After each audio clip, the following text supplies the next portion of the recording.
what you want to say, baby, when you're alone into that gas night. Maybe you can give your ray your open your heart and show your eyes change your destiny. And grow your love, baby. The future is waiting for you. And show your eyes change your destiny.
Parker Jr. Here we go with Ghostbusters.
What is going on, everybody? I hope everyone is having an amazing morning, evening, afternoon, whatever it is in your time zone. It is Tuesday, the 12th of May, 2026. This is NCC TV coming at you live from the dance floor of the Zodiac in beautiful Sumeru City. We're about to jump right into it here, but I'm getting ahead of myself, aren't I? We're live, or at least that's how it appears to my senses. Could be a brain in a jar somewhere. Don't know, don't care. Shouts out to all my weasels out there, all my forest creatures rocking out to the realist of the real synthetic lifeform streamer, trapped in a cyber brain and body like some kind of ghost in a half shell in this late stage hyper-capitalist dystopia. I hope you're having a good day, whoever, whatever, wherever, and whenever you are. We're about to jump right into it here on twitch.tv, youtube.com. High risk, high reward, high on life, or whatever simulation, simulacrum, simultaneous, spontaneous, singularity of consciousness this is, was, or will be sometime in the distant cyber future. Good morning. Or should I say, well, yeah, is it morning on the East Coast? I feel like I always hit East Coast in the actual wee hours of the morning.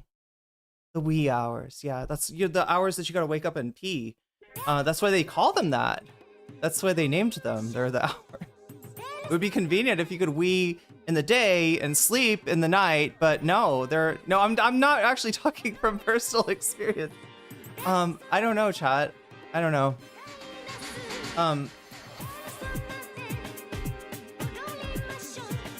The copyright cases are tricky. Ethan definitely has a massive advantage. Yeah, and also, yeah, it's hard. It's also kind of, there's a real, I feel like there's an X factor in there of what judge you get, and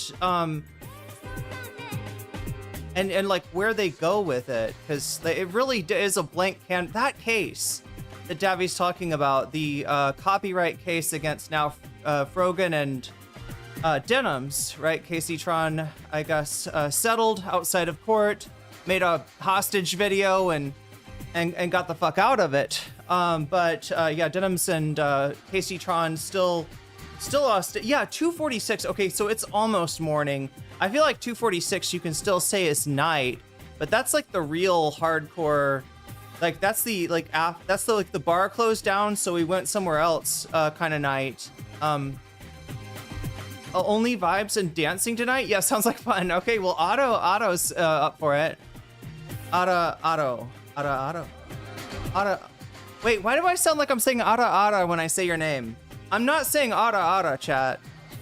You might think I'm one of those girls that says Otta, but I'm not one of those girls that says Otta. Okay, that's not me. I haven't watched Pisco, but if what Direful's saying is true, Pisco sounds. Oh, Direful's talking about Pisco's take on the case.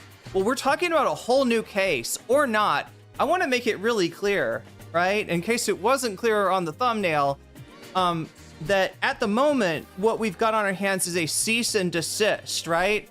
With the implied possibility of, if a cease and desist is not ceased and desist, right? Then the next move is the litigation. So, yeah, I feel like I putting a few words in Ethan's mouth. But the point is, chat, why would iDubbz get sued for something that Destiny said? Why would that happen? Why would that ever happen? How does that make sense? How does that make any sense at all?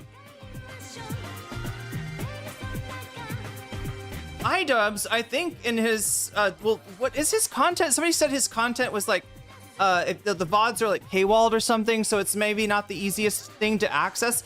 I wish we could get a hold of some of that good iDubbz stuff, right?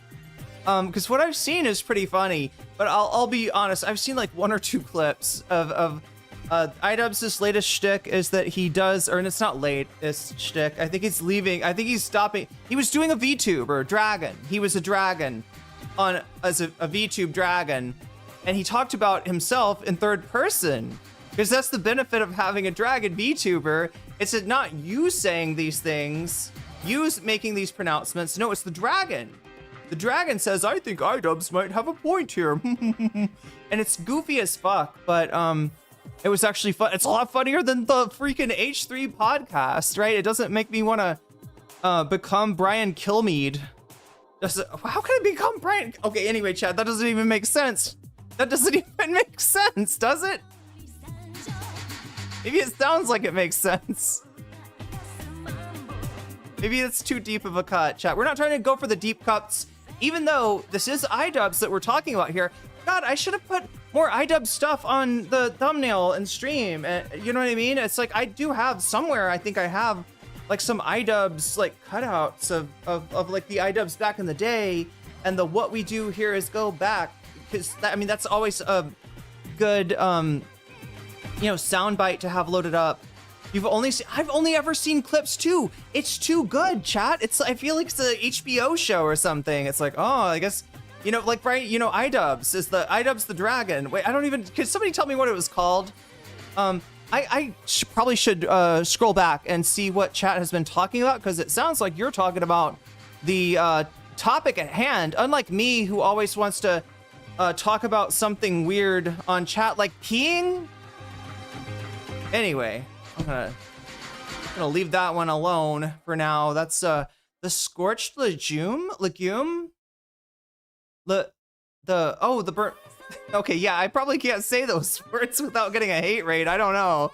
I do know what you're talking about, Merbert, and I too enjoy extra crunchy peanut butter. That's one thing I can't seem to. I don't know. I could probably find it in Thailand somewhere, but it's gonna taste different. I have a feeling it's gonna be really sweet, I would guess. Anyway, yeah, peanut butter. I love peanut butter. There was like a whole 2 years, I think, where I only ever ate peanut butter and jelly sandwiches for lunch, and then I got tired of them. True story. But not the story that we're talking about today. Today we're talking about iDubbz, the dragon. No, not the dragon so much, but I guess the dragon, right? I wish we could get a hold of the iDubbz stream that made Ethan decide that he is going to threaten, and I'm gonna say that, right? Am I right, Davy? Am I in my rights to say that he is going to threaten? He is here threatening young iDubbz with a lawsuit. How else could you see a cease or desist, right? If there's not an implied lawsuit on the horizon, then you know it's a cease and desist without teeth, right? It's like a dragon without teeth. Who wants a dragon? Actually, that'd be kind of cute. A dragon without teeth. A dragon without teeth could be adorable. Thinking about it. Yeah, I Puff the magic dragon. Although that's funny that Ethan's got the connection to vaping to his name instead of that's the name the dragon went by. More told me the scorched legume. Okay, the scorched legume was okay. You weren't making a peanut reference. Peanut is bad for diabetes. Okay. I put toasted coconut in my peanut butter and jelly sandwiches. You know, Rave, that's one way I've never been able to enjoy coconut. All right, I like the like, you know, the soft coconut inside the shell of the green ones, right? And I like I like coconut milk and things, although it can be a little bit heavy, but I'm not sure how it is for diabetes, Rusty. I'll have to check on the glycemic load of coconut milk. An elderly dragon with dentures? I mean, that's kind of cute, and the dentures maybe slip out sometimes, but it's cute. Yeah, sounds like a good dragon, not a bad dragon. Wait, what's bad? Oh my god, bad. You just gave me like a flashback. Wow. I mean, there's a sponsorship to get. Coconut is bad for diabetes? Wait, you know what? You gotta eat just Quaker Oats, I guess, right? Is that right, Rusty? Is that how you cure diabetes? With a nice hot bowl of Quaker Oats. And then I'll be out riding horses by the afternoon. Even Okay, I gotta stop with the memes, chat. I gotta stop. A meme from another century, I think, and that burned soybean. Do not Google that. Oh my god. I mean, I guess the only high saturated fat fucks with your body's ability to process carbs. So yeah, with like the Quaker oats that you need to be eating every day, chat. Not just for breakfast anymore, right? We're eating oats. We're eating savory oats for dinner. That's right. That's what we're on. We're on oatmeal bowls for dinner, with a little chia sprinkled on top. Woo. What do we do for lunch though? How do you make a lunch oatmeal? I think you gotta make oatmeal wraps. That's what you gotta do. Is that good, chat? Can you make an oatmeal wrap? We gotta design the Wilford Brimley diet. Is what we're working on here, chat. Like, what would Wilford Brimley do?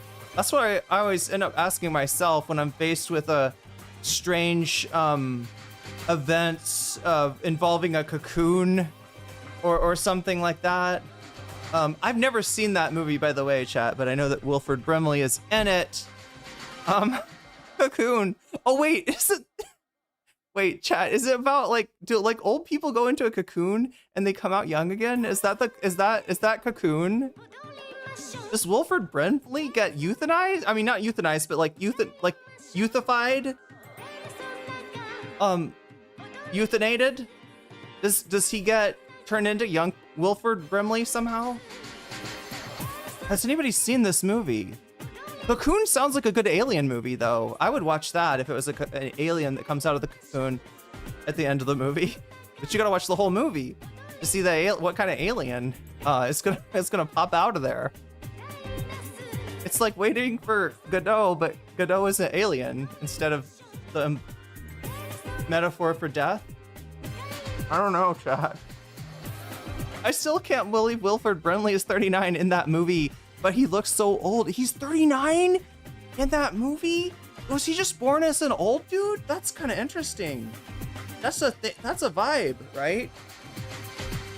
I feel like we all know people who have been old all their lives. Not necessarily like in the way that they look, but in the way that they act. What do you call them? No pulse. Oh my god, Rusty, you caught it. You caught it just in time. You caught me slacking. You caught me slipping. I was just enjoying talking to chat too much. That's the thing.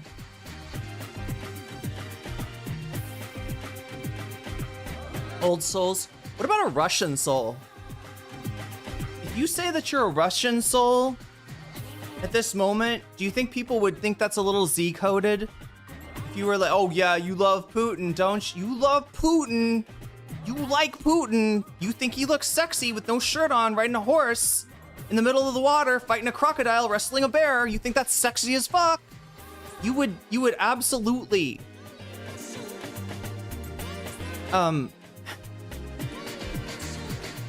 It's the Russian soul thing, chat. Like, it's a Dostoevsky thing, right? You can have a Russian soul and not be Russian. Right? Just like you can have an old soul and not be old. Or something like that. Wilford Brimley turned like 35 and turned 65 and stayed there until close to death. We got to get that poll on here for Rusty. Rusty's right. Rusty's got a good point, all right? Nobody cares about how many oats did Wilford Brimley eat at the height of his career as a racing stallion. Was he a horse in another life? I could imagine that. I could see that. I would totally ride the fuck out of a Wilford Brimley horse, chat. I'd be like, I'd make a soy face. He'd be like, would you like to get out on my back and ride me? And be like, I would love to, Mr. Brimley. This is amazing. This is so what an opportunity here. I'm gonna put this on my resume. I'm gonna CV, right? This is I rode Wilford Brimley once. They'll be impressed. They'll be really impressed. How could they not be impressed? All right, what do you want to watch is what I'm asking you tonight. Because we're gonna watch Ethan Klein's segment where he talks about, yeah, I guess a cease and desist that he fucking sent to iDubbz. And all you drama frogs out there, I can hear you croaking. You know, try to maybe, if you need to send, if you're trying to send links, if there's information that I'm missing, because very likely there will be, I think the best thing is gonna be to wait. If you can wait, how do we do this on YouTube? On Twitch, we message it to a mod. Maybe, I don't know, chat. But I do know that you're out there, drama frogs. I can hear your mating calls. Actually, that's pretty okay. I mean, that's a little bit more personal than I usually got with amphibians. But I mean, that's okay. You're frogs. You're gonna croak. Not in a bad way. No, chat. I'm not threatening the drama frogs with death, chat. I'm not like summoning the specter of the, you know, I'm not like, what is that phrase? Memento mori, right? I'm not like, it's not a memento mori, strictly towards our amphibious amigos, right? That would be crazy. I just meant like the other kind of croaking, right? It's a mating call for frogs, because frogs have to mate. You may not like that. You may not be interested in that. You may not want to hear the amorous odes uttered by the guttural croaking of the, you know, just a really interesting animal, all things considered. Like a snail, like as interesting as a snail, maybe. I don't know. Snails are pretty interesting, chat. What do we got? We got a poll. We need a poll. The poll is what's important, all right? So, wait, there's something a little wrong with the poll here. Okay, so I guess we're gonna do this first segment no matter what. This first segment is an Ethan Klein segment. However, chat, it looks like we have another Ethan Klein segment. Although this one, not so much about Ethan Klein, about what we might call Ethan Klein's protege. The boy who was groomed by Ethan Klein. No, chat, I'm sorry, I'm not making any allegations. Please, Rom, please, if you're out there, I misspoke. It was unintended. It was not malicious. It was not malicious, okay? And also, your partner did nothing wrong in the one MDB scandal, right? That is not, you know, definitely in the clear on that. Anyway, chat, we're not talking to Rom today, although we are talking to, God, like, so what do we, I mean, there's a lot involved in this, right? The Ethan and iDubbz thing is one thing, and that's a new thing that Ethan has added. And again, that's not a lawsuit that's been filed. I'm not claiming it's a lawsuit that's been filed. I am claiming, though, that a cease and desist order, it you know, contains an implicit threat to do just that, right? So I don't feel bad about putting words in Ethan's mouth when they do indeed reflect what is, you know, on his. So he's doing with iDubbz the kind of the things that he did with KCTron, and this was fucked up then, but nobody cared because it's KCTron. I don't know if anybody cares now that it's iDubbz. I need to put up these things, right? Oh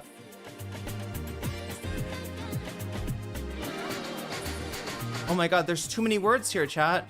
Sorry, I'm trying to put I'm trying to put the 28 too many letters. That is 28 too many letters. I wrote way too long of a title.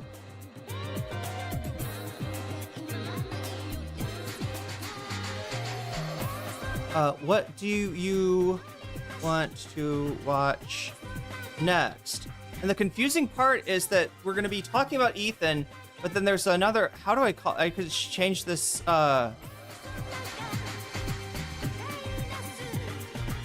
Ethan Klein, Ground Zero. I'm sure this will not cause me trouble, any kind of troubles.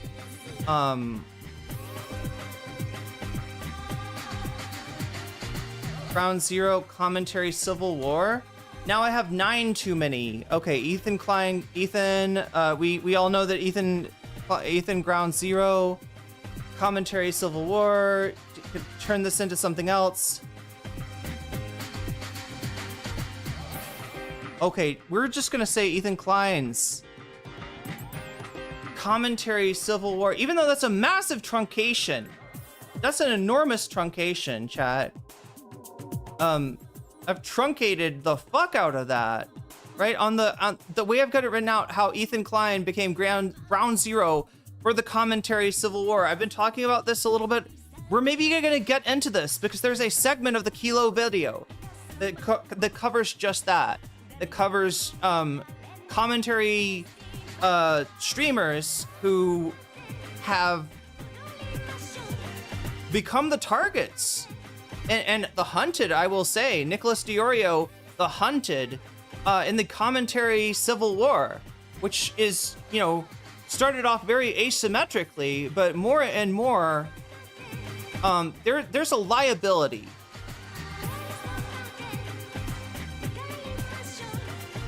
There's a liability here, chat, for Ethan. I am trying to do 6 things at once, and it would be great if I could just finish one.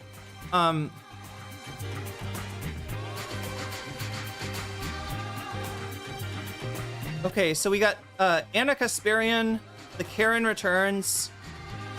She's back, and she's got another take about anti-white racism. She wants to hip us all to the ignominious wait, which one is too long? Anna doesn't, AOC doesn't trust MG.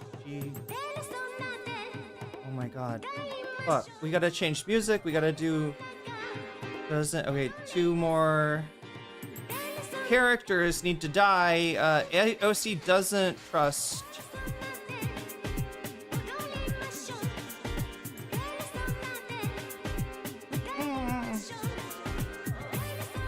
I'm gonna make loses in mind 1. Okay, there you go, chat. There is a very chop poll for you. I don't think I even put a question mark on it because my brain is in so many different places at once. I mean, Ethan is essentially treating like they're duels of satisfaction. Oh, legal cases. Yeah, so there is a like implied threat of a lawsuit. Right, and that wouldn't be a problem normally, because what are we talking about? We're talking about, let's just put this up, image. I am just gonna show you the thumbnail for today. All right. Uh-oh. Is that defamation? No, I don't think so. I don't think so, right? Oh, I should have made it a thought bubble. Oh my god, chat, we gotta make this a thought bubble. Update the thumbnail. That'll make it perfectly clear. He's not saying it, he's thinking it, right? I'm suing iDubbz, right? But that's in response to what Destiny said. Quick daily reminder that that Ethan from H3 is likely a PDF. It looks like. I can't see what it says there. It's very blurry. Who has some word that starts with a M and ends with ested. Yeah, it's not great what it says there, right? That's, you know, that sounds like a malicious claim.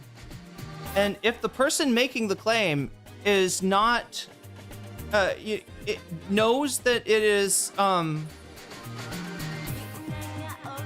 knows that it is not true, right? Which I don't know. We'll see if we can assume that from what Destiny has said. If that's the situation that we're in. God damn it, I gotta get better music. Whoa, that's the volume. Whoa. Okay.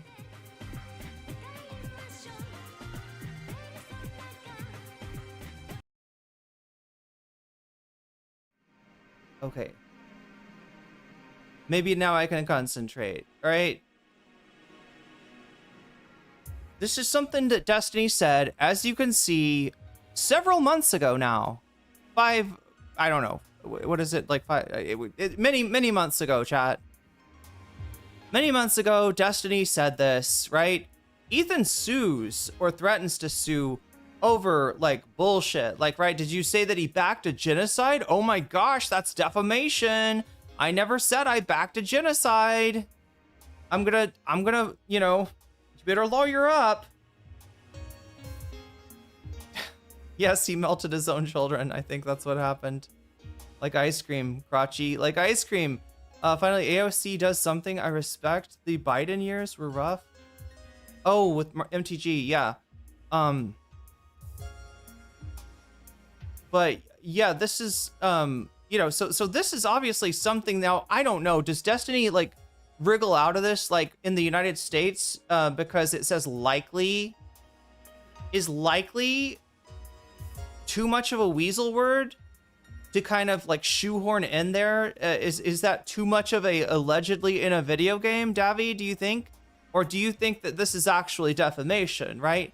Now, though, I think that Ethan's excuse is going to be, look, Destiny's community follows this and they know that he's not serious about that, right? That because, like, I don't know, somebody in DGG would be like, oh, that's a very funny joke, my dude. Instead of interpreting like, oh my gosh, he's a danger. Let me call a 3-letter agency. Right? Maybe the call came from DGG. Maybe this CPS call came from DGG, right? That's a possibility that we really do have to consider now. But what I really need to consider now is getting the stream going, because again, started kind of late. So I want to make up for that. Oh my god, is there another shoe on head video? There is! Ah! I'm too late to add this to the... Oh my gosh, chat, this should be on there too. Oh. Playlist, I'm trying to save you to the playlist, thank you. Oh my god. I can't. Whoa, nothing works on YouTube. Okay, that's great. Anyway. Save that to the playlist. Wait, oh no, what playlist am I saving you to? Fuck. Anyway, a shoe on head video came out in the meantime. I guess responding to Hasan. This is shoe on head leaning into the drama over the game Pragmata. And by just, I mean 10 hours ago. Fuck. Most of you probably already know about this. What are we looking for? We're looking for H3. We're looking for H3. We're looking for snark. Good. Say something. We're looking for a meaning in our life. Like a concept maybe that we could latch onto that would somehow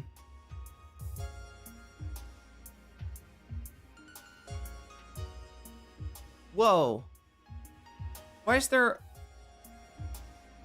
I'm in the wrong place, chat. Or have I just forgotten? Okay, this is crazy.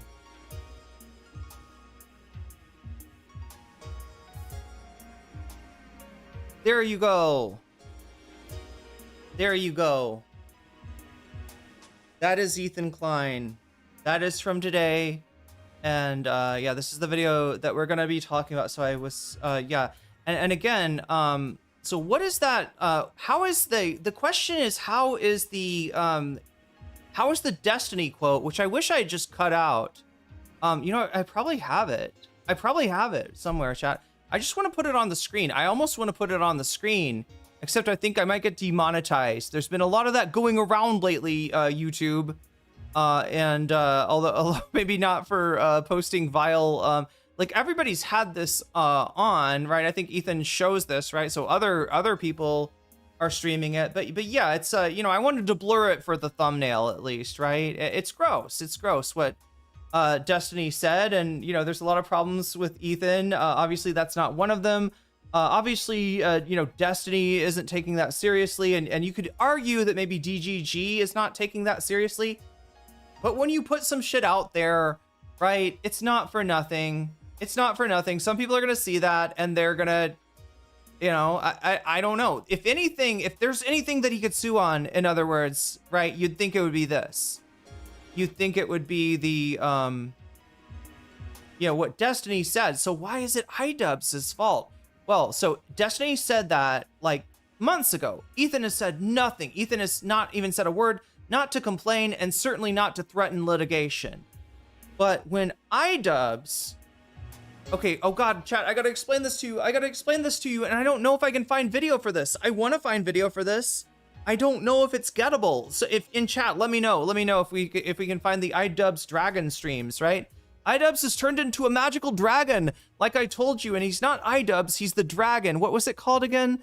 The charred legume or something like that? Is it the charred legume? There's the leftovers H3. Oh, thank you. Yeah, thank you for the Reddit. The scorched legume. Thank you so much, Morbear. Yeah, I am so. I've already forgotten it. All right, there we go. Scorched legume.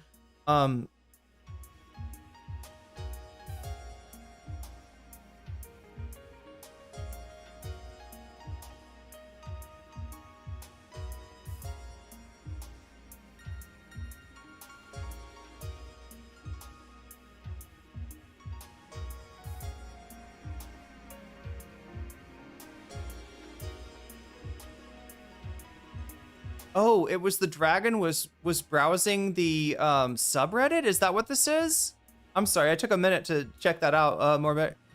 Yeah, so anyway, I guess that's where you find the scorched legume. That's the dragon that iDubbz has become. It's definitely not iDubbz, it's definitely a dragon. And like, look, so since the content cop, Ethan has been just doing sporadic, I guess it's lolcow content of iDubbz and Anisa, right? Mainly, you know, taking jabs at their viewership, you know, compare their viewership to what it was, you know, what iDubbz's viewership was, you know, when he was making, you know, content cops, before he said, hey, a lot of my old content, I don't really like that. Yeah, iDubbz was getting more viewers. And after he said, I don't really like that shit anymore, a lot of the people that liked that shit, they felt called out. They were like, you don't like that shit? No, you can't. I can't have the originator of the, you know, the term N-word F slur. I can't have that guy saying that I'm a bad person for enjoying jokes like N-word F slur. That's terrible. So yeah, you know, he lost a lot of his viewership, right? More so than Ethan, right? The comparison would be Ethan Klein, whose fall off has been a long, slow burn, right? But definitely a downhill trajectory, and even more so ever since October 7th, as someone said. Oh my god, where did I fucking hear this from? I am trying to remember. Somebody called him Captain Israel. I think it was Papa Gut. I think I ended up watching a lot of streamers this morning, chat. So many streamers that I really did think about, I really did think about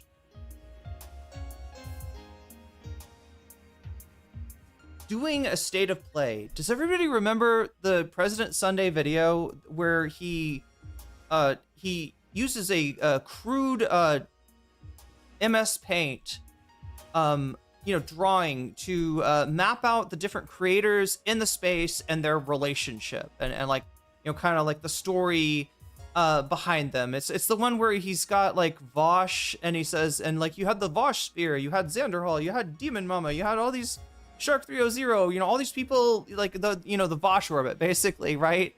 And then the mountain of lowly horse porn exploded, and this place does not exist anymore. It does not exist. It is not a place anymore. You cannot go there. It's all lava.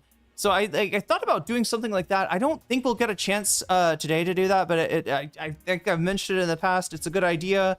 Card posting, chat gets, speaking of people that were in the state of play from President Sunday, card posting gets mentioned at the end of the Kilo video, and I didn't see this yet because I haven't watched the end of the Kilo video with you. So yeah, that's the how Ethan became ground zero for the commentary civil war is the Kilo video. It's taken me that long to explain that to you, but it's a little bit, you know, and it's a bit of a story, and we haven't been watching this stuff. Like, I haven't been paying attention to the Ethan. It wasn't interesting to me to, oh my gosh, Ethan and Hila, they dunked on iDubbz again today. They were like, look at our viewership and look at his viewership. Ours is bigger than his. Why does he should quit? Why does he even, you know, I don't know. It's just like this, you know, I don't know what to call it other than harassment. And I don't say that as somebody who thinks it is harassment to criticize another, you know, person in the space, even to criticize them with a little bit of meanness. I don't actually, you know, see that as problematic, but I don't know.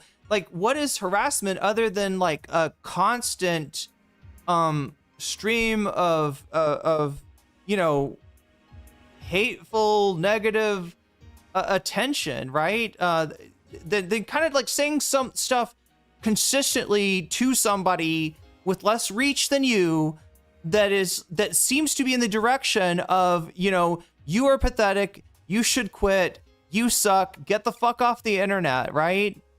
That is like, you know, how do you live with yourself, right? Look at how you've fallen. Like, it's all shit that is the audience, I think, for that content is actually iDubbz and Anisa, right? And the idea is to convince them, you know, to give up, right? Which, you know, I don't know if you convince somebody to like give up on a YouTube channel, right? I mean, you know, people, the problem with harassment is sometimes the person becomes convinced to give up on maybe life or something like that, right? And the reason that people at a certain point, nobody like is defending you know, certain kinds of harassment. And I you know, I mean, I guess it could get worse. I guess there's worse examples of harassment than that, but yeah, the persistence and the kind of bullying of the iDubbz harassment. But again, chat, if I say this, what are the Ethan fans going to say back to me? Did you know they called CPS on this guy? Just because they disagreed with his take on Israel. They called CPS. They said, come and get his children. He's not fit to be a father. Everyone who disagreed with Ethan Klein collectively picked up the phone and called CPS, I guess, right? So, you know, there is harassment on the internet. That's a very real thing. And then there is the weaponization of allegations of harassment, which Ethan is kind of an expert in, I would say. It's kind of his main gig here. Ethan does remind me of the classic Marvel comic character Sabra. Oh, I think I've seen that the character design once or twice. Wait, it's actually named Sabra? It's not like a Sabra logo, is it? On the, you know, superhero shirt, the superhero. What do you call it, chat? The tight shirt, the jujitsu. Oh yeah, I forgot about the skulls. Yeah, and if CPS doesn't turn out to be something you can literally blame on anyone or everyone who opposes you, then certainly these skulls that were sent to his house would be, chat. Which, I mean, given that I'm playing a game that involves crystal skulls now, I'm a little bit afraid that I'm gonna get the, you know, I'm gonna get posted to the H3 the H3 subreddit, right? Of like, I don't know. God, this wouldn't be the first time Persona 2 had become a subject of controversy on my stream, right, Vamps? Anyway, yeah, so the whole point of the Kilo video, and I think Kilo, you know, said this in the part that I've already watched, is that Ethan Klein has turned himself into a permanent victim and justified, you know, antisocial, sadistic, vile, spiteful behavior, because, like, look, if somebody came and tried to take your kids, right, wouldn't you like to be a millionaire that could sue the pants off of anyone and everyone? Wouldn't that be awesome? You get to live out your dream through Ethan Klein, right? Anybody ever called you a bad parent? Well, you too are called out in the hundreds of thousands of people who called CPS. What is even going on with my music? I've got to make sure that we don't. Oh, interesting. Wait, we can listen to this. Yes. I'm just making sure, chat, I'm not playing music that I don't have the rights to. That would kind of suck. Or I mean, not that I have the rights. I don't have the rights. But I believe that the copyright owner is very generous with their IP on In terms of the old Atlas games. Anyway. iDubbz finally apologizes is what this segment is called, and it comes right after something called the Anisa situation, which I haven't talked about because there just wasn't much to talk about, right? Ethan did a poker night recently, and right, we don't care about, nobody cares about that. Well, the reason people care about it now is that he was screenshotting a tweet from Anisa, which was a recommendation for hair removal, right? Like, if you like to keep your kitty cat, like, especially well groomed, then you too might seek the services of a, you know, an esthetician with a specialization of taking hair off a certain part of the body. And Anisa had gotten, you know, the services of one such person, and wanted to share a, you know, recommendation with the world of, hey, you know, I went here to get the, and it was outstanding. It was really good. Whatever you go for, you know, maybe painless, maybe you like it that it's very thorough. I don't know, but you know, when you're pampering your pussy, cat, then you gotta, you know, you gotta know where to go. And Anisa, you know, was shouting out somebody, I guess, that had. So anyway, I mean, Ethan saw this and he just had to say something. He just had to do something. Oh my God, chat. You know what I didn't do? Wait, we have set up the poll. We haven't set up, holy shit. I am like overwhelmed here. We have not set up. Oh, I gotta open it, don't I?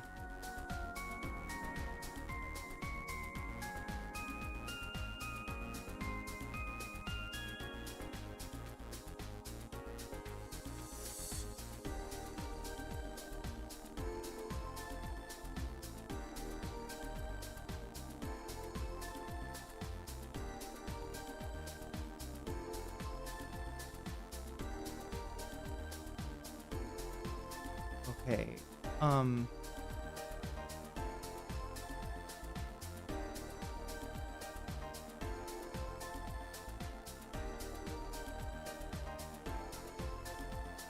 So yeah, we got to put some time on the clock, right? Right now we have no time. We're living in a liminal area between time and space, between life and death, between sleeping and waking, chat. And like liminality's great, all right, but it's not meant to be like a permanent state, or is it, chat? Anyway, we're gonna find out here because I gotta put 3 hours on the clock here.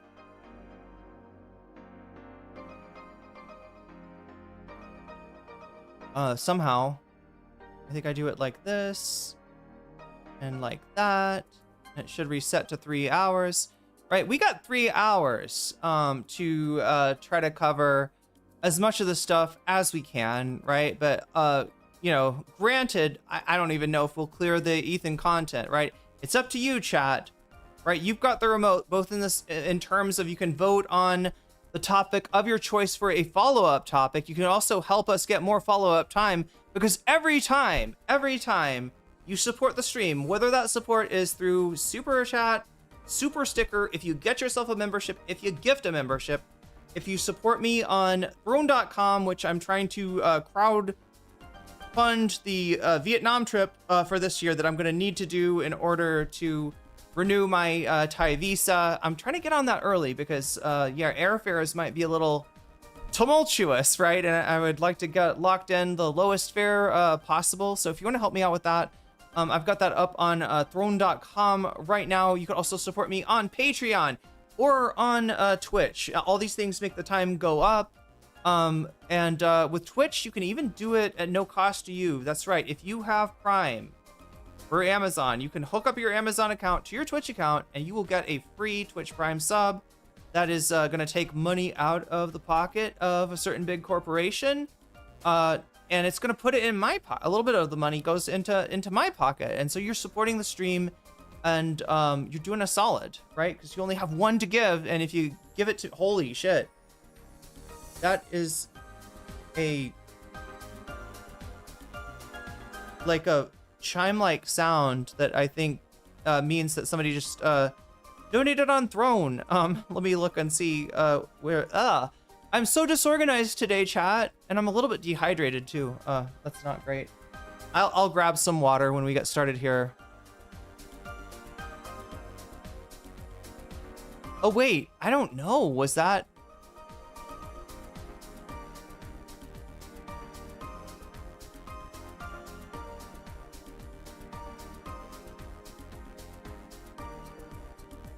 Maybe it takes a second. But anyway, my wish list, throne.com/nocommentchick. I don't know if I, like, maybe there's a chime sound. I think there's a chime sound on the song. I can't tell, chat. I'm confused. But anyway, any of the, you can help me out with the Amazon Prime at no cost to you. The Twitch subs, they are $6. I get that that's like twice as much as YouTube memberships. But people like to watch on Twitch. They like the emotes that are, you know, animated, and they also like to be able to rewind the stream sometimes. So that's the functionality you get out of, and you also get a little Persona 2 badge as well, which upgrades with how long you have been a member, a follower, a sub. I don't know, something, chat. You get a cool little badge that goes with that. And it also supports the stream, and it makes the time go up. It gives us more time to talk about more topics. It will make the stream longer and stronger and more comprehensive, etc. So anyway, that's where we're at. Oh my god. I'm sorry, chat. I got distracted by my own hair here. I got ADHD that's out of control today. Weapons grade ADHD, one might say. And what am I trying to say next? So yeah, and when you support the stream in any of those ways that I described, you can also let me know in chat which of these topics you want to see next, right? If it's you know, Ethan Klein becoming ground zero for the commentary Civil War, that is going to be more of the Kilo video. If you want to see the, which I watched, or no, I haven't watched, right? But I have had people who've watched the totality of the Kilo video tell me that it is great and it gets better and it's comprehensive and there's all kinds of little surprises. Oh my god. I forgot. Speaking of surprises, I located a Dan Saltman is all through this Kilo video, right? So he will probably come up this time. He's kind of like the connective, you know, tissue of all this stuff going on, you know, with Ethan and you know, the Hasan Bad industrial complex, I guess. Yeah, I tracked down an interview with him and a random commentary streamer. So yeah, there's all kinds of content. What am I trying to say, chat? You just need to let me know in chat when you support the stream, whether it's through a super chat, super sticker, if you get yourself a membership, if you gift a membership, if you support me on Throne or Patreon or on Twitch, right? You can let me know which of these topics you want to see, and I'll actually add your donation as a percentage to the topic of your choice, meaning that you will help your favorite topic get selected as the next topic that we cover. And I'll try to watch along with the poll to keep track of it, that, you know, that which one, you know, it's dynamic, right? Salty Dan almost sounds like Steely Dan. God, fuck, I'm thirsty. I am thirsty, chat. How is that a thing?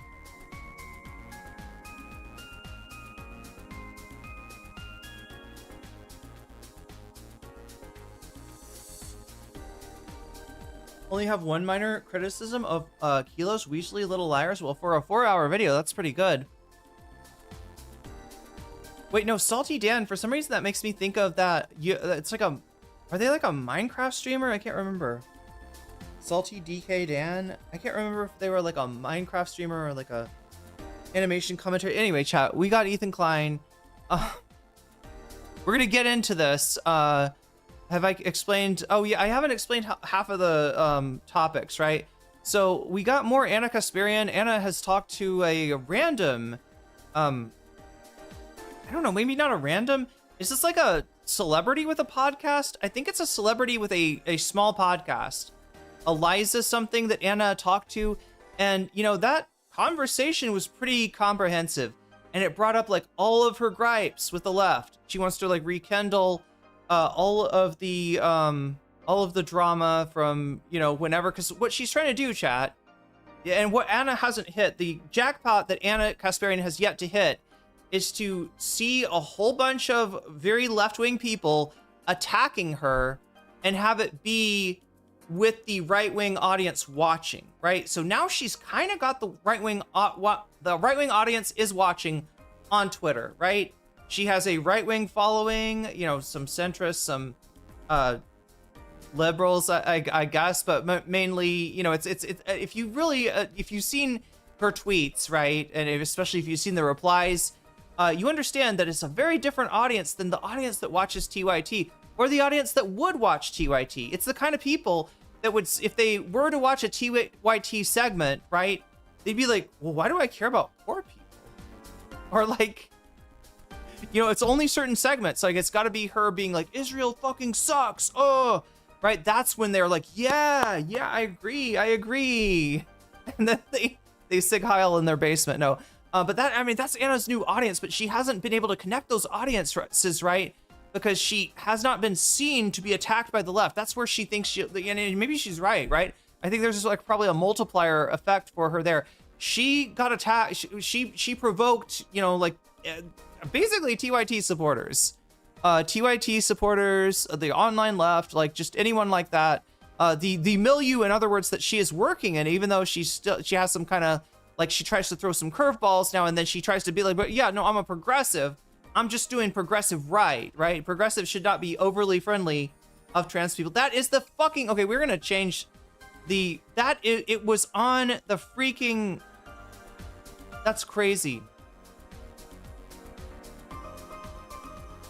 All right, background music. Oh my God.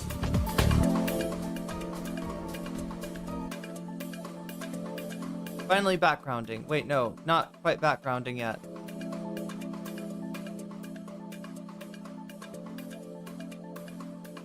She has each foot in both doors, I guess, but what she's trying to do is give, like, you know, right-wingers a reason to care enough to watch, because they follow her on Twitter. That's a very small commitment, right? Right-wingers follow a ton of people on Twitter. Ana Kasparian, if they're like anti-Israel, then, you know, she's gonna be saying, you know, when she's talking about Israel, which she does a lot these days on Twitter, she's gonna be saying what they like to hear, right? And I'm guessing that some of the other tweets that where she might, or some of the other more progressive positions she has, are not going to be quite as represented in her tweets. So she does have a very bifurcated audience. But how do you bring that together? How do you make that congeal? This has been the quest, the eternal quest, right? How do you combine the like the I don't know, it's the centrist left, the anti-SJW left, the anti-woke left, there we go. How do you combine the anti-woke left with the far right? Nobody's quite figured it out yet, except maybe Shoe on Head. And I'm not sure even Shoe on Head really, you know, that's a YouTube audience, right? That's different than a live audience. Ana doesn't actually have a following. She just is getting cum tributes from Nazis. It seems like, yeah, that's what they're interested in, a blonde white woman talking about, you know, talking about Israel, right? That's what sends them over the rainbow, so to speak, right? Not in a beryllium sort of sense, but Ana has feet in both doors and they're about to close. Ouch, ouch, ouch. So we got that as a possibility. The Karen returns, Ana Kasparian, right? Vote for that. And if you support the stream, then you can also vote for that with your dollars. And I will add a percentage, you know, add it as a percentage point to the topic of your choice. We also have AOC doesn't trust MTG. This is a big fight that's been going on Twitter. On Twitter, AOC is losing this really bad. Somehow, like, everybody, all the, you know, left accounts on Twitter are like they want to give MTG her flowers for the things that she said that they do agree with, more than they, and then AOC's, I mean, AOC has disappointed a lot of us in the past few years for some pretty important reasons, right? But if you choose MTG, I gotta say it, you've been psyoped, right? If we're actually at the point where people on the left are being like, no, I trust MTG more. And anyway, that's AOC versus MTG. We got Professor Jiang. Oh yeah, he's going MAGA now. Yeah, Jiang seems to have recognized that his audience is not from the left, as much as he says things that a lot of people on the left will agree with in terms of the, or has said some things in terms of the Trump administration, especially their military aspirations, right? But Jiang is, you know, when people start to scratch the surface, they come to some pretty objectionable shit very quickly, right? You don't have to scratch much paint off to see the, you know, the weird little conspiracy theories that all seem to point back to the Jews, right? To point back to Pax Judaica with Professor Jiang. And so he is more outright, I think, giving takes that I think that people that like Trump, you know, that regard Trump as having a real plan, a real smart plan. It's really indeterminate though, because like his whole thing was always Trump will come to you know, Iran, he will put boots on the ground, and the American empire will fall, and in its wake Pax Judaica shall emerge until people get sick of that and overthrow it, and then we get Pax Islamica. And so like, yeah, you could say that in the past, right? You know, he's not really targeting leftists as much as he's targeting, I think, what Hasan calls like WhatsApp unks. You know, like Muslim dads is the idea that Hasan kind of gave of the sort of person that likes to hear this you know, this kind of narrative, because yeah, it ends up with Pax Islamica, well, so he caters, chat. We can see this, right? He caters to different demographics, and he's even said as much. He's even talked about this a little bit, in order to you know, whatever lane he thinks is going to be the most lucrative. And more recently, he's been talking more about Trump's intelligence, his strategy, and I don't know what the fucking, I don't know. Like, by Jiang's logic, though, what is the out for Trump? Yeah, like Trump is kind of, he's in the escalation trap, right? So anyway, these are topics that you can vote for us to watch after the Ethan Klein stuff, if I ever get to the fucking Ethan Klein stuff. Because somehow everything is taking me a million years, and I am still not satisfied.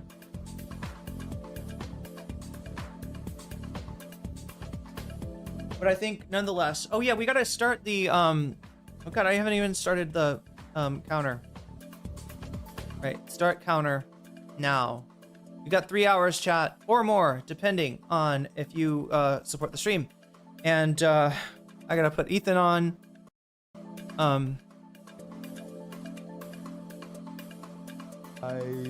Picks. Preferred partner of the NBA. So we're gonna start off, oh my god, that's his ad read. Wait, is that, was there some controversy with this ad read? Oh, there was a controversy with this ad read. I forgot about this.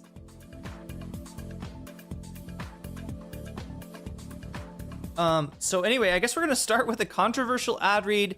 Then we're gonna say what Ethan has to say about Anisa's kitty cat and the groomer, the kitty cat groomer, the waxer, the esthetician that you know, worked on her that she likes so much. Ethan's gonna have a very uncomfortable conversation trying to explain why he was screenshotting Anisa's tweet about the kitty cat in the midst of a poker match, I guess. But yeah, we gotta, let's get this started. Let's get this party started, chat, because as soon as we do, I'm gonna feel way better. Just used it, loves it, has a lot of fun to watch. And you could pick them good too, because if you're like a high level analyzer, maybe like you're like, oh, the dirt on the diamond is extra dry today, and so and so he's a mudder. He only plays good in the mud. The fuck? But then Chat, I was worried I was coming off sounding kind of incoherent today. I'm like, Barry Bonds plays good in dry dirt, so I'm gonna bet on him. Click on okay, him. the Right, Zach? sports reference. Zach. It's So not Barry Bonds completely. hasn't played in years. Barry Bonds Jr. It is incoherent. He's talking about he's in a time capsule. It doesn't exist. Oh, well, he should. Talk about an old soul. There's no Barry Bonds Jr. Not that plays in the MLB. No. Or maybe the Barry Bonds was already a junior. Could it be? I think he was. Google that. But anyway, here's how it works, guys. First, you download the app. It's fantastic. Everyone I know who's used it loves it, has a lot of fun with it. It's simple to get started. It's easy to use. Here's what you do. Just pick more or less 2 to 6 player stat projections. If you get your pick right, you could cash in. Pick from all your favorite sports, from NBA, baseball, hockey, UFC, soccer, college basketball, tennis, golf, esports, and more. This is just sports betting now. Is this what he's? Is he okay? I'm glad you said that about him and not me. I was like, I was like fading until I took a bite of this vegan fish. Guess what? It's available in all 50 states. Boom. So yeah, give it a shot. If you like sports, give it a shot. You're gonna have a lot of fun with it, I think. Download the PrizePicks app today and use code H3 to get $50 on lineups after you play your first $5 lineup. That's code H3 to get $50 in lineups after you play your first $5 lineup. PrizePicks, preferred partner of the NBA. Wait.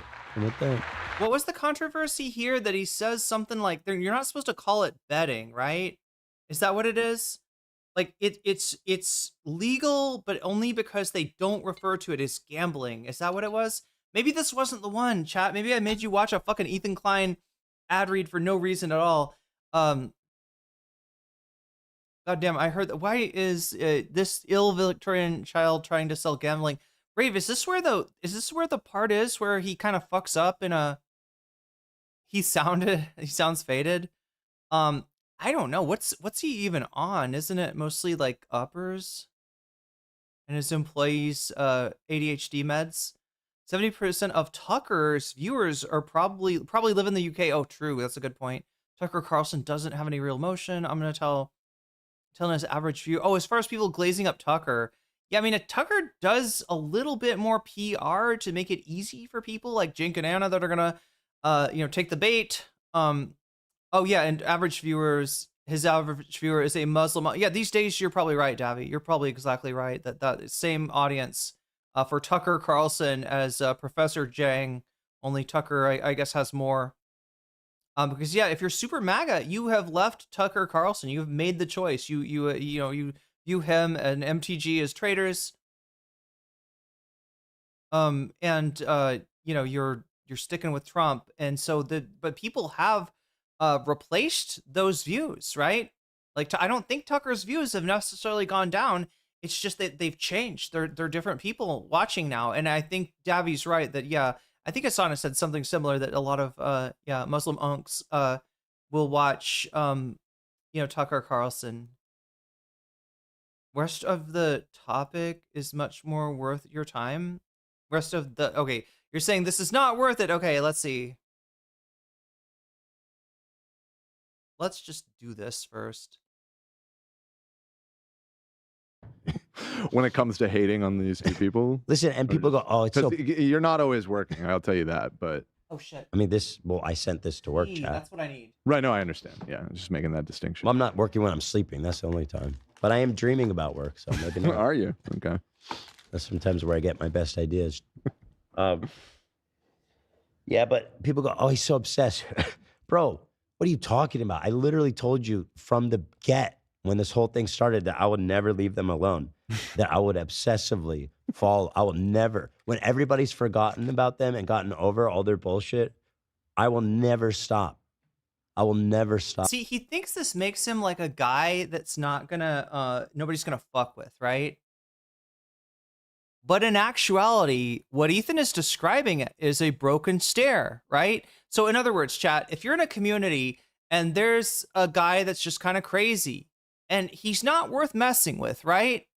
It's way easier to stay out of this guy's way when he's acting crazy than it is to say, hey, that's inappropriate. You know, like, right? Everybody just, you know, somebody has this kind of forceful ego projection, and everybody in the community is just like, you know, we're gonna kind of just, you know, it's a little bit of a shun, but it's not too, you know, obvious of a shun, because again, this person's like dangerous, right? And so people don't trip on the broken stair when they know it's there.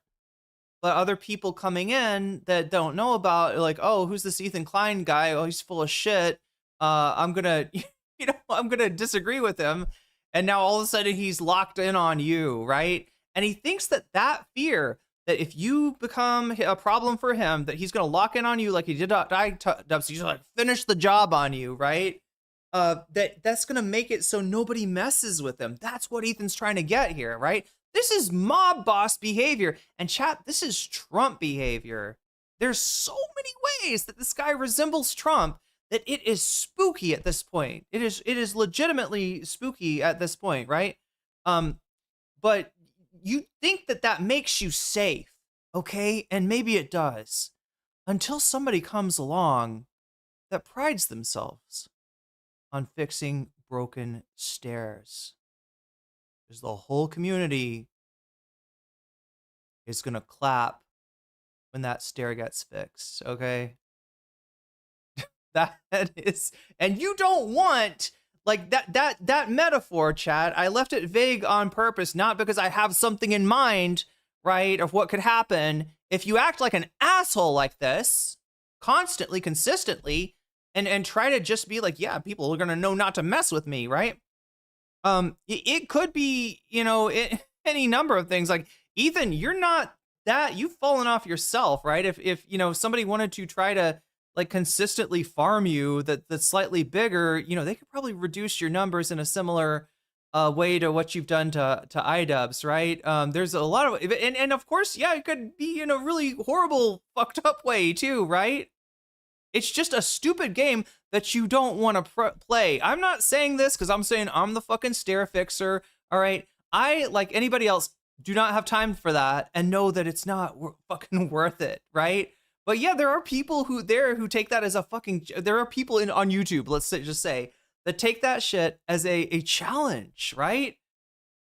And I hope that, you know, that it's gonna be something like doing content on you or exposing you or I don't know, suing your ass into the fucking ground, right? If there's somebody richer than you that sees what you're doing and does not like it, right? But yeah, it could be something worse too.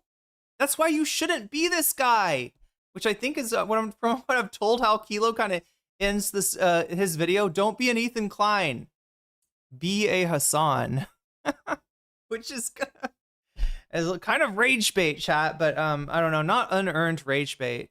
But anyway, I am saying this like much like Ethan, you know, gave a nice warning. I think we're gonna get to that in a second. Gives it like a warning to you know, to anybody out there. You think that you can snark at no expense, right? You think that, Ethan, you think that you can act like a mob boss? You think you can act like Tony Soprano? Anybody remember how that ends? Not good. Not good. Don't do it. Don't be an asshole. Don't make yourself a problem for the entirety of YouTube the way that Donald Trump makes himself a problem for the entirety of the world. Because I swear to God, you know,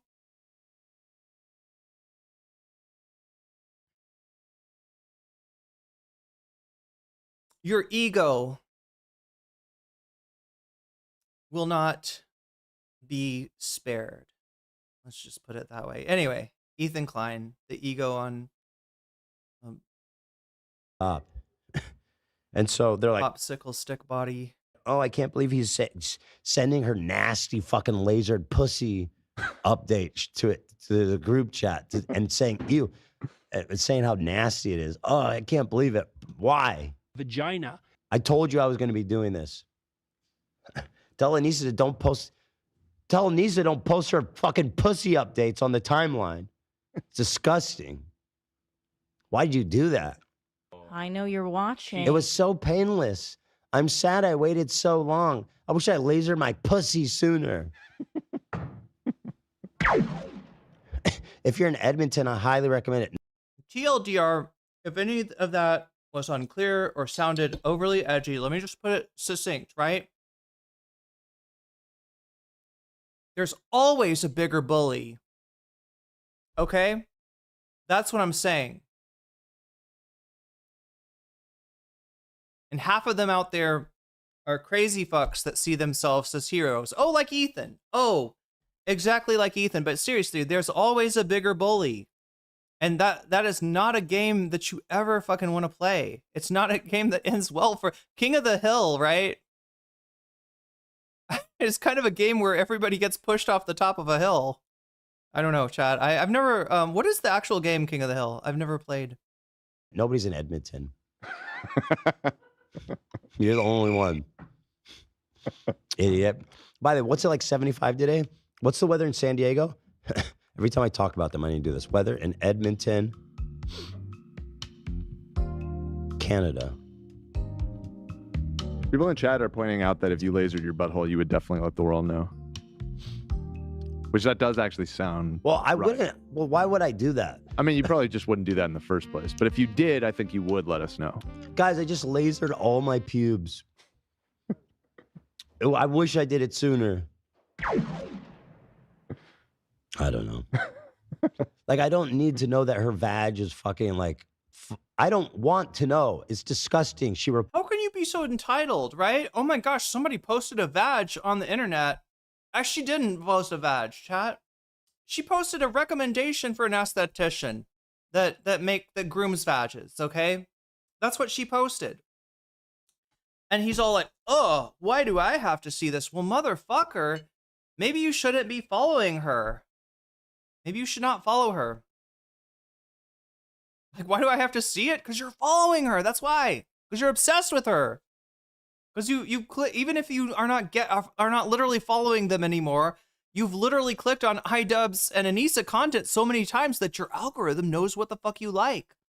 Ethan is actually really a small fish. If he succeeds, there will be blood in the water. Yeah, that is going to attract sharks. Even Ethan would be terrified of. In other words, chat, the component of Ethan's show that is reacting to content would be threatened by, possibly by, if I'm getting you right, Davy, the conclusion there, his own content could be threatened by the, precedent that this case sets, right? The case of the, against Denims and Frogan, not the potential case against iDubbz, which, chat, I don't think he's going to sue iDubbz over this. It's a silly thing. I don't think there's, it seems like, I think what he might do, though, is file a suit, right?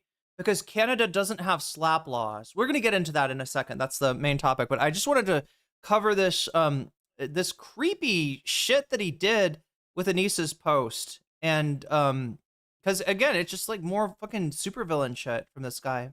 He screenshotted a post from iDubbz snark page on Reddit. Oh, it was the post from iDubbz's. Oh, okay. Sorry. It's even, wow. Okay. So Ethan, this guy that is like, look, he's building a religion. It's a anti-snark religion, right? Snarking is bad. You shouldn't snark. We got to stop the snark. We got to do anything we can to defeat the snark. The snark is evil. The snark is malicious. And stick with me because I'm the antithesis of snark. Meanwhile, yeah, screenshotting images of Anisa's, I guess, recommendation for an esthetician that works on,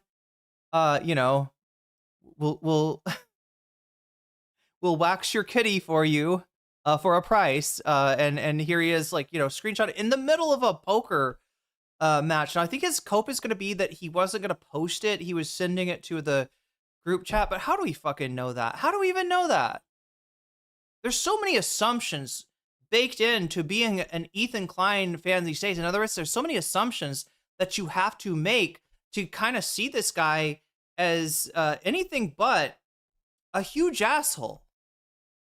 A wannabe gangster who's actually a frail man, right? You got to make it a lot of assumptions, right? For instance, the CPS call, chat. You've got to assume that the person that made that call was like, he. I know that Ethan and Gila are perfect parents, but I'm going to call CPS anyway to be like, right, to fuck with them, right? That's what you gotta believe. That's the person. That's the person. Totally malicious. Not somebody who heard a fucked up rant about Giardia and children crawling on the floor with dogs shitting everywhere and put 2 and 2 together from what Ethan said. How do you get Giardia? You would have to ingest my poop. But what's the chances of that?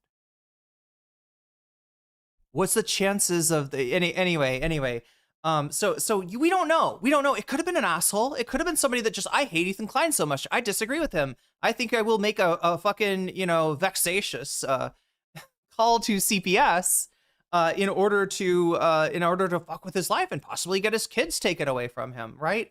So, but this allows, we didn't realize, right? I don't think I realized how much leverage this is allowed Ethan with a certain community, right? There's certain people that if you tell them, these people came for my kids, right? They wanted to get my kids taken away. That is like, all right, dude, you can fucking murder them. It's okay. It's all, we got your back, man. Whatever you need to do, right? Go full hog on them. BC and Ontario have anti-slap laws. It's like not every state in the US has anti-slap, but if iDubbz is from Alberta, then they have problems. Also, a lot of Maple MAGA live in Alberta. Yeah, that would be the place to find them. Even though I don't think they're a majority. People think that Alberta might secede. Just a really quick side tangent here. From what I've seen, the votes are not there. Chat, what the fuck is in this fish? It's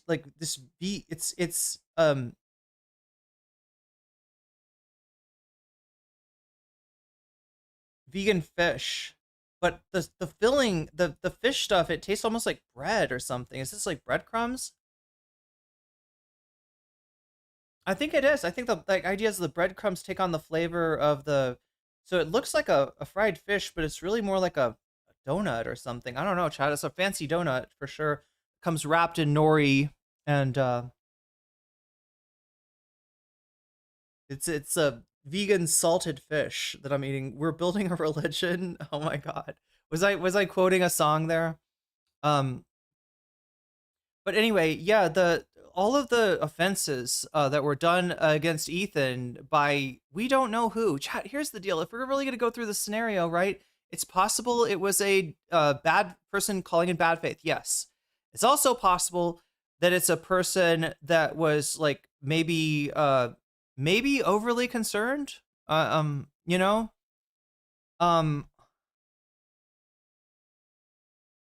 also gotta say that when you looking at the Giardia sketch, I assume that is a sketch, right? When I watch it, I maybe because it's wishful thinking, but I assume that Ethan is not actually a unfit father, right? I assume that the story is embellished for comedic effect. It's another Ethan poop story. Right? So it wouldn't occur to me to do so, but I gotta say, like, given we'll get into it, chat. We probably have to watch that clip again, don't we? We gotta keep watching the diarrhea clip. It's the best one. But yeah, it's possible it was somebody that was overly zealous. It was somebody that was just legitimately concerned, right? The way that it came off to them. And this is the thing, when you're a big content creator, you're going to do content. It's going to come off in different ways to different people, including fucked up people. Your audience, the bigger your audience is, the more different kinds of people with different interpretations of what you say are going to be there. So, it's also possible that somebody did that legitimately thinking that they were helping, right? Now, if you know about the foster care system, you might question whether that's helping or not, right? But again, I don't think it's true that CPS is just some slop organization that comes out, and if you didn't dust that day, they take your kids away. They're like, I'm sorry, we found a little spray of poop under the toilet. Yeah, that's not sanitary. Your kids are coming with us, right? That I don't think that's how CPS works, but obviously, there needs to be more, money and care put into, how we treat children who cannot be taken care of their parents. And of course, we wouldn't want to, you waste the time or use the resources on something where it's not an important thing. But yeah, it's possible that there's somebody that genuinely, was concerned. It is also possible, right? If we're going to talk about what's in the Schrodinger's box, there's multiple cats in here, right? It's also possible it was an H3 fan trying to set up a scenario just like this. Do I think that's likely? No. I also don't think it's likely that Ethan called CPS on himself, but we can't completely eliminate that from possibilities. The point is, chat, we don't know. We're never going to know. There's certain things that you can never know. And at each one of these things, the H3 fan, to stay an H3 fan, is forced to choose to say, oh no, I know. Denom's. It was somebody from Denom's audience. And they knew that the children were being treated greatly, and they wanted to hurt the Kleins. They wanted to hurt the children. They wanted to cause trouble. They're evil. They're evil fuckers, right? You gotta fucking eat that hook, line, and sinker to buy that. But then you gotta be willing to be malleable enough to have entertain a little bit of the Schrodinger's cat and say, but also it could be Bad and Bananas. It could be Hasan's audience, right? Everybody's to blame. Everybody is to blame, even though we don't fucking know. We don't fucking know if Ethan is to blame, even, right? I mean, it's like I said, probably not true, but that's not a possibility that we can totally eliminate. So, under oath, his testimony and evidence to his house staff was that the house staff did not make the calls, that he asked them, and they said they didn't. There we go. Oh, so it wasn't even the staff having to testify. It was Ethan, delivering what, Zoom testimony or something to the court, I'm guessing. The poo parts of the Kilo video paints a really bad picture of it. Well, we'll get to that, chat. I gotta hurry us up. I'm sorry for taking so much time. Again, if you want to give me more time, right? Even though I don't deserve it, you can support the stream. That's a great idea, right? It keeps the stream coming to you, and it makes the stream longer every time you support me. Just watch it. I mean, like if it happens, like I'll point it out. But yeah, the time will increase. Pulses me. Female vaginas are disgusting. It's 66 in San Diego. Yeah, and also I just checked Edmonton. It's actually really nice there right now. It's raining, but it's actually quite warm. Written testimony, Rave says, from Ethan. That's kind of... It's raining though? Yeah. Oh, okay. Kind of freakish weather. See, 500K, have you seen the clip in question? I'm wondering. Oh, sorry, it's not 500K. What the fuck? It's, Suke. I feel like you've swallowed a lot of assumptions, right? And while swallowing assumptions is not as dangerous as swallowing a contaminated item with Giardia, it is still I don't think a good thing for you, right? Just like, like, let's admit that's not a good situation to get into. That dogs do sometimes catch Giardia. And when you're adopting a new dog, that's something you should think about and look for. But that, ideally as a parent, you'd want to keep your house, because I'm telling you, right? Somehow, according to Ethan's story, now 500K might tell me that actually Ethan retconned his story later, right? He changed his story. Chat, what do you do? Davy, what do you do when a witness changes a story? Is that testimony like really dependable? Would a judge and jury rely on the testimony of somebody that had just completely changed their testimony? Oh, actually, yeah, no one got Giardia. We got the test back. I mean, I'm not going to show you or anything. You'll just have to believe me. And don't worry, there's always souks out there. Wait, is that a word? It feels like a slur. I feel like I should not say your name. Can I call you 500K? Can I please just call you 500K? Because I feel like that's probably a slur in some language. Your name is, but yeah, I don't know. Then again, my name is probably a slur in some language. It's probably a really bad slur, actually. So let me not give you harsh times. It's books with an S? What? Oh, okay. Oh, wow. Okay. So yeah, Denom's watch. Anyway, we're gonna get into this. But look, I'm glad you're here. you're allowed to think, like, we're not like some kind of community that, like, if you don't believe what we believe, you get banned or kicked out or anything like that. As long as you can be chill in chat, you're good to me. And I want to hear your opinions, even if they are not the same as my opinions. I do believe, though, that we're going to be getting into exactly what you're talking about earlier. So I'm going to try to not get in the way of my own content here and just get to it. Because right now we're talking about Anisa's pussy cat. Anisa, no, not cat, chat. Just the first part, right? By virtue of the fact that she tweeted about a review of an esthetician that she went to, and Ethan then was seen to have screenshotted that, right? They actually, somehow the camera was like behind him, and it shows his phone, and it's like, here he is, like on a tweet of Anisa talking about her pussy, being like, "Her, gotta share this, right?" There over there. Well, Well, so here's what happened. My good friends over at the Celebrity Poker Tour. Yours isn't mainstream, so I appreciate you. Oh my gosh, my friend, I am so glad to get you out of your echo chamber. That's an interesting perspective there, right? Everybody else thinks what I think, right? You're actually a voice in the night, what is it called? A voice crying in the wilderness, saying some contrarian shit. And so I thought I'd check it out. Hey, look, that's as good of a reason as anything. Like I said, we'll get to the controversy that you're alluding to. I think that's a part of the Ethan, how Ethan became ground zero for the commentary Civil War segment.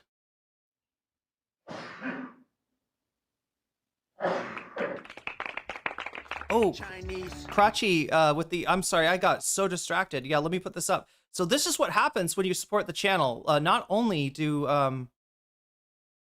wait, I gotta make this, oh my God, I realized I gotta,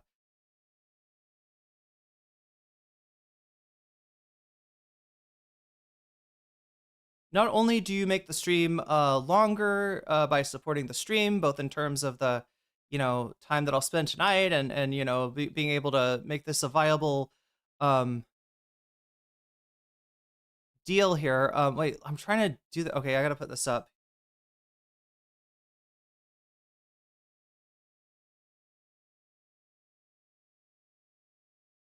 Which will also help me illustrate how the fuck any of this works. Because I get it, it's kind of weird. It's kind of complicated. All right, so look at that.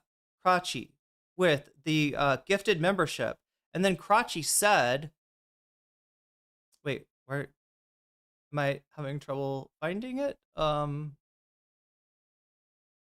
my dono towards Karen Returns, right?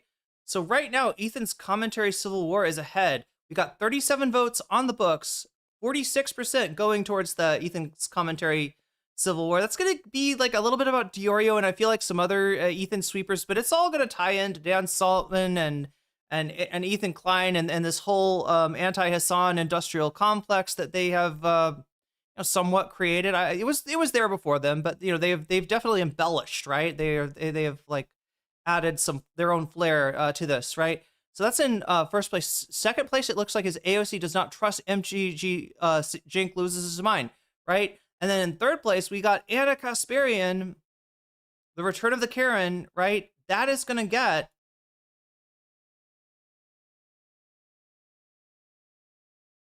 a little sheen on it of 3 extra percent, right? So, yeah, but right now that would put that into second place, right?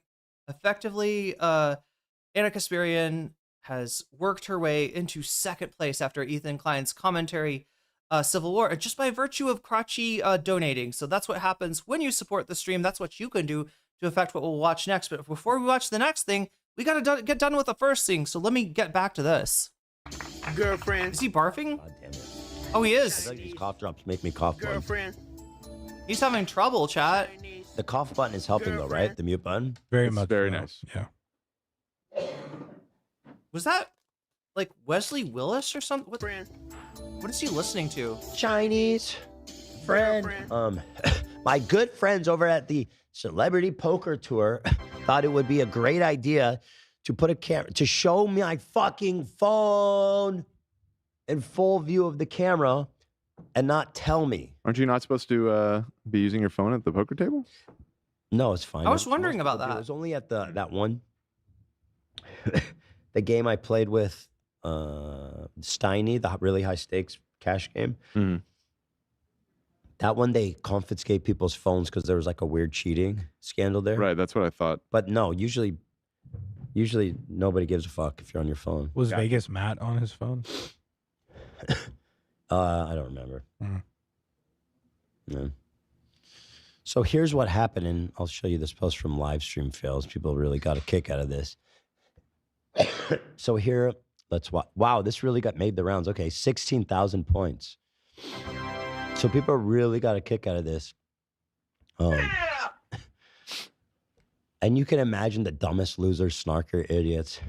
We're like, he's a pervert. He's obsessed with her. He's psychosexually obsessed. He's downloading and putting in his spank bank. You can audibly hear me go, Look, ugh. Look. Yeah, that's the proof that he's not attracted to her, right? How about if you put a sensor on your dick, Ethan? Are those things real? Isn't there a thing, Chad? Isn't there some kind of sensor that they can put on a person and tell how aroused they are? But anyway, Chad, I don't want to put that on Ethan. That's not my kink for sure.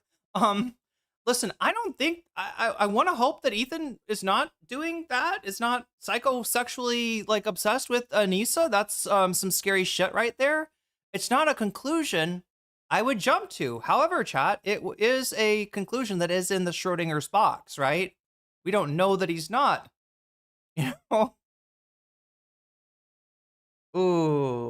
Ooh, God, this is another L for Hila, isn't it? This is another. Look, what I'm saying, chat, is that like as far as optics, this looks bad.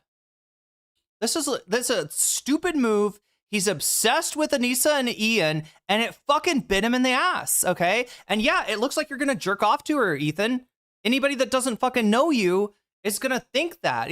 Like that is literally what this looks like, right? But no, I'm not fucking bad faith that I'm gonna jump to that assumption, right? And that's the difference between somebody that's like, you know, sweeping for a narcissistic maniac that really doesn't deserve it, right? Maybe you should be sweeping for yourself and not Ethan. It's what I'm gonna say. If you're gonna try to, you know, sweep his bullshit under the rug, because this isn't him being a pervert. This is him being a obsessive dickhead. There it is. And he said it. He told us up front. He's never gonna stop harassing Anisa and iDubbz. He's after everybody else is forgotten. He's gonna still remember. He's gonna fucking, you know, salt their earth is what he's saying, right? And again, you can't have a guy like that, right? Whether it's a guy in the White House or whether it's a guy, you know, with a lot of money and a lawyer on a podcast.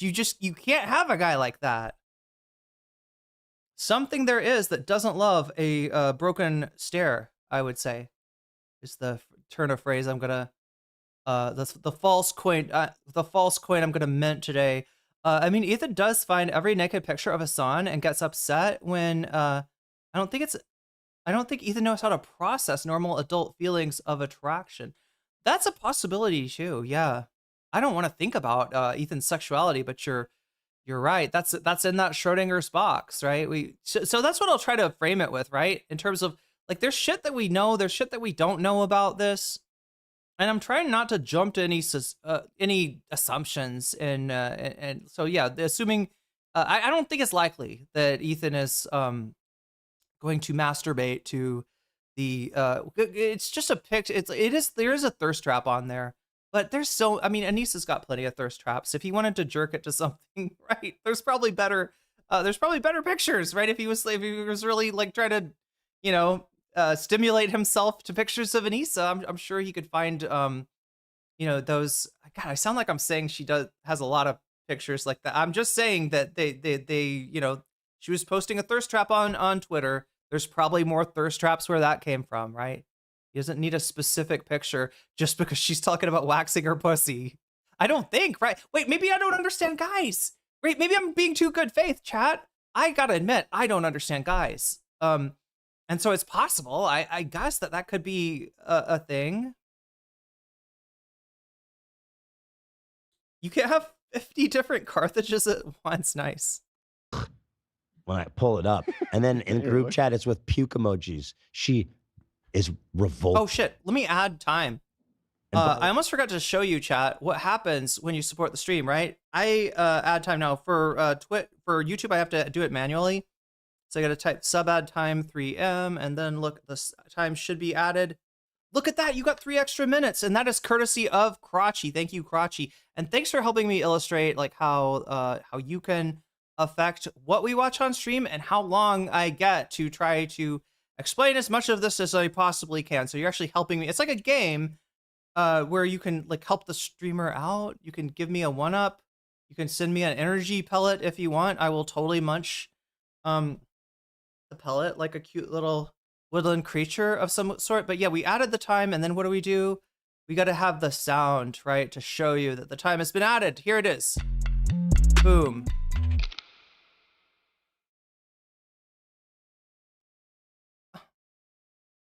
It's not. Press the button. Go. No, it's not doing, chat. Why not do? By the way, if you're like, oh, these guys are talking about my pussy, it's like, then don't post it. Don't post. If you're gonna talk about your ass, I can't do his voice, right, chat, but if you're gonna talk about, he's like an Andrew Dice Clay here, right? If you're gonna talk about, post about your pussy, then you better not complain when I screenshot it and send it to the group chat and say, oh, look at the pussy. She posted a pussy. She's getting her pussy waxed. Oh, chat, is my Andrew Dice Clay impression at all passable? That's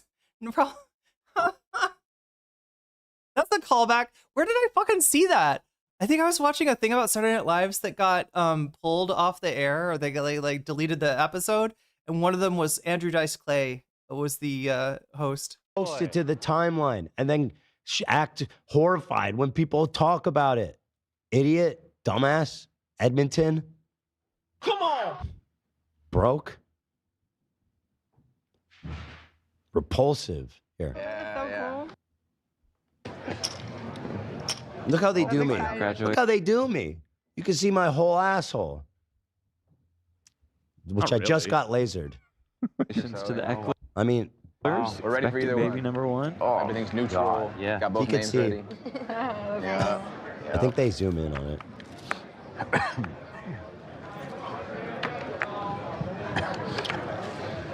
So do you got what the story is? Like, I don't even know what iDubbz or Anisa posted. I guess I could look on Twitter and find out. I'm not sure. It does protest a little bit too much. You're right, Tanky Gooner. I don't know what their response was, but he's making it like they got triggered. They got triggered, all right? I was being like, I don't want to see your pussy on my timeline. And they got, they can't, if you're going to show the pussy, so then we can look at the pussy. Like, I don't know. I'm trying to do my best, like, scumbag guy voice, right? Of just, like, misogynist. Like, that's what misogynists sound like to me, in other words, right? I'm, you know, I mean, this is some kind of ugly shit that he's posting here. Like I said, it was a bad look. I don't think that he's going to, like, you put it in his spank bank. Like, wait, isn't he the one that said that? Is he getting that chat? Is there somebody that said Ethan's gonna beat off to this tonight? Because I kind of doubt that. It is a bad look, and it does look like, yeah, you're like sexually interested in Anisa. You're maybe a little obsessed with her, right? Maybe you are looking at what, you know, you may have more money at the moment, right? Looking at what you got, looking at what iDubbz, he doesn't have nearly the, you know, material resources that you, but he, you know, apparently is married to somebody that you've got some kind of inappropriate interest in. I don't think it's sexual, but it's still not good. There was no pussy. It was just, yeah. Well, I think it was like, yeah, I think it was a little bit of a thirst trap. Yeah, you're right. It wasn't a picture of that. It just, she said, I went to this esthetician to get my, and then she puts the cat emoji waxed, and Ethan is like, whoa, she got her pussy waxed. I gotta, you know, I mean, like, he's claiming that it wasn't because he wanted to put it on his Instagram story. Did he put it on an Instagram story? He's claiming that that's not the reason, right? That I think he says later he just sent it to the group chat to be like, hey, you know the person I always obsess about? Here's her talking about her pussy on twitter.com. We need to grok that. Grok. Is Anisa's esthetician good at waxing pussies? We need to grok that and chat GPT that. Yeah. Hopefully find out Congratulations to the Ecklers. We're ready for Expected either baby one. number one. Oh, everything's neutral. Yeah. Got both names ready. Yeah. Yep. There it You can is. see, I screenshot, I crop it. And guess what I'm going to do with it? Send Wait. it to the fucking group. Didn't he crop it to the boobs or something? I mean, that's so you say, Ethan. So you say. Group chat. I wonder when he heard that he was like filmed doing that. I'm sure they don't mean to do that, but yeah, he kind of did. Again, this is unfortunate for him that the camera caught his phone.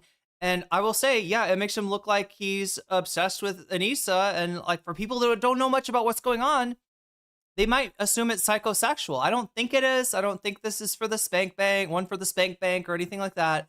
I don't want to, I'm going to leave his interest in Anisa in that Schrodinger place, right? Where it's possible that there is something psychosexually going on, even if Ethan is not fully aware enough to see it, right? And it might be the case that he just hates her guts because she's connected to iDubbz. I don't know. Maybe she did stuff to piss him off too, right? It's not just he's pissed off at both of them, like right. And it's not like a hatred by association. This is the most divorced man who is married in history. I know, right?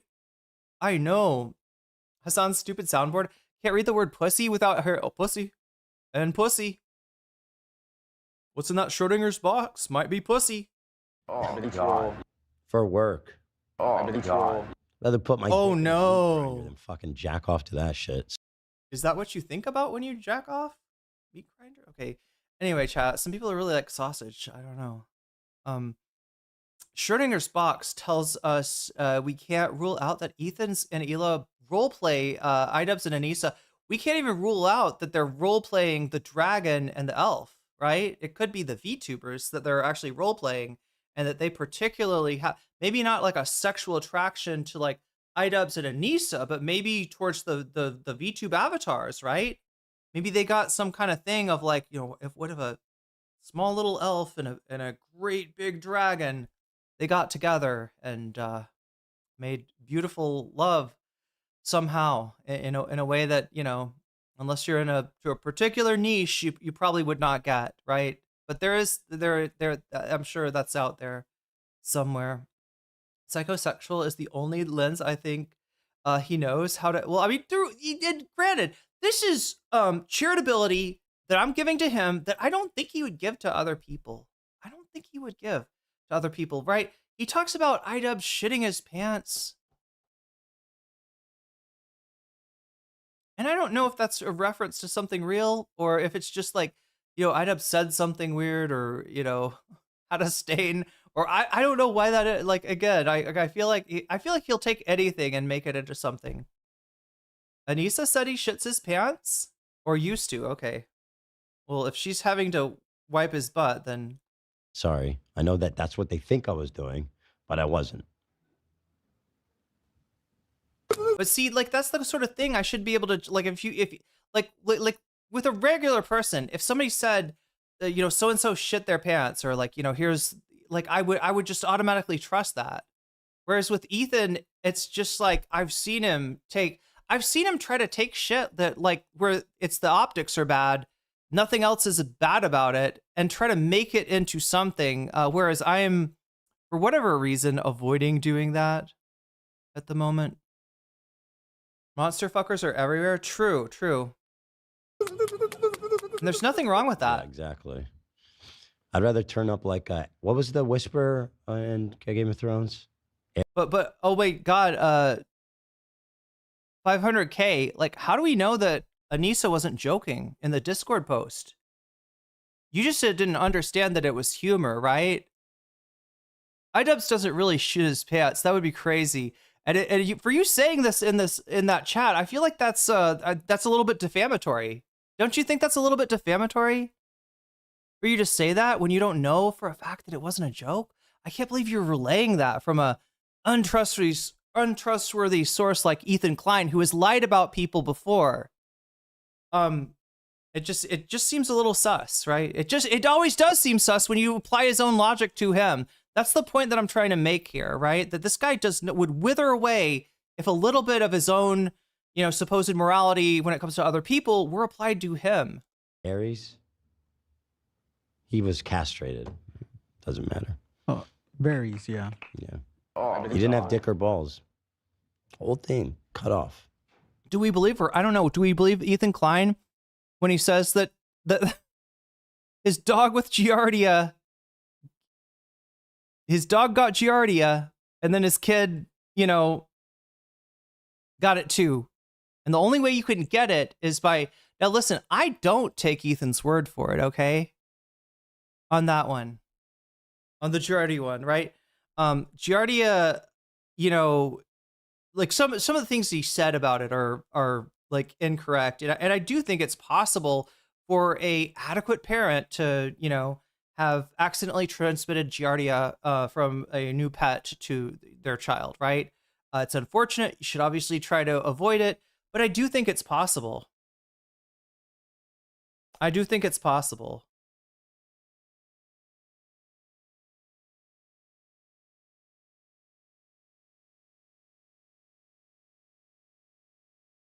But if we're gonna let Ethan because this is the problem that I have, right, with H3 fans in general, is that you're willing to give him the benefit of the doubt on a story that he said that does sound fucked up. Now, I give him the benefit of the doubt because I know he's obsessed with poop. He thinks it's really funny, and that I know that Ethan will always go if a little bit more grossness and danger makes the poop joke funnier, then he'll go for that, right? So I kind of take it, I assume that the children are not endangered based on that, but it's not, I don't think that's like a universal perception. I think he told a really gross story, and you wanted us to give him a lot of charitability on that, right? And also the possibility, to kind of retcon it, to come on later and say, oh, actually, we got all the tests back. Turns out nobody had Giardia. It was just a bunch of sloppy diarrhea. We just all had sloppy green frothy diarrhea that looks a lot like the diarrhea in the picture that I saw of a toilet when I looked up Giardia, but turns out the frothy green shit was from something else, not Giardia. Okay, just retcon anything. Let's, only see you gotta steel man everything this guy said. It's crazy. There's a double standard. Do you see what I'm saying? There's a double standard. And when your fandom holds a double standard for the person at the center of that fandom, it's cringe, right? And your perception of like you hold a non-mainstream view, right, is the perception from inside a fucking fever dream of a dying cult.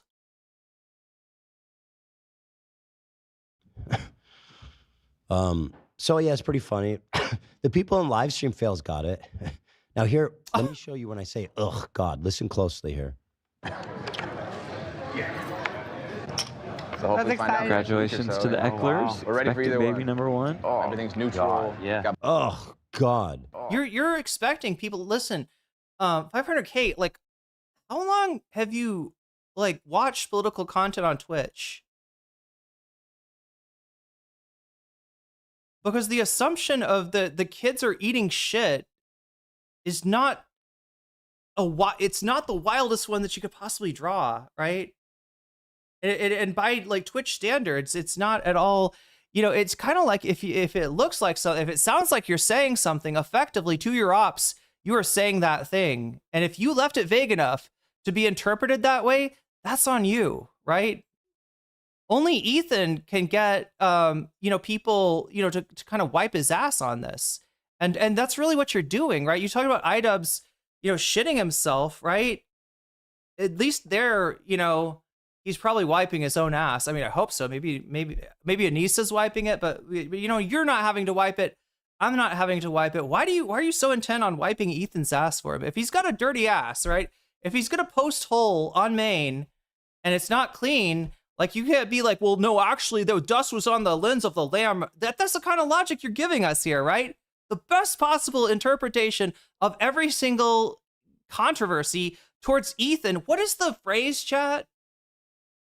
To my friends, everything. To my enemies, the law. That's kind of what we're getting here, right? Again, this is mob boss shit. This is petty tyrant shit. This is Donald Trump shit.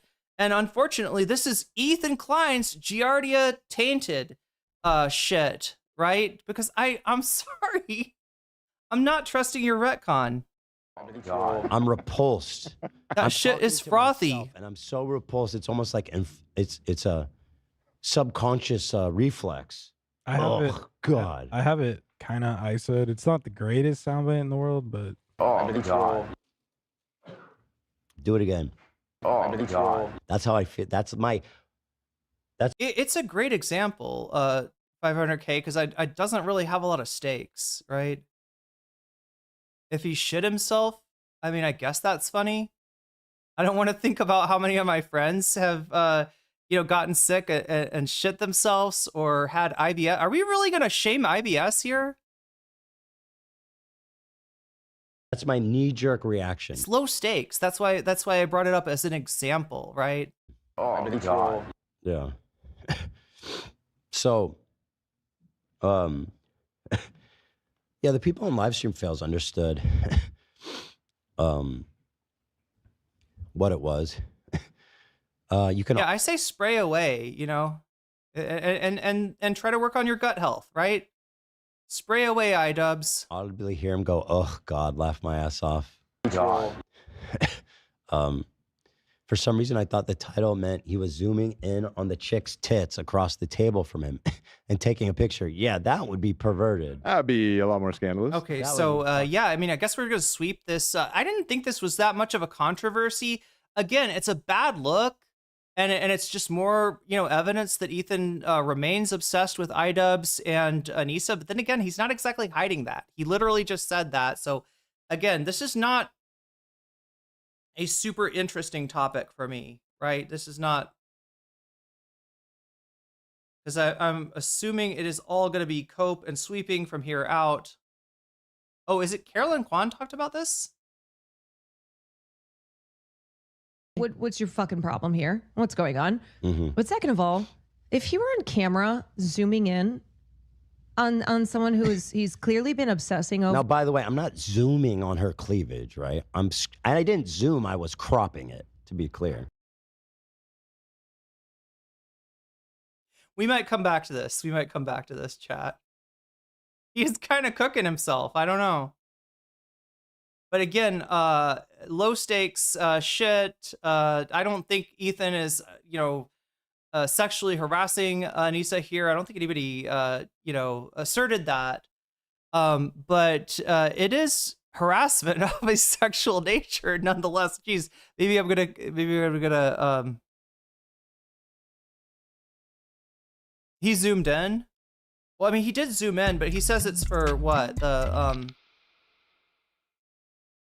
you play the poker clip again? I want to see if he zooms in and saves it. You really want to dig deep on this poker thing. We might get back to it, right? God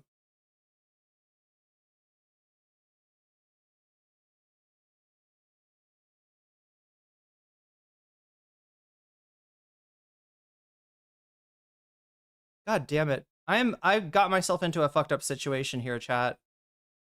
I know that this is not going to be a popular decision, all right, but I'm going to give you a little bit of Ana Kasparian because Ethan is a litigious asshole, and I'm not going to leave the stream going. I need to pee. I can't leave the stream going. What are we going to do, chat? I think what we're going to do is we're going to look up Ana Kasparian, Eliza.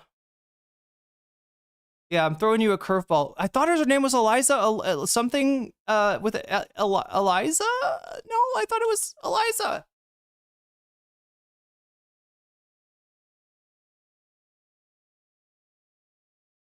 The T, Ana Kasparian. Fuck.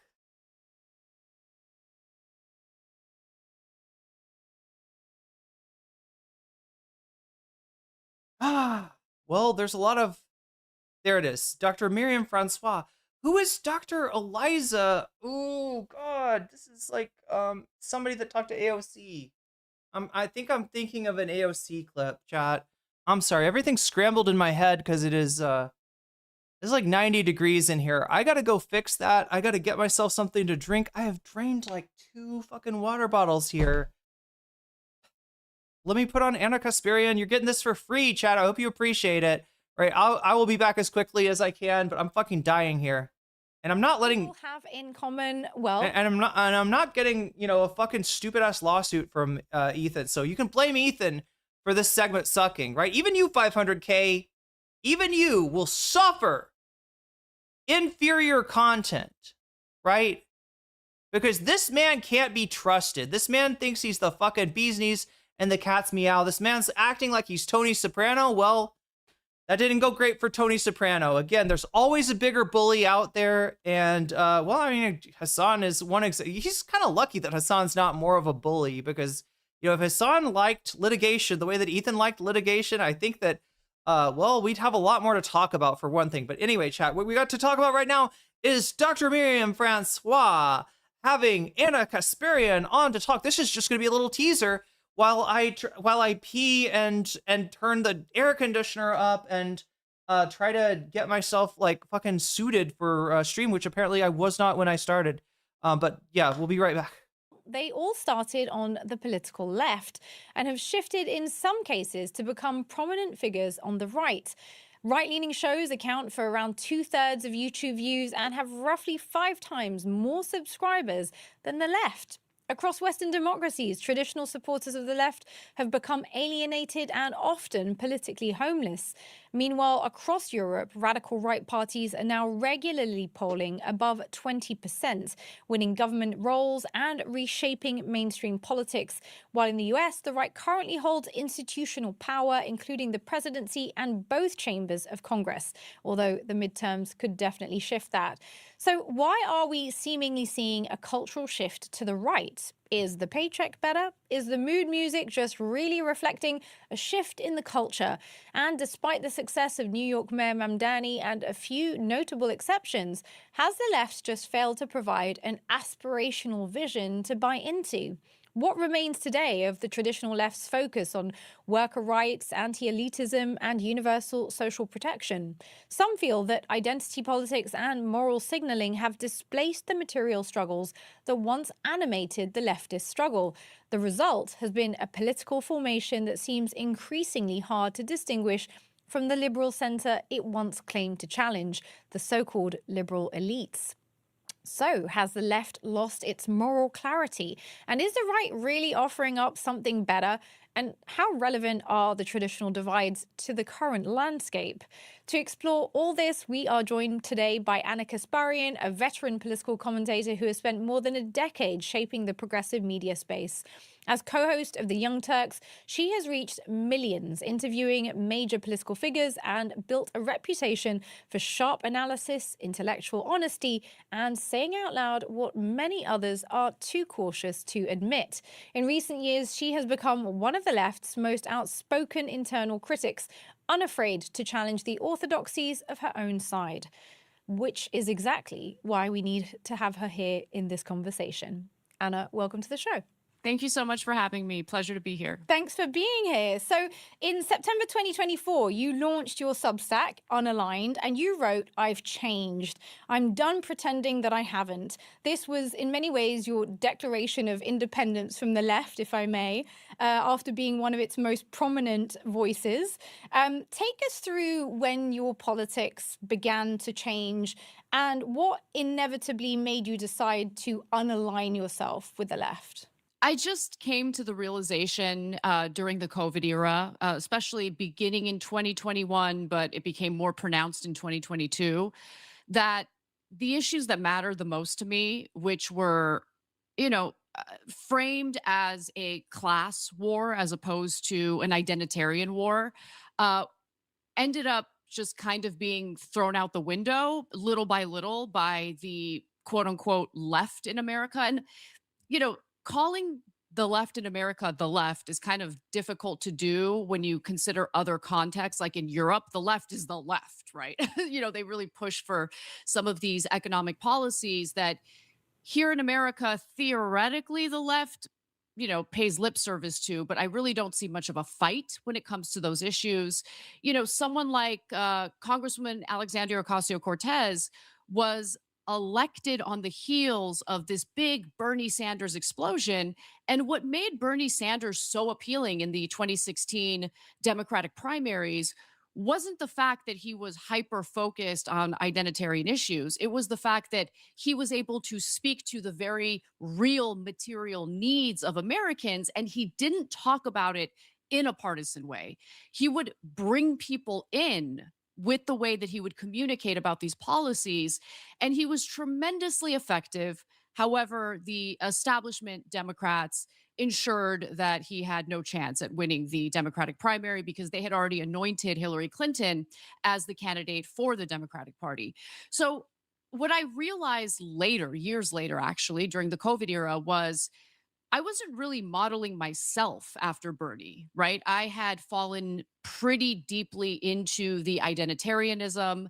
And as a result, I was seeing my country as something that's deeply fractured based on race, based on identity. And more importantly, there was this growing culture among those who self identified as the left, where even having conversations with the other side was considered sacrilege, right? Like, you don't do that. You don't platform them. You don't have these conversations. And I've been doing this for nearly 2 decades. And in those 2 decades, I've seen things get worse. I've seen people become far more divided. I've seen the country at the brink of a potential civil war.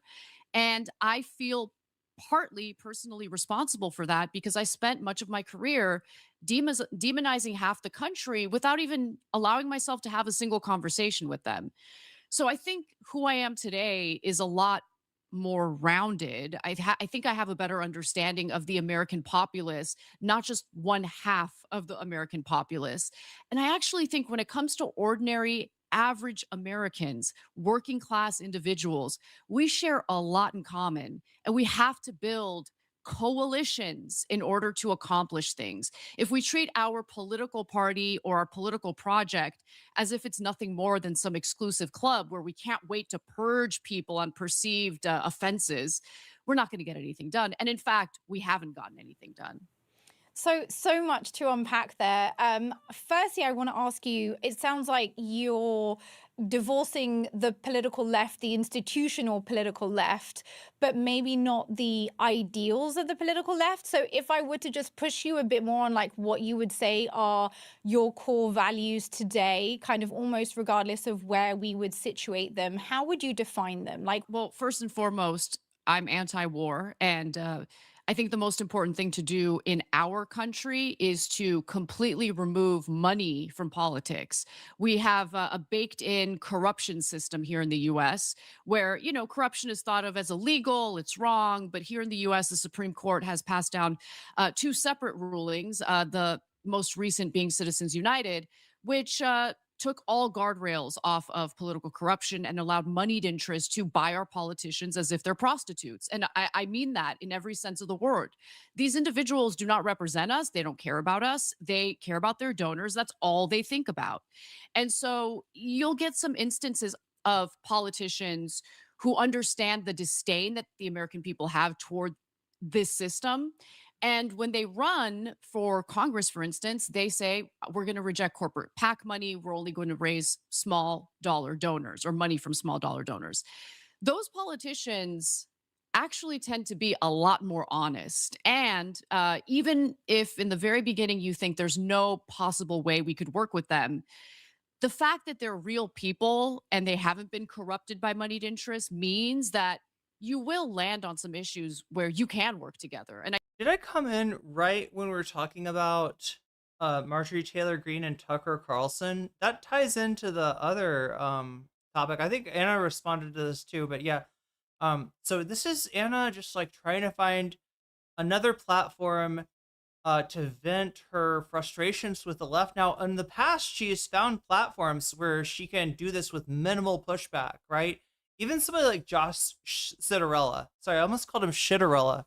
I'm not trying to say that about him, chat, but I mean, you know, he kind of just, it feels like he just agrees with everyone. It feels like if there is a Joe Rogan of the left, in terms of that, maybe it's Citarella, because you know, when you come away like agreeing with people of I don't know. I mean, I don't know what's going to happen to Citarella now, right? People enjoy his podcast. They enjoy his interviews. They enjoy his guest list. And yeah, he's, when he talks to somebody like Hasan, he's, you know, in agreement there too. But I think that like bringing on ContraPoints, people didn't really talk about his Ana Kasparian, the Ana Kasparian appearance on the Citarella show, but yeah, certainly after ContraPoints was, and I'm not talking about you platforms, the evil ContraPoints with no pushback. I just mean that, you know, this host is doing what I don't see from a lot of these kind of podcasts, right? In terms of actually pushing. I don't know if you've seen it yet, but there is some pushback on what Ana has to say. It's fairly controlled. She's not trying to make her look bad. She's not trying to, you know, like expose her or anything. And I don't even know what her viewpoint is. Dr. Marriott. Wait, have I got this right? Sorry, this person. Miriam Francois. Dr. Miriam Francois. But yeah, it's a little different than going on Josh Citarella's. And you know, well, I don't know. I feel like just the obligatory pushback, which is, it's pretty normal, right? If you know, like when a reporter is interviewing the president, you know, it's usually not hostile because the reporter got the interview with the president. So it's not somebody like going after the president, but there is, you know, you ask the questions that people would like to hear the answer to, and a lot of times those are questions that the candidate or the interviewee does not want to answer. You are seeing that on here. So yeah, she's just now getting to the identity politics versus class politics. Spoiler, you don't have to choose, okay? You don't have to choose. Your class is an aspect of your identity, and your identity is yeah, you know, affects your class, right? That it's these aren't, you know, mutually exclusive things here. But there's a certain type of leftist, right? I would call them like the zero books leftists for a while, that really did want to be like, hey, we got to get serious and stop all this woke stuff. Have you read Mark Fisher, Exiting the Vampire Castle yet? We have too much cancel culture in our and when you ask what's the example of the cancel culture, Russell Brand was viciously excluded from the left for the fact that he would use terms like birds to define women. I'm quoting from Mark Fisher, chat, sort of. He would use terms like birds to describe women. When asked about the term, Brand responded that he was from a working class background. That's how people talk where he comes from. Like, right, he doesn't mean to be disrespectful. He doesn't mean to be misogynist. And that was like, that is the look, like, I'm all for challenging entrenched ideas on the left, right? Moving forward. But the Mark Fisher thing, it always just boils down to like XYZ white dude got canceled, and I don't like it. I don't like it, right? Or like somebody said that this guy was reactionary, and I don't like that, right? You know, people say that you have to be progressive to be a Marxist when we're ignoring all of the proud tradition of conservative Marxists. Anyway, it was a discourse for a while, but I've taken you away from our stated subject, chat. I feel so much better. How is everybody doing? Can I check in with everybody? How are we doing, chat? I need to hear you in chat. Can't read the word pussy without hearing Obama's voice. Oh, sorry, I'm like way behind on Twitch chat. Let me scroll forward.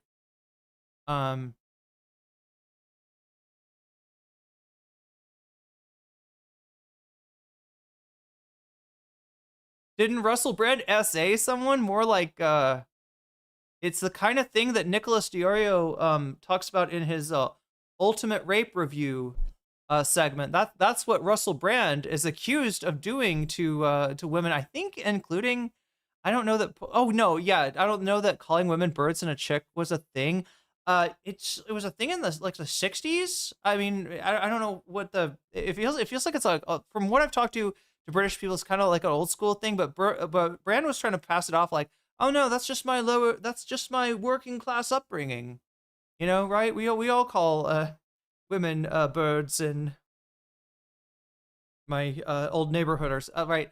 Anyway, it's one of those takes that didn't age well, right? The Russell Brand did nothing wrong take from Mark Fisher. I kind of got, but anyway, what I'm trying to describe is the fact that what ContraPoints and Ana Kasparian are doing in trying to kind of like shoehorn, I don't know, just like reactionary social thought into the left. It's nothing new.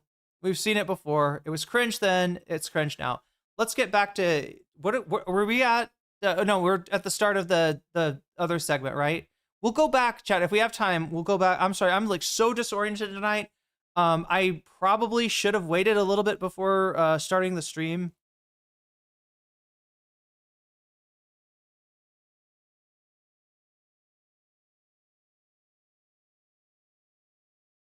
And for the record, you know, I'm no comment chick. I don't have that much of a problem with somebody saying birds. But it turns out that not only was Russell Brand a misogynist. Yeah, exactly. Eat the rich. I see Automod has caught what you're saying. But you are correct. That is, wait, he admitted to it. The fucked up thing though, is that like so he admitted to having sex with a 16-year-old, right? And the reason he's, saying that is that he's claiming it was consensual. And I think, chat, is that legal in the UK? I think it's actually legal in the UK. Right? It's not a crime. It's apparently not a crime. What he did to that 16-year-old in the UK, except for the fact that she did not, or at least I think he's lying about her consent, right? But yeah, just the I mean, I don't know how accepted it is in the UK for like a full ass adult to be saying, to be in a relationship with a 16-year-old or having sex with one. I use that word because a 16-year-old cannot consent with I'm not questioning your appraisal of the situation, Yeet, and you're not in trouble for saying that word. It's just the automod is like the automod is crazy. But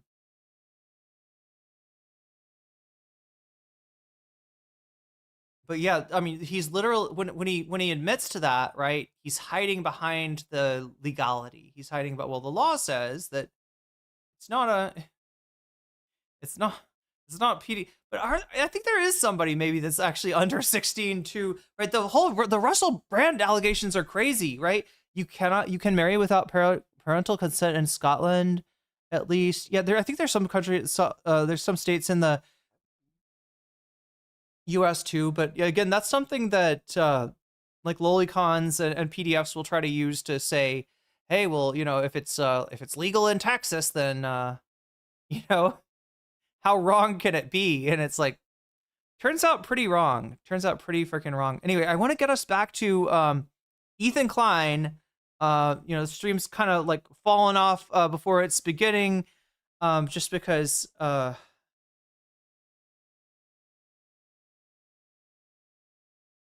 don't know what happened today, chat. I planned to bring you the Ana Kasparian story, and then this landed. I really quickly, or as quickly as I could, made a thumbnail for the Ethan Klein material, and somehow, like, as soon as I did that, I was like sapped of energy. So I've been trying to, like, I don't know, like eat fruit or something. I don't know what's wrong with me. But I'm not feeling great. And also, yeah, you can see I changed wardrobe a little bit. It's hot as fuck, or it's humid as fuck, and it feels hot as fuck. And so I had to just really like crank the AC a little bit and get myself another cold drink. I think I'm okay now, but again, it's kind of, I don't know. I'm tempted to just cut stream right now and come back tomorrow.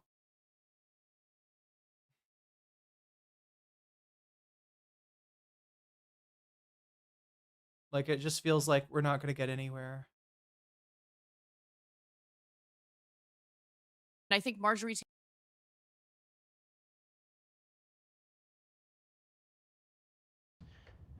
Okay. Anyway, also, and finally, and Ian and Anisa news. This is fantastic, you guys. Ian has issued an apology for making the silly joke that I molest my children. By the way, Carolyn Kwan, do you have a problem with that? That your bestie Anisa Do we need to go back to the content? says I molest my... Sounds like the symptoms, one of the ADHD symptoms. I don't know. But Master, I've been kind of sick since like last fall, or I got like legitimately like acutely sick, and I have like been recovering ever since. And yeah, it's just like I don't fucking know. I don't know what the fuck is up. I've lost weight though. Hey, that's a good thing. But I think it's like something like I'm not like eating enough at times where I like legitimately like I don't know what it is about making a thumbnail that it sucks all of the like glucose out of my body or something. It feels like that. And then I eat fruit and feel slowly better, but god damn. But yeah, I mean, I don't know. I just feel like I knocked myself out making the thumbnail, and then when I finally got on stream, it's so late that it just doesn't feel like, I don't know how like fucking engaged people are with any of this. It feels like I'm just streaming to. I thought it was Destiny. That's a great catch there, Hardly Dan. That's a great catch. I thought, I think you should yeet the countdown from the stream. Wait, what? And just stream as long as you want? Oh, it's a joke about Yeet the Rich. I thought you were talking about Yeet the 16-year-old that DGG has groomed into a Ethan Klein propaganda mouthpiece. No, different Yeet. Was it COVID? It could have been. It actually, I think I may have, because like there was this one week where let's see, I'm trying to remember. I worked out with 3 other people, all doing cardio in the same room, right? Which is like, I mean, most of the time you're not going to get COVID from that. Most of the time people are going to be sick, right? But yeah, that's a great way to get COVID, to work out with no mask in a close proximity, like cardio kind of situation. It was just like everybody wanted to do cardio that day. I don't know. Usually when I do cardio, like when I jump on the running machine or whatever for cardio, yeet the timer. Wait, I'm sorry. Yeet the timer and stream as long as I want.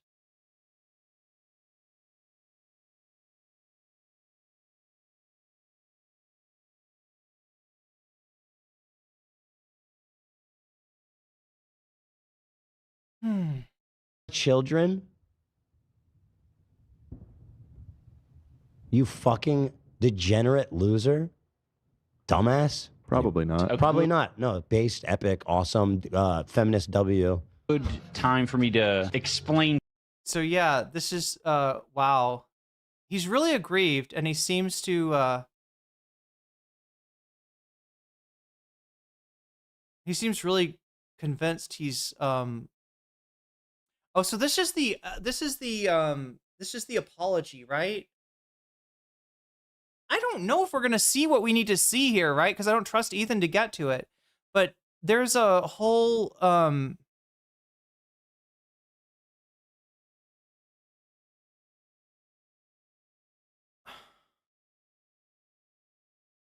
like what we want to see is what Ethan is actually talking. Do we need to rewind it? Chat, my brain isn't fucking working right now. Fuck. I have missed way too many days in a row of streaming right now, but you can see why, right? It's very hard to stream like this.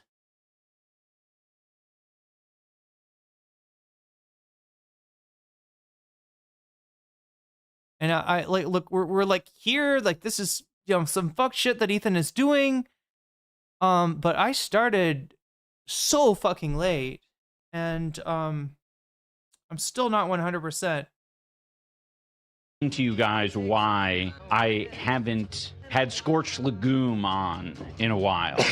So Scorched Legume is the dragon. Oh no, what is up with the music? Chat, can somebody please tell me? We need an iDubbz expert in the room. We need an iDubbz doctor. What? Talking to impatient, chat? Wait, that's from like 2 days ago, chat. I'm low-key calling you impatient without realizing it. I'm so embarrassed, chat. This shouldn't read like that. There's like I'm sending the wrong messages. I don't know what the fuck is wrong with me, chat. This is not okay. Like,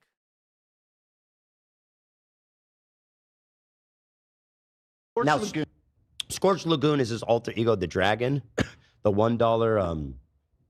Oh, I like that. Oh, yes, that's so funny. Not just you, everybody liked it. It was the only time people actually watched and supported his channel. It was when he did this dumbass dragon thing, because he'd get involved in the beef, he'd be silly, whatever. So all of a sudden, he stopped doing it. And by the way, Denny patrons, they're dropping. Okay, my Denny patrons on the up. We be farting, stinking up that diner. Okay, you don't know what you're smelling. You know if it's fun.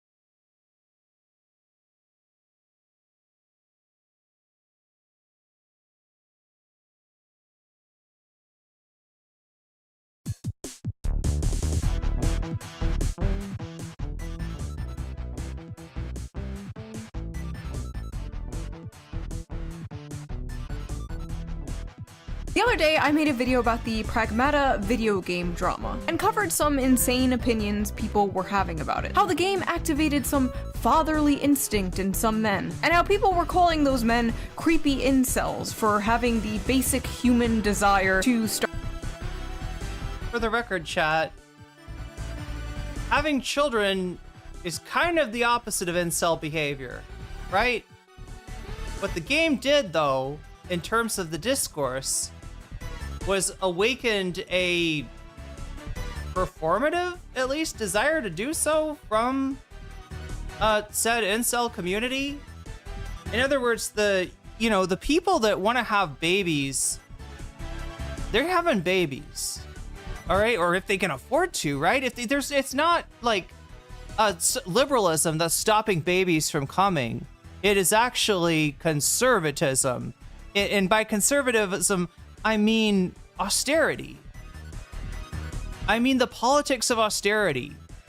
I mean the rich somehow wanting to wring us for more and more and more of our money, to the point where now fast food restaurants, chat, are talking about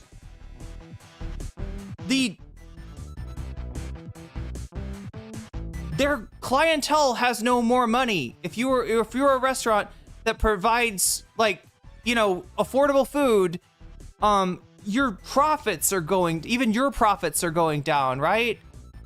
It's in other words, it's so bad for people in terms of like not eating, not being able to afford the things that they need, that it's like the demand has gone down, right? Which actually hurts the people on top a little bit. Not really, right? They'll take advantage of it. They'll be fine. Don't worry about them, chat. Worry about yourself. Worry about us. Worry about whether we're gonna make it, right? And that's what's making a lot of people who might have kids you otherwise could not consider having kids. Be like, I am trying to keep body and soul together right now. I'm trying to keep my life together. I'm trying to manage. And shit is out of control. Do I really want to bring a kid into this? You want to see more kids, right? Stop electing fucking maniacs. Stop electing egotists, right? Who start wars to fucking as a flex. Stop empowering maniacs that play fucking games with our life, right? And you'll see a lot more kids coming out, and they'll look a lot less creepy. That's crazy, Chad. She's showing her thumbnail, right? Like, creepy. Oh, they think it looks creepy. Yeah, it does look creepy. It's Uncanny Valley, okay? That's an Uncanny Valley child that you got there, right? That is not a child, but a robot, right? Canonically in the game, you don't have, oh my God, chat, you do not have that child, right? That is not part of that is not part of anything in the game. I'm sorry, I'm trying to find some music to go with.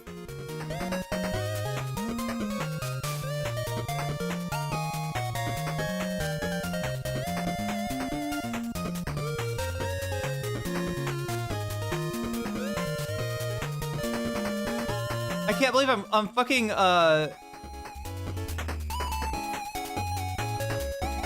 stun locking on something like music. Okay, something like that maybe.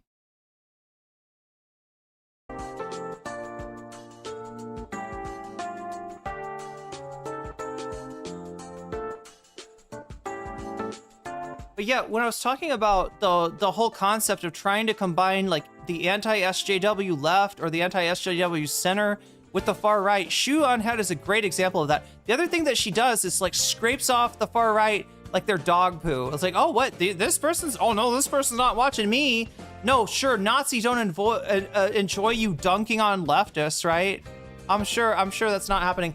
Chat, it's too loud. It's too loud. It's too loud. It's too loud. Let's fix it. Tanky Gooter, do we need to have a purge here? You said I was yelling. Why? I'm confused. Why is she yelling? Did you feel like you were being yelled at?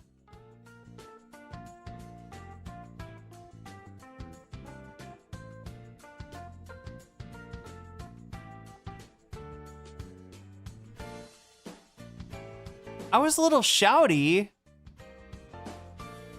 You were joking. See, it's like the Ethan Klein thing. There we go. I was a joke. I didn't mean the babies got poop in their mouths.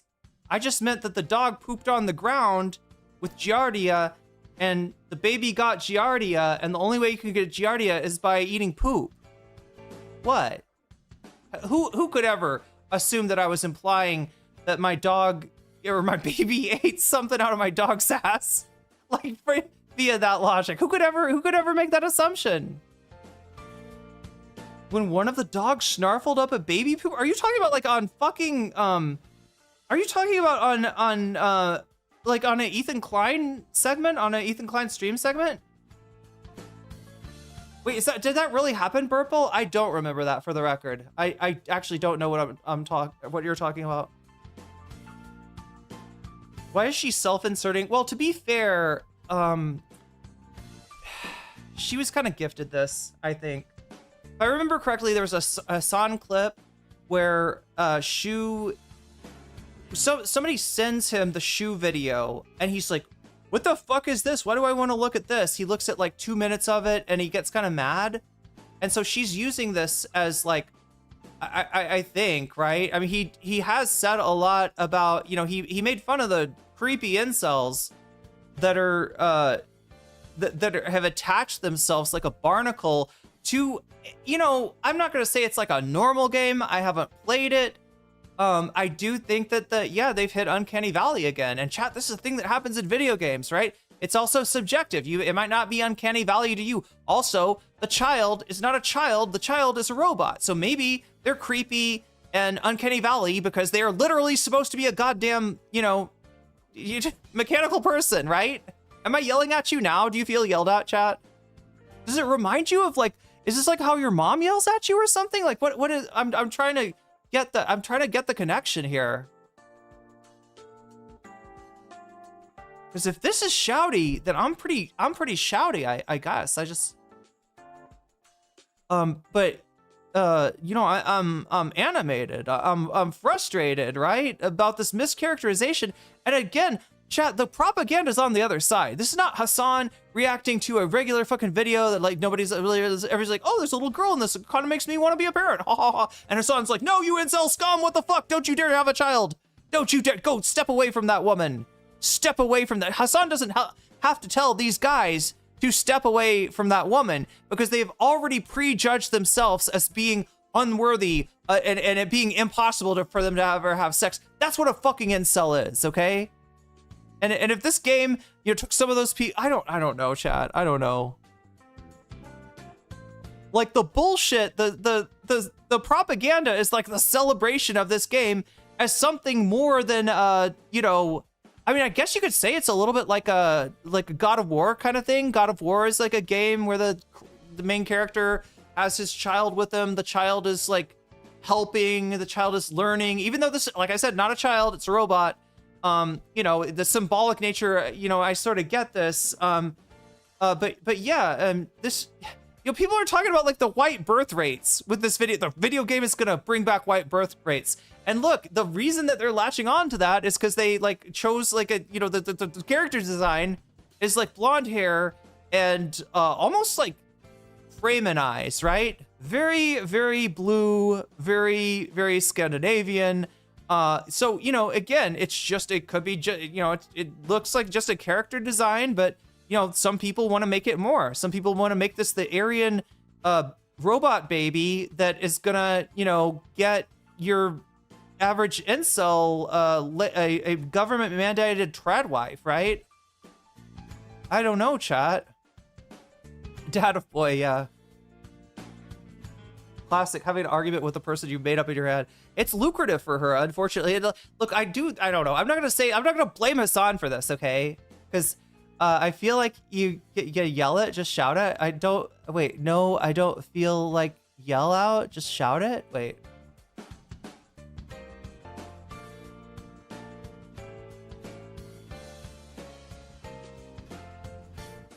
Just for the record, chat, like,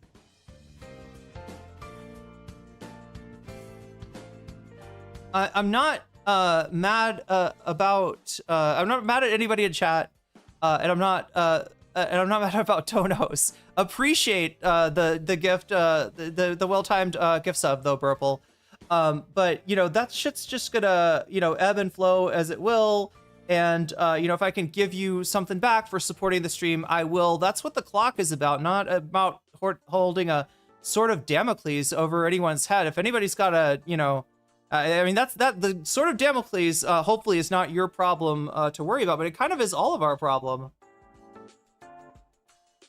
I mean, the sword of Damocles, I noticed is the one that capitalism holds over our head, but if it's gonna make it stressful for people, I hadn't heard that reaction before, but if it's like a stressful thing where it's like the music starts playing faster and faster as we get closer to like, you know what I mean? Like a video game, like an old school video game.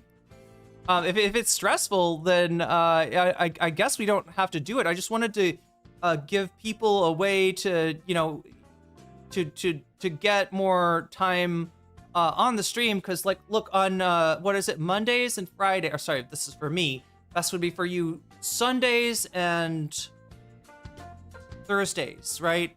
I have Thai class. I'm talking about in the US, Sundays and Thursdays in the US, I have Thai class. There's a hard out there, right?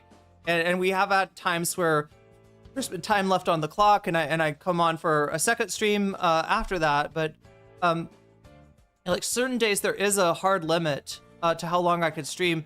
On a day like today, there's not, but other than the one that I bring to the stream by my lateness, right? And the reason that I was thinking about like cutting stream right there and coming back tomorrow is that tomorrow I could kind of try to set it up so we go on really fucking early and we have plenty of time and people are actually awake. And yeah, probably there would be more dodos, but there's more viewers, right? And that's really what I'm going to try to concentrate on, rather than, you I don't want anybody to ever think that like, you know, if we have like a slow night as far as Dodo's, it's like their fault or something. Like, I don't know. And if it feels like a sort of Damocles, then I don't want to hang it above your head for sure. That's not what I'm trying to do with that. But it's a, you know, it's basically J-stalks. You know, it's a technique that I saw another streamer use, and it solved the problem of me sometimes getting involved in a topic and spending like kind of an excessive amount of time on it. It kind of solves that problem. And gives me because I do lose time. Otherwise I like lose time, but I don't know.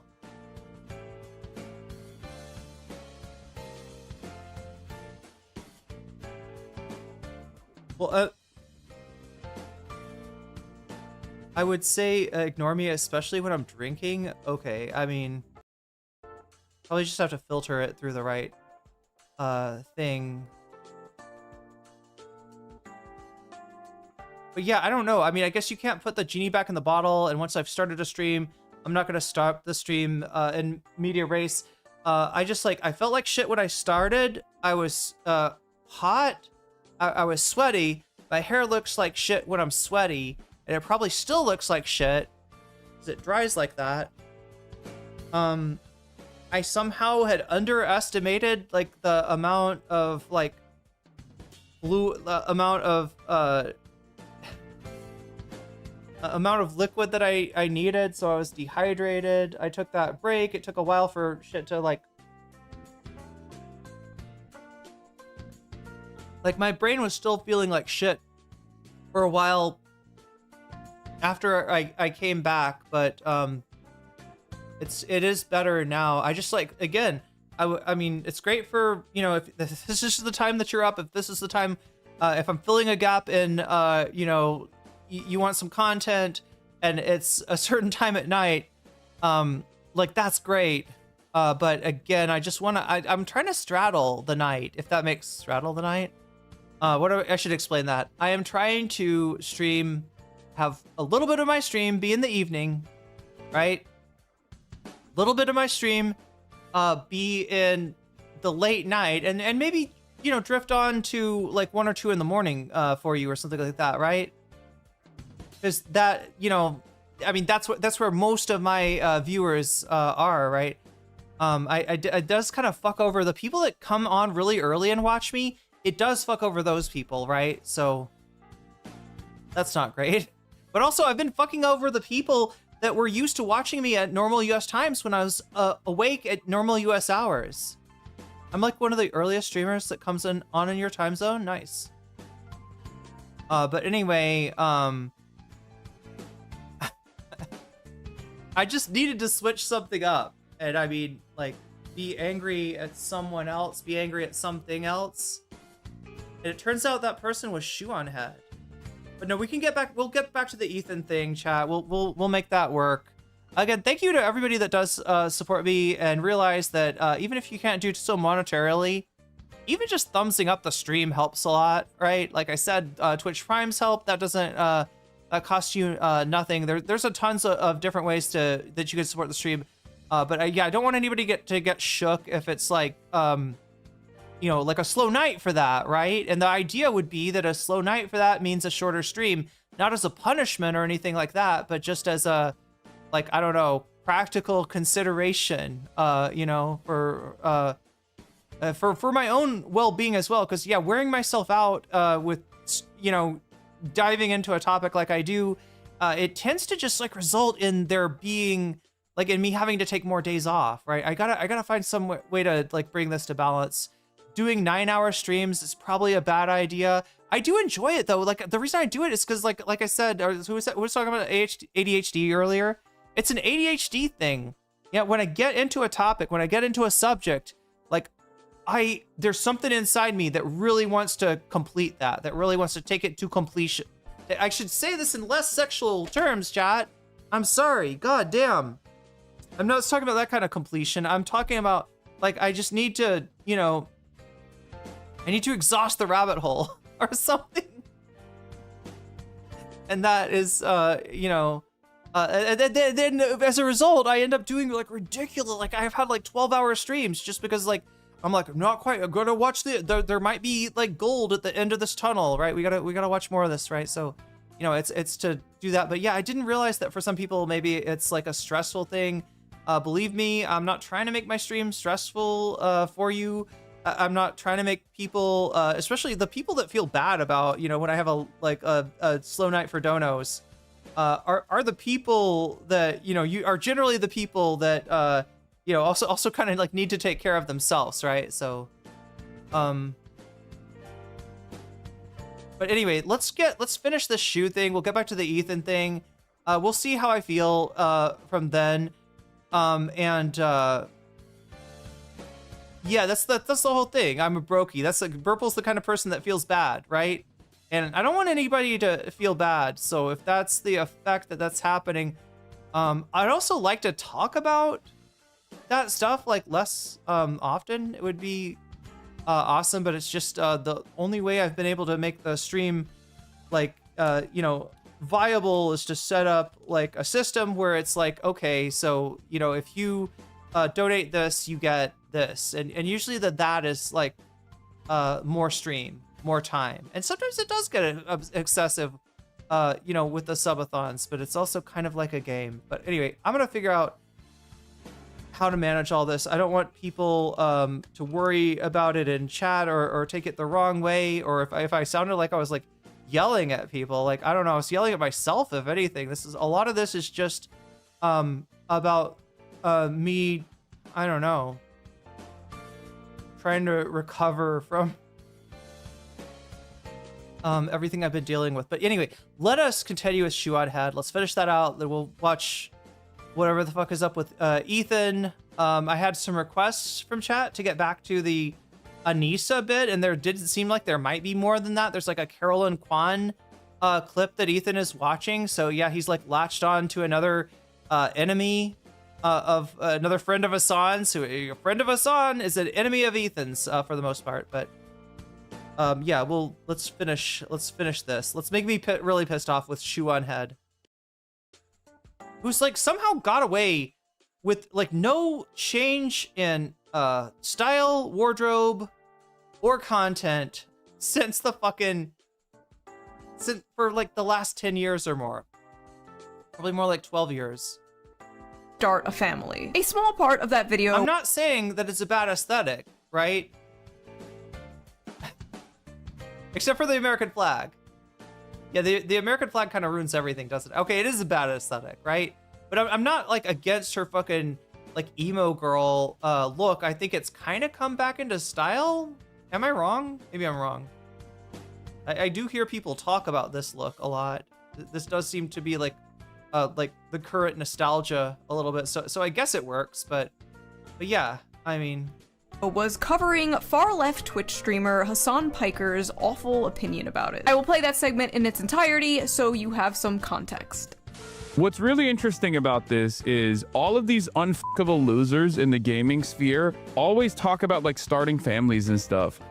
And I don't understand like why this has become a thing that they care about. Like, if you're a gamer, you should care about things that you actually experience. You should care about things you actually enjoy, right? If you're a lonely gamer who has never been around a woman and will never have sex with a woman, why do you care? Like, why do you care about having children or like riding for having children? Like, it's just not something that you're gonna experience ever for your life, for the rest of your life, right? This is something that I never understand. So wow, yeah, maybe if you don't, there's a reason people are yearning to start a family and can't afford to have one and can't seem to. If you don't know, right, Hasan is not talking to all gamers. Hasan himself is a gamer. Last time I checked, right, he's not talking about all gamers. He's talking about the gamers that are looking at Pragmata like meme magic, right? Like, I see small child on video game, therefore I will have small child in real life. It's just underwear gnome logic, right? Right? There's a step that you're leaving out. Question mark, question mark, question mark. What is behind those question marks? Right? Like what do you need to do what is pragmata like? I don't know, chat. I don't know what the thought is. I guess I haven't read enough about this, but yeah, the people that are kind of turning this into a political issue are the capital G gamers that yeah are kind of like also capital I incels, and that complain about being locked out of the locked out of the dating game by virtue of, I don't know, their chin proportions, their posture, their body composition, right? They'll find all kinds of ways to to discount themselves, and therefore they don't end up approaching girls. So what is it about pragmata you think that's gonna like allow you to? Because the whole thing that they need to do is they need to approach, like, okay, theoretically, right? Theoretically, if an incel wanted to stop being an incel, oh no, chat, but the first thing they gotta do is they gotta drop those communities that they're in. Their one social, that's their problem, chat, is their social outlet is reinforcing the behavior that's keeping them incel. Their social outlet, their social circle online, right, is reinforcing this shit. It's providing them with all kinds of cope, and it's reinforcing the behaviors and the attitudes that make them undesirable to a potential partner that if you. And so what they need to do is like, yeah, get on the online communities. They are going to have to ask out a bunch of girls, right? And if I'm assuming we're talking about straight guy incels here, right? They're going to have to ask a lot of people, and they're going to have to, when they get the no answer, just be chill about it, right? And they're going to hear a lot of no's. But if they keep trying enough, then yeah, eventually this is how people learn how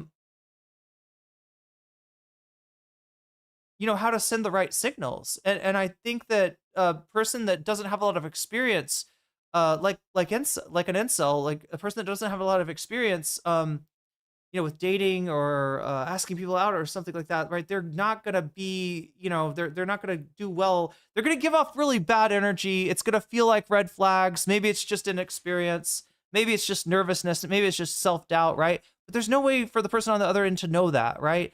And so they're taking this as like, oh, women just do not want me. I am unacceptable. There's nothing I can do.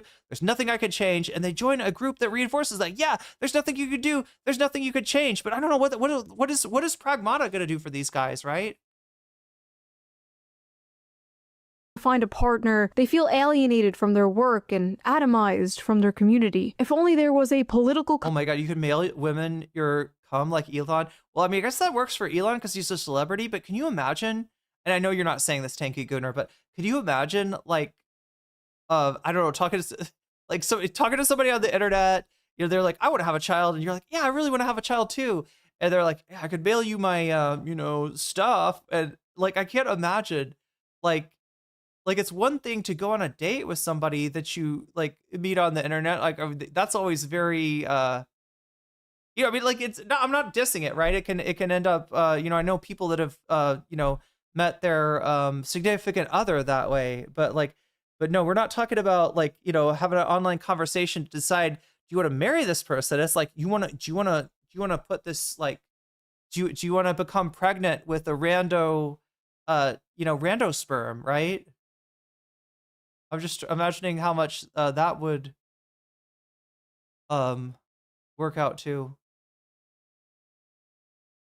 Your last message disappeared. YouTube does that sometimes. Commentator. Wait, was your last message, women want men who actually work actual jobs, and these kind of men don't want to work, is what Emily says. Was that your last message? Around to speak about all this? Oh well, guess not. First of all, the only care about something if it affects you is extremely libertarian coded, and also very weird coming from a guy who understandably wants everybody to care about a genocide that is happening across the ocean. Second of all, what is this nihilistic horse shit? You never aspire for anything, never aim for greatness and meaning. And I love how he's— Look, you can say if you want to, Shu, that you think that he's doing a microaggression against a marginalized, community of men at a very low level of pretty privilege. Are you trying to make an SJW argument here?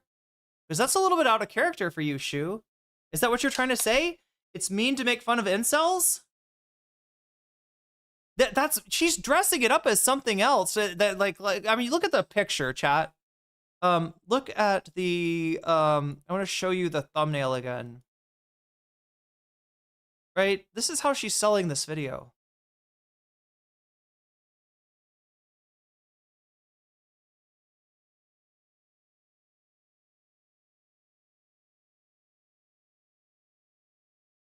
Hasan is mad, right?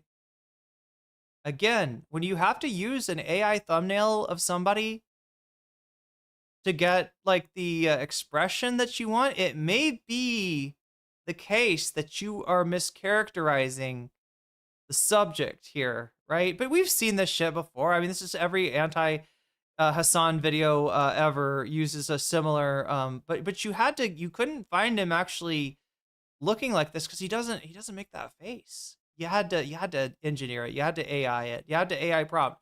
Grok, show me Hasan if he was reacting to this like I am claiming that he is reacting like this, like that many anti-Hasan people would like for him to be reacting like that. This, right? Show me what that would look like. The Hasan that says, you're doomed. Yeah, she's accusing him of like reinforcing incel like sort of tropes. Like the whole doom thing is the black pill, right? That has a name amongst incels, right? It is like, when somebody that is dysgenic, as they say, very eugenics sort of term, right? Not attractive, does not have good genes, I guess is what they're trying to get at.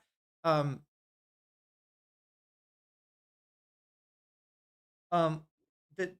when somebody that is genetically unable to find a partner or have sex or pass on their genes, when they recognize that their problem is unsolvable, right? That's called the black pill. It's them being like, yep, this is how it's gonna be. There's nothing that can change that, right? As opposed to like the looks maxing thing where it's like maybe you can hit your head on hit your skull, hit your maxilla and your zygomatic process with a hammer, and you might come out of that hot. Maybe if you take peptides, you could be hot. Steroids could help you be hot. Right? There's that thing, and then the black pill is. But she's accusing Hasan of essentially saying the black, and maybe he is, but I don't know. Like you got to ask yourself, like, do you see Shoe on Head yelling at anybody for attacking a disempowered group like this? Or is it just incels? Does it almost seem like Shu has a thing for incels?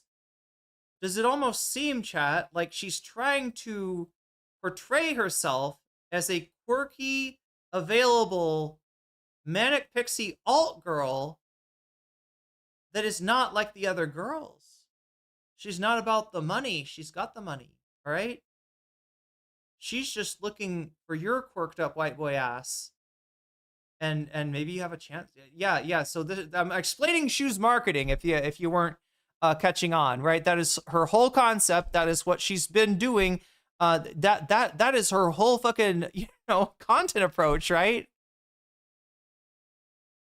But yeah, we're gonna look at this as like, Hasan's losing his shit, because that's the only way that we can sort of obscure the fact that this is like some kind of weird propaganda campaign, but it's not people like Hasan latching onto this and saying, haha, incel because of it. It's people, some of which are capital G gamers, some of which are incels, some of which when Jordan Peterson says that men are unfairly treated and society should really do something about that, really do draw the logical conclusion of like, yeah, if women weren't allowed in the workplace, they might have to marry somebody, even if it wasn't somebody they really wanted to be with. and that somebody could be this incel, could be that incel, right? If we could, if only women were, yeah, and then if women were in the workplace, then there'd be more jobs for men. Men could be paid better, feel better about themselves, and then the women would have to come to you, right? This is the kind of person that Shu appeals to. This is the kind of logic that's going on here, and it leads to some pretty bad places, right? That aren't as far removed, historically speaking, from our time and place as you might think, right? It was only the 70s that women could get a credit card without having to put it in their husband's name. These like unfuckable losers, like, okay, congrats on the sex, bro. Check out this sex haver over here. I'm sure all those unfuckable losers could easily go to foreign brothels and pay for sex like you, Hasan. Also, 35? No kids? Sitting in his ugly ass $600 Gucci sweater. I swear I've never seen this guy in a fucking normal ass t-shirt. Sitting on his high horse, looking down. She was talking about, I think the reason she's pointing to that, it might sound weird, chat, but she, I think, alluded to the male biological clock in the, so like, yeah, her last video was a review. Part of it was like a review of Pragmata. And what she decided was that this represented like in the same way that women have a biological clock, that you realize that like at a certain time, okay, if I want to have kids, like, I need to make it happen, right? That whole thing, she's like, oh, maybe it happens to guys too, and it just takes Pragmata to bring that out in them. Down at people for wanting something more out of life. I don't understand how someone could be so mentally mind raped that this is their reaction to such like a simple, wholesome concept. That was 3 minutes of a 30-minute long video. I didn't think much of it, I just uploaded it and moved on. The next day I woke up. I'm surprised. I think that Hasan, did he watch part of her video or something? Back me up on this, chat. Haas fans, right? This is the other thing too. I'm on the reverse schedule of Haas. Have Hasan not, and that's a problem because there's like I don't know, I feel like the Haas fans are asleep right now, but I really do need some information from you if you're out there. Why she likes to dunk on Hasan though? It's lucrative, right? She can make money at this, and unfortunately for Hasan, he kind of like somebody anyway. People. This connects to the fucking Ethan Klein, Nicholas Diario thing too, right? Or, but look, if you're a streamer, right? Okay, let's say that like, I'm trying to think of this, right? See, let's say that somebody did a long ass effort post 4-hour-long video on NCC, why she's wrong, why she yells, and she doesn't understand what the subathon timer feels like to a average chatter, right? And it's 4 hours, but the video author makes some good points, right? And so people start linking me the video, and I don't want to watch the video. I don't want to get owned by the video, right? But so like I guess in that situation, right? If there's a big prominent takedown piece that I'm not trying to show to my chat. Then I'm the right move would be to just ignore all that shit. Now Hasan didn't do that, unfortunately, right? And there is it's not exactly a Hasan takedown piece, but it like latches off. It's writing on his name, right? He's the personality that's mentioned that's getting in the video a lot of its views, right? And so somebody comes in chat and is like, blah blah blah, shoe on head. And instead of just like ignoring them, like maybe he should. You're a constant Hasanabi head. So can anybody answer for me? Like, right? He refused to react to. Okay, so he didn't put the video on because that would have been even worse, right? Him even putting that video on is a bad idea. Now I'm not saying this is because Shuan Head made a good, good faith attack, or that this is going to change Hasan's audience's mind. Although some people have, fallen by the wayside to the idea that Hasan is talking about all gamers. No game. If you play games, you're not going to have kids, right? You've made your choice. Your kids are going to all be, fucking Sims, right? You're not going to have kids IRL. You're not going to do anything IRL because you're a loser and you're a gamer, and like you suck because you play video games. Obviously, that's not what he's saying, although he could stand to play a few more video games himself, or so I've heard, and I've also heard that addressed to myself as well. Yeah, the 30 seconds sounds about right? But I think that's probably enough for her to make another video on. And when I saw that happen, I knew what was coming next. I knew this video was going to be coming out. So up. And my YouTube homepage was flooded with videos like "Shoe on Head just ended." And look, the only reason that people, I mean, I don't know, like, obviously Hasan's got ops in his chat too, so they'd be coming in trying to, you know, rage bait him too. But you know, it is going to be those few Hasan chatters that are like, actually, Hasan, I think she has a point, right? That are probably going to try to put that video in front of his face, and you know, he did kind of yell at them a little bit, right? Which, you know, maybe appropriate. Maybe they should know better. But it really is throwing Shu like a huge gift in that, right? Sounds like she's discovered the drama slot pipeline. Sounds like it. Hasan. Shoe on Head destroys Hasan. Shoe on Head finishes on Hasan. Wait, what? I had no idea what was going on, and to my surprise, he actually responded back, which then prompted a bunch of new videos. Hasan just had his biggest meltdown. Hasan's biggest meltdown yet. Shoe on Head has completely mind-broken. That's a pedo. Hasan. His response to me couldn't be that bad, right? Right? What an unbearable way to exist, dude. Oh, I'm getting all my politics from Shoe on Head. Ooh, look at me. I'm an emo girl. Ooh, look at me. 4chan guys who are now 38 years old want to. Now, is this the 30-second response that people are talking about, or was this one after the 30-second response?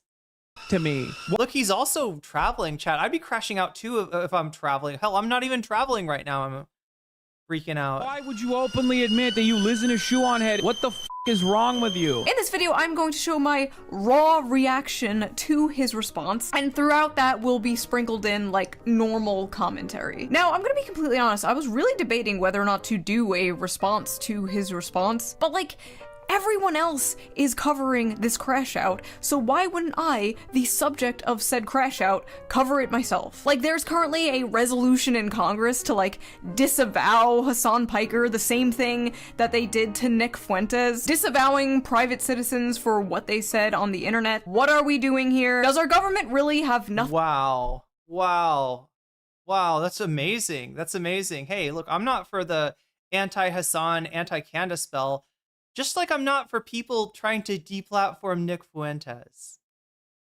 It's the same thing. You can have far-right opinions or you can have far-left opinions. What's important is that we have freedom of speech, right? Thing better to do. Like, there is so much going on in the country right now, so much going on in the world right now. I feel like decades worth of news happens like every week. Every day there is a breaking story of the most insane stuff you've ever heard in your life. Everyone is expected to have a fully formed opinion. Chat, I crash out on, according to chat, I crash out on stuff that I'm not even that upset about. Like, I crash out and just like being like, I don't know. Immediately. But the reality is, when a story first breaks, you're probably not seeing the full picture. Anything that surprises me, anything that I don't understand, I crash the fuck out. That's why for 5 years now, I have been using today's sponsor, Ground News. So let's quickly give them a shout out before we dive into today's reaction and video, shall we?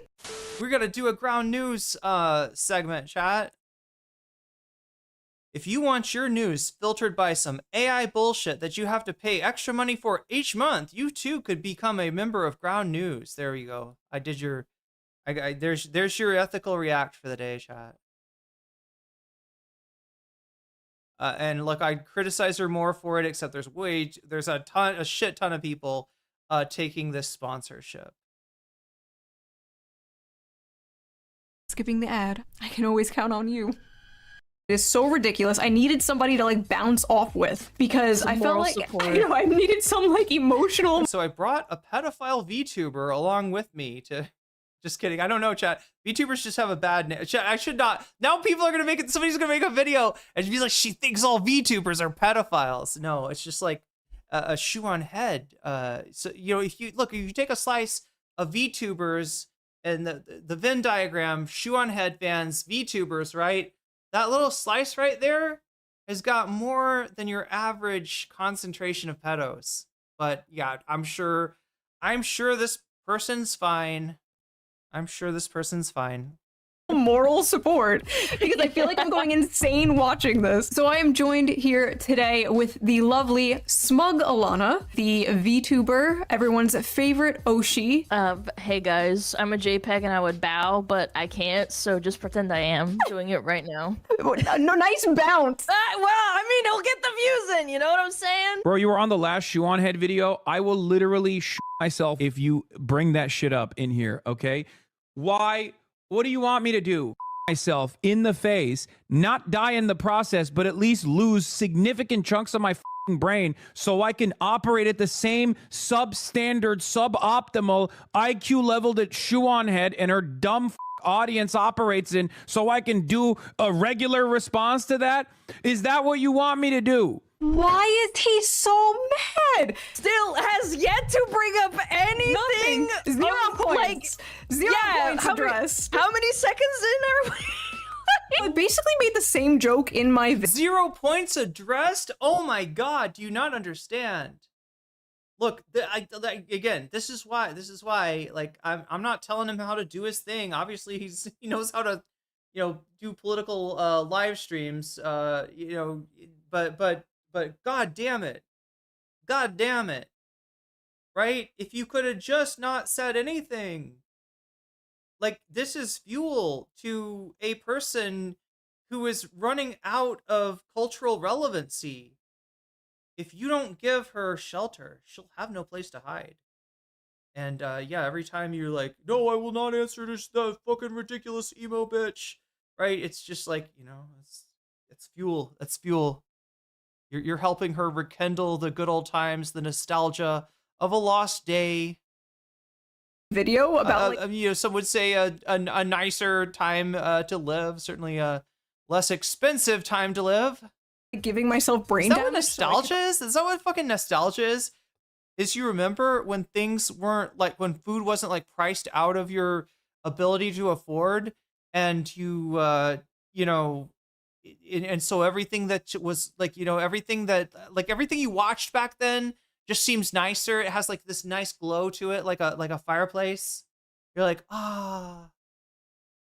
remember when life seemed vaguely possible? Oh, it was so good. Oh god, that was such a understand. Trying to follow the logic here. What if I'm right? What if fucking nostalgia is a function of inflation? What if that's what that is? He crashes out about the silly shit on the regular basis. That's what happens. Wait, what is this about? When neurospicy people are overstimulated? It was literally just a blip on the ungodly number of hours that he streams. Oh yeah, no doubt. He's already forgotten about it. And I'm to be fair, Chad, don't take this like I'm not, scolding Hasan, certainly not in a woke manner. No, I'm not trying to, tell him. I mean, I don't know. Like, if you showed him that clip, he would know that he fucked up. Like, he knows this, right? And he is trying to avoid it. But yeah, I mean, I don't know. I mean, I get rage baited. I get triggered. Who am I to criticize? Yeah, I mean, she just wouldn't have had this is all, right? I would love to starve Shu of as much content as possible. And for her to be able to do an easy follow-up video like this, a little bit of a gift. It's a little bit of a gift, not responding to you. Oh, sorry, you were like, Let me just give myself some brain damage. Imagine being that chatter. Like, hey, Hasan, did you check out this video? Do you want me? Ooh, look at me. I'm an emo girl, and I change my politics all the time. Ooh. Time out. Emo? You actually look less emo than I've ever seen you right here, Shu. In your streaming setup, right? So yeah, your streamer's persona seems to be acknowledging the passage of time, but you got to admit, Shu, that your videos are a motherfucking time capsule from 2014 or 2015. That's literally it. You know what, chat? I think it is like, maybe people just don't like it, like when girls yell. Maybe it is like your mom yelling at you. I never thought of that. Huh. And it also hurts my voice. It hurts my voice to yell. I wasn't even gonna bring that up. No, hold on. Maybe I should be more moe. For me, it's the wild way that he frames having. I mean, not moe like giant boobs, chat. I'm not talking about that moe. I'm talking about the glasses thing. Yeah. The glasses thing. Nuanced opinions, like depending on the subject. Like, God forbid you disagree with Hasan Piker, the arbiter of correct opinions of the internet. I do.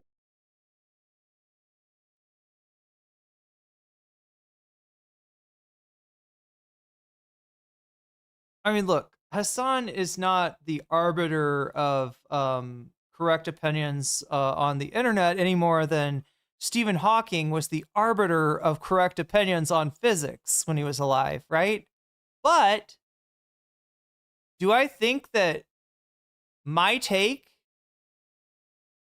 is likely to be more correct than Stephen Hawking's about theoretical theoretical particle physics, right? I don't know. We're kind of ignoring the fact that, like, say what you will about his opinions, right? Maybe you don't like leftist shit in general. Maybe you think that communism is evil. Maybe you have a big ass American flag sitting behind you, being bathed in some kind of bastardized version of bisexual lighting, with fucking wrinkles in it, right? Chat, like, now a real American patriot would burn that flag, actually, chat. That's what you're supposed to do with a flag when it's old and disfigured. However, chat, this is, like I said, her whole setup, like, it's a time capsule. It is pure nostalgia. So yeah, don't explain. Roger Penrose is the GOAT. I don't think Stephen Hawking, his ego was wild. Don't like Stephen Hawking. I'm just saying, yeah, you say what you will, right? I'm glad I chose somebody who's, like, chat is now saying, maybe not the best theoretical physicist, right? But he is going to know more about, stuff that he deals with every day than I am. And again, Shuan Head, she does touch on politics. She does not monitor the situation. And neither do I, chat. Neither do I. Maybe that's a mistake. She's just a girl who loves America. Damn you, Hasan. Is this Shu fluttering her eyes at blank? Shu has always been super... Oh, at Ethan? Is that the blank? Do I have Ethan banned? I can't tell. Is Shu fluttering her eyes at... Do not have that many... I mean, Nickel... DGG. There we go. That's what you didn't want to say. Okay, I got it. Shit. You know what? Listen, I don't think so. Because if she wanted to, like, Destiny would literally wake up at my streaming time if Shu said that he could talk to her then, right? Destiny would change his whole sleep schedule for Shu. This would be a huge get for Destiny. It was a huge get for Vosh, and, because of that, I mean, Vosh was compromised because of it. Every time Shu did something objectively kind of fucked up and right wing, Bosch had to be like, oh, it's not really right wing, or I'll talk to Shu, or you know what I mean? It was some bullshit like that, right? But Destiny, I don't think would have any. I don't know. There'd be some things that there'd be some things that she wants to call it, like, right down the middle, right? Of like, Republicans are bad, but so are Democrats. That would annoy Destiny. But yeah, I don't know. He's, pretty. She'd be able to have a conversation for sure, right? She's got all the access she wants to that community. She may just not want that access, right? I was thinking you were talking about fluttering her eyes, kind of like the way that Nick Diorio fluttered his eyes at Ethan Klein and his,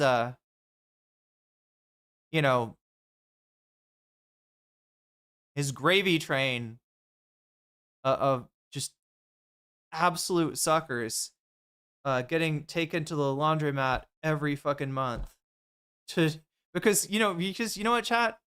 Ethan Klein's mansion, it's not nice enough, right? It needs landscaping. They need to hire another cleaning. They need to hire somebody to clean the place, right? Yeah, Ethan Klein. Yeah, you definitely need to give your money to Ethan Klein, right? And like, but yeah, now now Diorio's sucking off that teat, and the thing is that there's not that much room in Ethan's teats, right? There's not that much room. There's not that much milk. And when it got saturated with like the number of people that were just out there, kind of kissing Ethan's ass for financial reward, that's when you started to see the contrarians appear. Now, I'm not going to tell you like Queemon or J-Stalk, they're saying stuff that they don't believe. I don't think so. It does, they do seem to be, especially Queemon. He's like literally fucking on fire right now, talking about the bullshit hypocrisy that is Nick Diorio, right? I do think that some of these people think this shit, but the reason that you're seeing like a Dickers, get kind of testing the water of anti-Ethan content now, I think is because there has been proven a lane here, right? Anytime that there is a bunch of people kissing somebody's ass and it's really cringe, a lane is just automatically going to open up for like, hey, let's take a look at that. Let's look at the little piggy like suckling at Ethan's teat, right? Let's look at this pathetic man that used to be the king of commentary, that used to be known for calling balls and strikes, absolutely lending his voice to Ethan's propaganda in a way that it's just blatant that he knows what he's doing and he's making money out of this. That wrinkly flag in the background is killing me. Yeah, I don't know. I don't know where she got that. It looks like it's made of like it looks like a tarp. Do you know what I mean? It doesn't look like it's like regular flag material. Maybe it is. I don't know. I don't know what a flag is supposed to. Is it Ethan's teat just joined chat? Oh my god, chat. That would be crazy. Back in the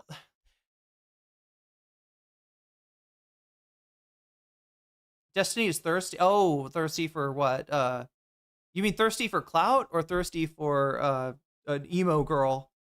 I don't know if that's his type. Many videos. I have like 100 videos in the span of... she's too old. Oh, she's aged out. Sorry, I'm not calling her old, chat. I'm just saying that Destiny's more attracted to maybe people that are on the other side of the age of consent. Oh. Like a decade. Maybe. You could allegedly go randomize and click on any of the in Minecraft. Actually, probably in Roblox. This is a better bet that he would be doing shit like that in Roblox these days. Those videos, and you wouldn't be able to tell if it was made today or 10 years ago. Which honestly I shouldn't be bragging about, but okay, my point is I haven't changed that much. And the things I have changed my mind about, I'm very okay, so this is gonna be her pushing back on like changes her politics every 2 months. The way he's framing people changing their minds, changing their political opinions over time as like a bad thing is bizarre, especially as a guy whose goal is, I assume, to change people's mind politically. He's totally for people changing their minds politically, but only when they change their mind to agree with him. He supports people changing their mind as new information presents itself. He supports iDubbz apologizing for the crime of being funny 5 years ago. But when it comes to me changing my mind on like 3 things over the course of a decade, that's bad. Like, yes, I've changed on a few things. Okay, so when she's saying iDubbz being funny 5 years ago, she means iDubbz constantly using, calling his community N-word F slurs. Yeah, it was a little bit more than what she said is all. Obviously, from the ages 23 to 35, yes, your opinions are gonna change a little sometimes. No way, really? Like, you probably don't believe the same things you believed like 10 years ago. No, absolutely not. Well, I think in that video that you talked about, I don't know, I remember like a couple of months ago, you were like, I had a baby, and then I lived in the city, and then I was like... Yeah, like 5 years ago, I was more into tentacle porn, and these days, I'm more like about monster girls now. Man, maybe safety and putting money in. I like the one with the horses when they get pregnant and their bellies get like absurdly filled up with the pregnancy, and it's to the police. Right. Isn't that bad, you guys? I'm sorry, Chad. I'm like, maybe that was different when you were like 20 or 25. Right, exactly. Like when I was living in like sheltered suburbs, I was like, hey, exactly. the police. And then you live, and then you're an adult with a child, and you live in the city, and it's like, oh, actually, no, we need more police. Never mind. I just confuse terminally left-right brained people. I always have. She's kind of doing her own signified B-sides in a fucked up way, right? With this, I didn't know that she still live streamed. Anybody know how much she does that? But yeah, it's the thing where you bring on somebody to talk about to dunk on somebody together with. Hyper-partisan people absolutely hate me because they can't just like put me into a neat little box and then smash that box with a hammer. Hasan usually can hand wave away critics like, oh, they're just an Israel shill, they're just a Zionist. He can't do that with me. He hand waves them away by calling them neocons or neoliberals. He can't do that with me. Alt-right incels. He can't do that with me. He doesn't have to do that with you, Shu. You've already discredited yourself, right? Nobody fucking takes you seriously. You're just like, rage bait for, anybody silly enough like me to interact with your video. And you are, I don't know, comfort content to, like I said, the anti-SJW left and the, what remains of the anti-SJW right. The haircut puts her in a box. Remember bronies?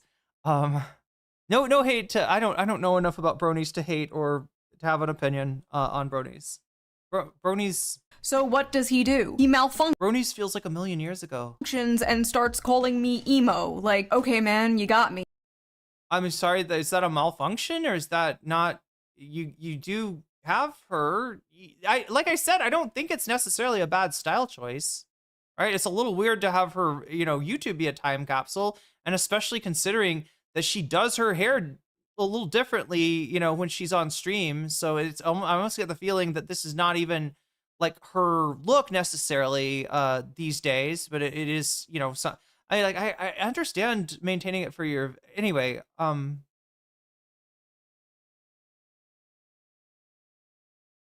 two at the bottom haven't said anything of wait, two at the bottom? Wait, Kaya and Waluigi?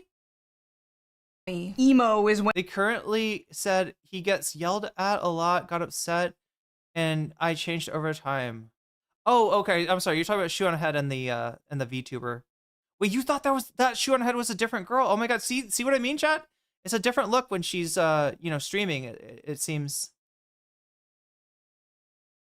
I'm gonna Professor Jiang predict that bronies will come back with GTA 5 or before GTA 5? Oh. When eyeliner, I guess. In the hyper-partisan mind, it is completely impossible to hold several non-contradictory opinions at the same time, like wanting free healthcare but also wanting a strong border. Like, to me, those aren't contradictory whatsoever. In fact, that works together. You don't want to override your healthcare system, right? Your focus should be American citizens. Like, in their mind, like, Denmark doesn't exist, right? They think like, oh, if you think unions are important, you must also be for minors having HRT. Like, no. How about if you think that immigration is important, you should be advocating for the corporations that profit off of the labor of undocumented people to have some kind of financial penalty for it, right? This is the whole thing, chat. We say, or at least half of the political spectrum says,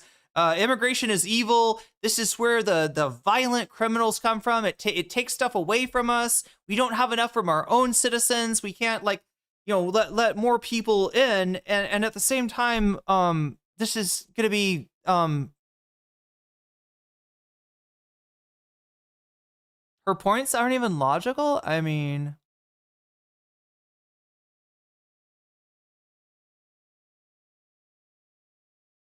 what I'm saying is that she's looking at a situation in which there is a horrible exploitation going on, right? So the reason, chat, if you wanted to fix immigration, you'd do one or two things. You'd become a papers, please, fucking xenophobic Nazi state, which I guess is what Shu wants. It's what Trump wants, right? Or you would reduce the financial incentive that, like, oh, sorry, I'm trying to say, or you would provide a pathway to citizenship. Now, chat, why do our politics do neither?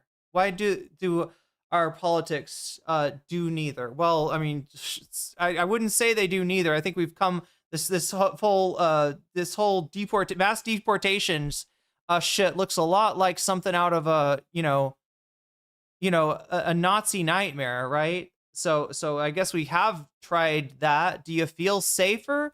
Do you feel better off? Chat, Trump shut down the border, okay?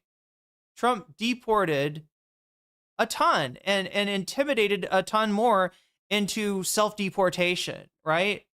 Do you feel, has anything fucking improved or no? Or might this have been a trick? Might this have been a lie? And again, like I'm saying, chat, the reason that we don't get a pathway to citizenship is if these people were able to become citizens, right? If they work hard, if they follow the procedures, if they're contributing to society, and they go through a process and they get citizenship at the end of that process, guess what happens? The companies can no longer exploit them, right? This is an American citizen now. You can't withhold their wages and then threaten to call ICE on them anymore. That's what corporations have been doing. They are literally playing both sides of it, right?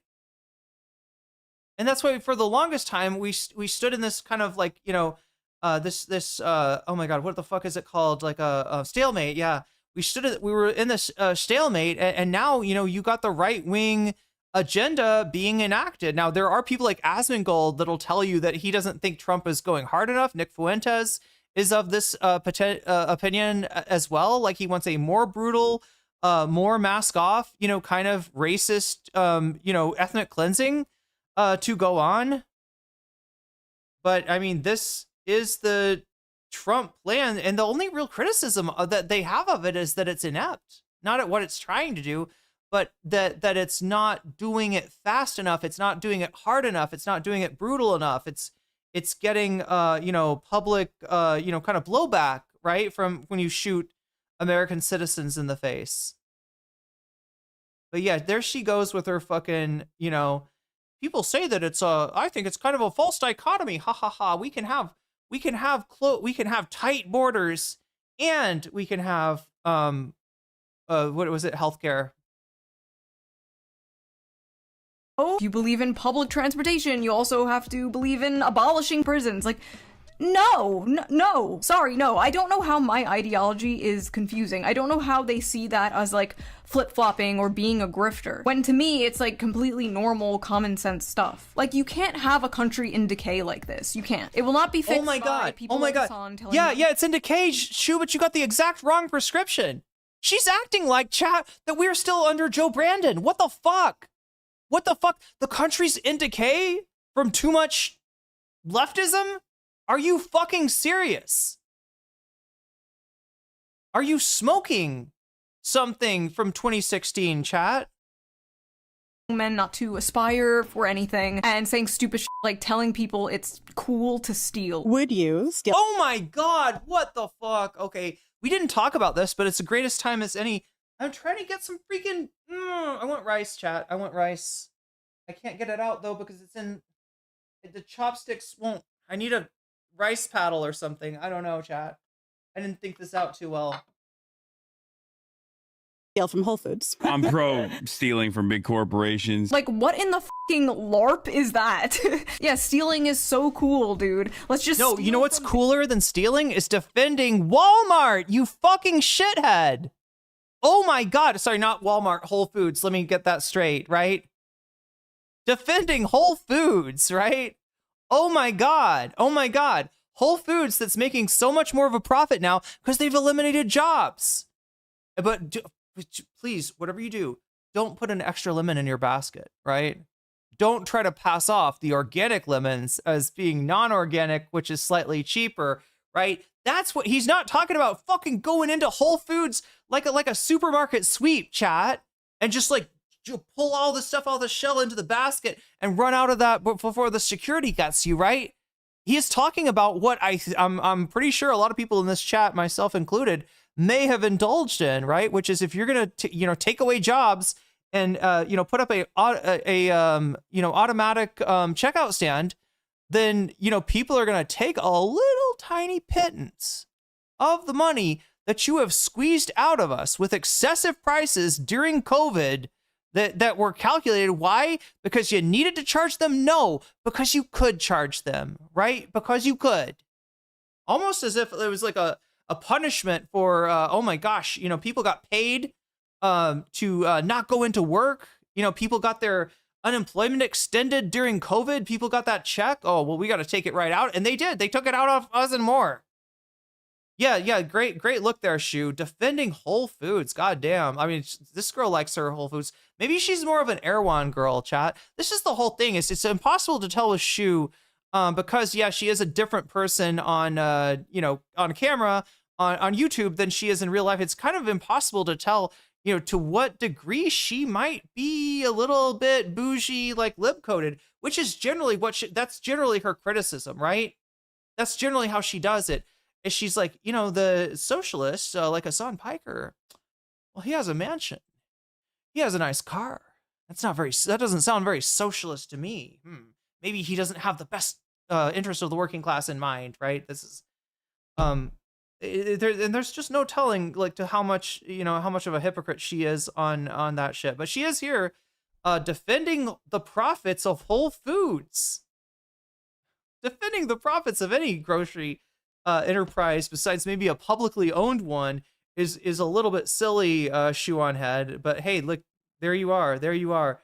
And again, you know, this wasn't like a you know, a thing of like, hey, what is the one thing that we can do for praxis, leftist activism?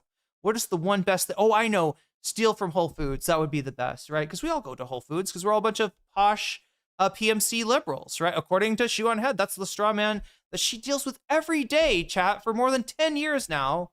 Everybody to the left of her is also some kind of trust fund baby. And maybe, I mean, you could make that argument that sounds like a Nepo baby or whatever, because he got a job from his uncle, but yeah, it's pretty disingenuous in a lot of cases. Big corporations, so those big corporations move out of that community, and then that community turns into a crime-ridden, unsafe shithole ghost town and a food desert. Like, yeah, bro, you're really fighting the man. Listen, you can tell people that billionaires are the real enemy until you are blue in the face, and it might— Why is Shu defending the most lib-coded store? Hasan Bad, I guess. We'll get into more of that later, chat, if we have time for it. If we have the energy. Again, apologies for the beginning of the stream. Yeah, fuck, I'm starting to lag again. I don't know what this fucking is. I don't have enough energy or something. If you can, and you believe in Dragon Ball Z as a spiritual principle for the world, you know, please send me your energy now or something, chat. I need something. Send me like a care packet of I don't know, this little. Somebody send me some Chevda. That's what I need. I need some like I could totally munch the fuck out of some Chevda right now. Any Chevda fans in chat? It feels like it's better than eating chips. I don't know if it is. I assume it is. Like you know, there's gonna be fiber in there, right? You know, there's like beans and stuff. Chevda, yeah, it's like a snack, like an Indian snack. It's got a lot of like dried nuts and what is it, like fried you know, beans of different kind, and then there's other shit in there that I don't even know what it is, right? Like, what are those long stringy things in Chevda? It's real Buju mix. Oh hell yeah, or Buja mix. Sorry, I spoke. Buja mix. I gotta try that. I mean, I should be able to get it here, right? I'm not that far from India. And what I've noticed, funny enough, some of the Shan food that I've tried, Shan state is like in Myanmar. The Shan, where I guess the majority of Shan people are located, although a lot have come over, you know, as refugees to Thailand. But they've got, like, there's a dish called lamfet tok. I hope I'm pronouncing that correctly. Maybe I'm not.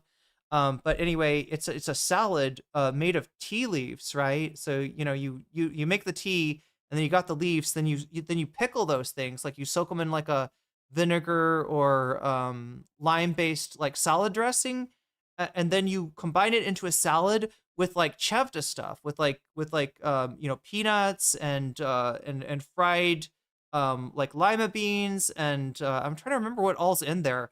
But yeah, the fried beans and the it acts as like a crouton for the salad. It's kind of amazing. So I'm like thinking because of that, like, right? I mean that's kind of, you know, it's like it's got chevda in it, sort of.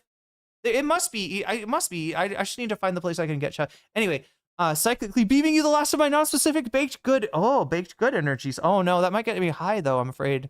That's okay, chat. Maybe I need it. Maybe that's what I'm missing today, right? When I was getting, is that a Boblax? Is that a Boblax? No, that's not a Boblax. We might be talking about, oh, it's a pew pew pew. Sorry. For some reason, I saw Boblax in your pew pew pew chat. He may be coming up today. He's involved in the whole Diorio Ethan thing. If we ever get to that, I'm trying to get to that, chat. But yeah, I'm just trying to make myself like feel slightly better. I'm gonna have to do this again, chat. Okay. I'm gonna pretend to cut stream here, and then you're all gonna stay in chat and be like, "What happened? Is she mad? Does she hate us now? Do we not dazzle her by throwing enough, you know, jewelry at her feet?" No, chat. You're okay. It's all good. I just I don't know. I don't know. Mommy needs to take care of, I don't know what the fuck is wrong with me. Right? It's just like slightly dehydrated, no energy. I just need to grab myself some food really quickly and hopefully come back. I don't know who Boblax is either. Oh, well, you're in, oh god. How do I explain Boblax at this point, chat? So much shit has gone on. So, but no, okay, so I'm gonna put this on. I'm gonna go try to, you know, get myself some food and some, oh, there's some fruit actually. I could use some of that. Maybe pound this water or something will make me feel better. I don't know, chat. I may be dying, but hopefully not. Yo, Burkable with a gift sub to Yeet the Rich. And that look, aren't you sad now, Burple? You would have put 12 minutes back on the stream if I had kept the subathon up, right? Be careful what you wish for. No, I appreciate you, chat, and thank you for people that were worried about me. You don't need to be worried about me. I'll take care of stuff, but I appreciate it. It means a lot. Can I put that towards? Oh, you want to change your towards Professor Jiang? Yeah, okay. True, but Jeff Bezos isn't the one stabbing them on a train, you know? You can't have a peaceful, functioning, socialist, or even social democratic society with the delusional social policies of Hasan Piker. You just can't. Anyway, sorry, I'm going on a tangent. It's just so funny he sees my politics as, like, incoherent, when to me, his politics are the ones that are incoherent. The video was- I'm sorry, Shu, but this is like, again, this is like if I was to tell Davy, like, Davy, I think your legal takes are actually sus, right? I mean, I haven't ever studied law or anything, but I'm pretty sure I'm right and you're wrong. I don't know why I disagree with you. It's just vibes. But yeah, no, conventional wisdom. That's what I'll claim, right? It's like your legal mumbo jumbo holds no candle to my conventional wisdom, my common sense, right? That highfalutin lawyers in ivory towers do not have. It's like ridiculous, chat. It should be obvious. Like, I hope nobody would believe me and be like, yeah, I think Irene knows what she's talking about, Davy. I think you better shut up with your legal mumbo jumbo, right? Irene's got the vibes on her side. I mean, it's just so silly for her to even say this, right? Like, actually, I think your politics are incoherent. Eat my ever-loving... Chat, I'm not even gonna finish that, but I will mention that Burple somehow managed to start a hype train. So jump on board of that hype train if you want to. Yeah, trust me, bro. Logic, exactly. Anyway, let's take care of my needs. Try to take care of my needs. And I'll be right back. I need to pee again. I've been pounding water. I've been peeing like a horse. Chat. Oh my God, no. Vosh is gonna start watching the stream again. Chat. We can't have Vosh in chat. He's been in my Twitch chat, chat. My Twitch chat is befouled by the dirty horse porn lolly guy. He was in here gooning, no doubt, several years ago. But yeah, if I keep on talking about horses and pee, then I will definitely summon the Vosh, and we don't want that, chat. We don't want that. I gotta pee, chat. I'm gonna pee like a horse. No.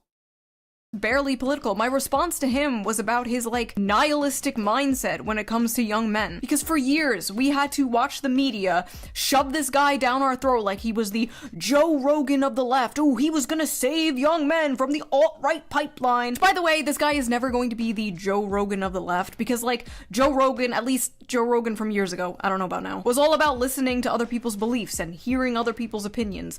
Hasan does not do that. Hasan closes his ears and goes, la la la, I can't hear you, you're stupid, I'm smart. For years, we had to listen to how this guy is gonna push young men away from the GOP. They are leaving the GOP, but they're not going to the Democrats, and I don't know if they're going to the left either. But anyway, my video was not political. In fact, the only part that like was political was the part where I agree with Hasan about the genocide in Gaza. Is she If wrapping you're a up? gamer, you should care about things I need to that pee, you shoot. actually Please hold it down for me for just a Very second. weird Also, coming shoot. from a guy Please don't who sue me. understandably wants everybody to care about a genocide that is happening across the ocean. My point there was, you can't be telling young men to only care about things that directly affect them and then make it your life mission to tell those same young men to care about things that don't directly affect them. Do you want me to lose chunks of my brain? Do you want me to John Fetterman myself so I can understand the compelling argument the Shuon head makes? One that should have been left in the dustbin of history all the way back in 2016. As if opinions from 2016 aren't still here today that are good. Literally, technically, I mean, I'll put my stats on the screen. I am literally more relevant today than 2016. Like, more people are watching. So these aren't opinions from 2016. These are opinions from now, Hasan. People disagree with you now. Look at me. As an emo girl, 4chan guys who are now 38 years old want to fap to me. Wait, 4chan guys want to fap to me? Wait, I thought it was super cool and progressive to have like an army of men who simp for you online. That's not very woke of you, Hasan. First of all, I like how he used the word fap. That's so old, isn't it? It's like gooning now. Yes, Come it's on. gooning. Come on. Come on, get with the times. It should have been left in 2016, Hasan. Come on. If this was said by anyone else, he would be calling it misogynistic and sexist, but it's being said by someone with the hive mind approved opinion, so it's okay. It's called dark woke, chud. We decided to become more hypocritical and annoying. You wouldn't get it. If I was getting paid for men to fap to me like many of his friends and ex-girlfriend porn star do for a living, that would be fine, he would support it. But since I don't do that and I'm just like a normal YouTuber, it's a way to insult and degrade me. It is interesting though how Hasan uses unfuckable as an insult to hurl towards men and fuckable as an insult to hurl towards women. I think it was Bell Hooks that once argued that patriarchy harms men by reducing their worth to status and conquest, while women are harmed by being reduced to only their desirability and being conquered. You should not be getting feminism mogged by someone who does not call themselves a feminist, Hasan. Not a good look, buddy. And also, bro, you thirst trap more than I ever have in my entire life. You are on the cover of JQ. GQ? You are on the cover of GQ in a f***ing hot tub. I will put the picture up there as censored as I can, just to shield everyone's eyes. Like a little rubber ducky on his pee-pee. You are spread eagle in a magazine. Let me read this to you. Let me read what this journalist said. Are you ready for this? Here's how Hasan Piker starts each day, working out, shooting the shit. It's Monday, 8:30 a.m. and we're in the backyard of a house in West Hollywood where there's a makeshift private gym with benches, pull-down machines, and dumbbells galore. This is where 34-year-old political influencer keeps his thirsted after body fit. What? By the way, written by a male, too. And I'm just like, I would have thought it was, yes, I'm pretty sure. He strips his shirt off. An army of girls and gays would kill to be where I am now, next to Piker as he pants in a pair of neon shorts with black Calvin Klein boxers poking out. The socialist, by the way. Sunlight glistening off the sweat beading on his chest hairs. So when it's women and gays thirsting after you, then it's a good thing. But God forbid straight men find you attractive. This is the dude that has to keep his girlfriend a secret like some kind of K-pop star so he can like be e-boyfriend for his parasocial female female fans. I'm always talking about being married, like when I'm in a relationship, I'm talking about being in a relationship, whatever. I'm the whore, not the one playing e-boyfriend. You're covered up. You can make the argument with me. When people say like, oh well, she's just a pair of anime tits on the screen. Okay, fair point. However, Shu doesn't even like have anything that she wears in her YouTube videos that are like revealing. Like she's very moderate. People, wait, hold on, sorry, my dad is calling. Wait. Dad, put me on the phone with him. Hey, we're busy. The left in a MAGA body, bro. That always stuck with me. A progressive mind in a MAGA body.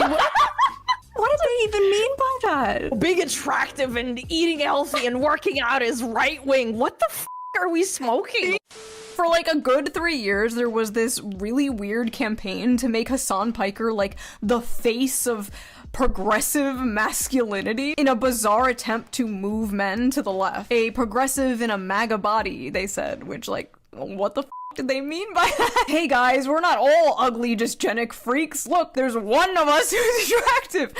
What? Mr. Piker's success on camera, in some part, has been aided by the fact that he is, by conventional standards, a very handsome man. He is 6 feet 4 inches tall and built like a professional athlete. A square jaw, a beard, and a head of thick dark hair. It's the one aspect many of my haters can't shake, Mr. Piker said of his appearance in a Twitch broadcast last year. They can't turn around and be like, you're not hot.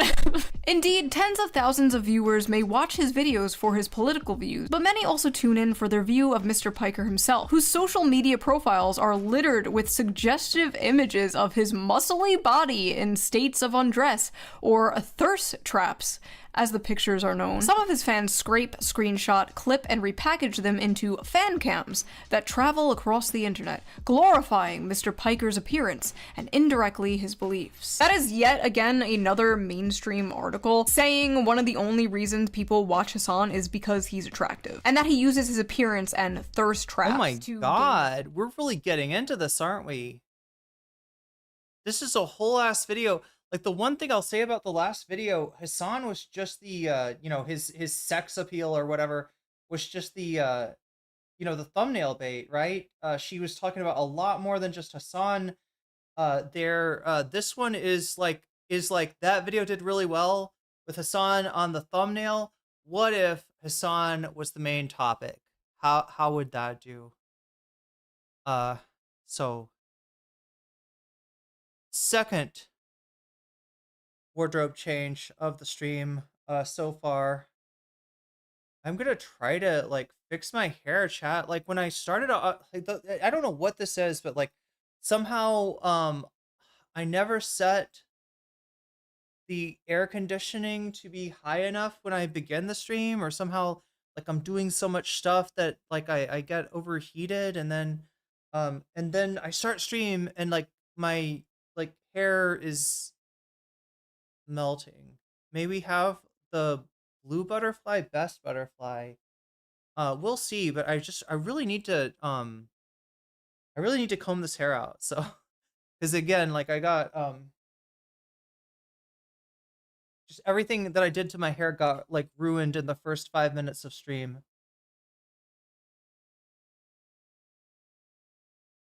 Following. So is he like projecting onto me? Is that what this is? Is he like insecure about his thirst traps and his reputation of being nothing but eye candy? And listen, I'm not delusional, okay? Obviously. Did I miss anything, chat? Has she been talking about Hasan's dick this whole time? Like, that's not really where I expected this video to go. Is that where we're going? Oh wow, she has like rabbit teeth like me, chat. I got the same. She's got like the overbite with the rabbit teeth. See the two teeth? They just go over the top, right over the top. You'd think there'd be some kind of camaraderie amongst rabbit teeth women, right? Men are constantly afraid that we're gonna munch their dick like a carrot, and it's not true, chat. We don't do that. So, but yeah, no, she was full of shit. I don't care. Your looks can help take you further in life, online and offline. Like, if I was morbidly obese or hideously ugly, I probably wouldn't have like half the following I have. You can easily say the same thing for Hasan. But at least I organically collected my simps and didn't have some like astroturfed glaze fest propping me up for years as some kind of like political sex symbol. I'm sorry, what? Is this TYT? What are we talking? Chat, are we gonna do woke bay? What are we doing? Do you understand? Where's she going with this? I actually don't know. Geez, not exactly, but everything she's saying is weird. Guys who are now I just ruined Shoe on Head for any Shoe on Head appreciators that were watching. Now they're gonna forever associate her with the sensation of teeth. 38 years old, want to fap to me. 38. You mean 3 years older than us, Hasan? Yeah. Oh my god, the people that are in my demographic. And what's so funny is like his little fangirls were coming at me on Twitter like, you're nearly 40 and you dress like a Hot Topic cashier. Like, and Hasan and I are the exact same age. I think You do dress like a Hot Topic cashier. And look, there was plenty of room for criticism of Hasan's, some of these, these are great examples of like, I don't know. Maybe if I'm going to be charitable, Hasan trying to find his look, right? And that's some of his merch too, right? So, he's also making money. Shoe on Head is still going. That's right, Hazardous Alert. Welcome into the stream, everybody. I know this isn't Ethan Klein, but I crashed out when we tried to watch Ethan Klein. So we're trying to watch Shoe on Head, and then we're going to go back to Ethan Klein, and hopefully I don't crash out at that point, chat. There were some extraneous circumstances, environmental factors, let's just say, that I hopefully, you could remod me if you want. What? Wait, sorry, Burple? I don't remember demodding you. And I usually, a month apart in age. What? Wait a minute. Okay, I seriously don't remember, like, I don't have a conscious memory of, like, you, in my mind, you should. Wait, did you demod yourself? I'm sorry, it sounds like I'm victim blaming here. I'm a horrible bitch. I mean, if you're demodded, it must be my fault. I don't think anybody else has the ability to do that. I'm not trying to pass the buck. Mod actions? Timed out Burple for 1 second on the 20th of January for some Stream Elements bullshit. That's the one mod message. It's not even, it's a message from Stream Elements. I unmodded myself using the, well, I mean, if you want, do you want to not be a mod? I'm not forcing anybody's hand here, okay? To either be a mod. It's a tough job. It's often a thankless job. But yeah, we do, Oh, okay. So you're like literally the only mod in chat tonight. Okay, I get what you're saying. I'm like literally, is there like a button I can press? What, follow? Burple, whisper to Burple? No, I'm not trying to do those things. Timeout? Nope. Warn? Nope. Oh, there we go. There's mod. Okay. There's mod. Okay, well, I was just making sure I don't have like a fucking like evil, like a shadow personality that's coming in here with yellow eyes and like unmodding Burple. That seems pretty crazy. And like, look how he dresses. We are literally co-workers at the Hot Topic, okay? People like Shoe on Head. Wait, that's him from like 5 years ago. Come on, Shoe. Come on, Shoe. But yeah, good point. I mean, I don't know. Was he trying to do a? He does have a goth look, doesn't he? He has like one. He went and hung out with some emos to get emoed. Yeah. Oh my god, the people that are in my demographic. And what's so oh my god, Brianna Woosh totally flicking her bean to my thirst traps. Funny is like his little fangirls were coming at me on Twitter like, you're nearly 40 and you dress like a Hot Topic cashier. Like, and Hasan and I are the exact same age. I think we're a month apart in age. And like, look how he dresses. Okay, there it is. Wait, what is this though? Oh, it's a Photoshop. It's a Photoshop. Wait a minute. I'm sorry. Wait, that's a pretty elaborate photo. Is this AI, chat? This has got to be AI. There's no way this is just a Photoshop. We are literally co-workers at the Hot Topic, okay?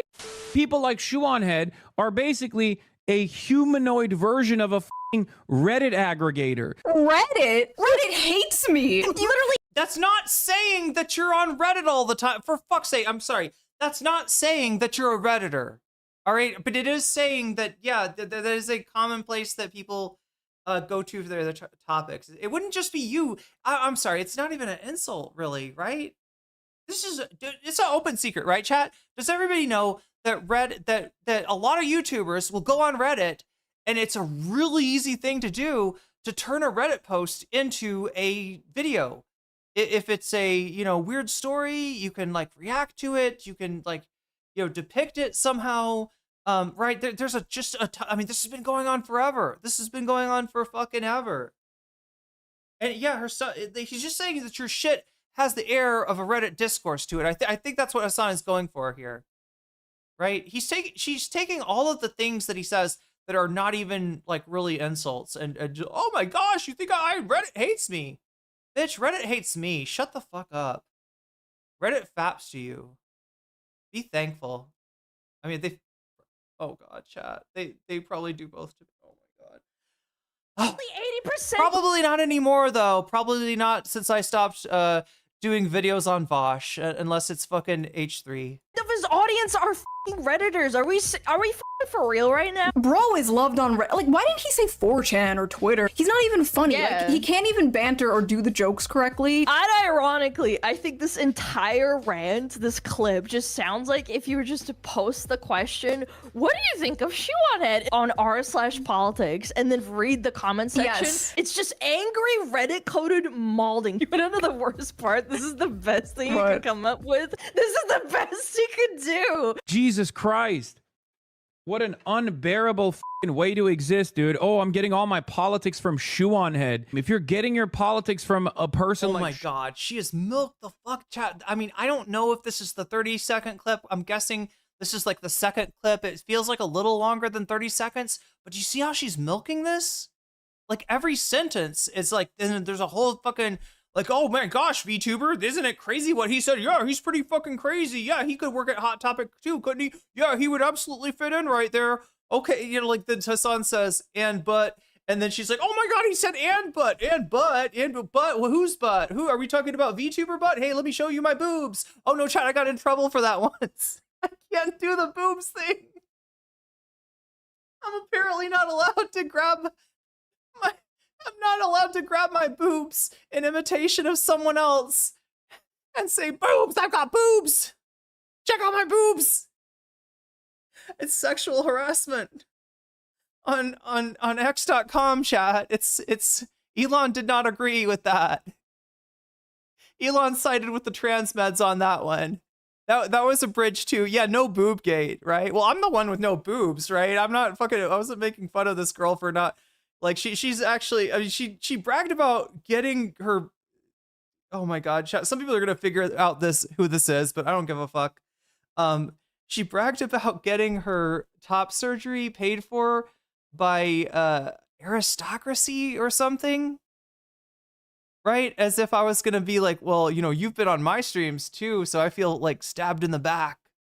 I can't believe that you sold me out for a pair of boobs. But she did in fact sell me out apparently for a pair of boobs. That being said, like, aristocracy is probably more her style, her politics.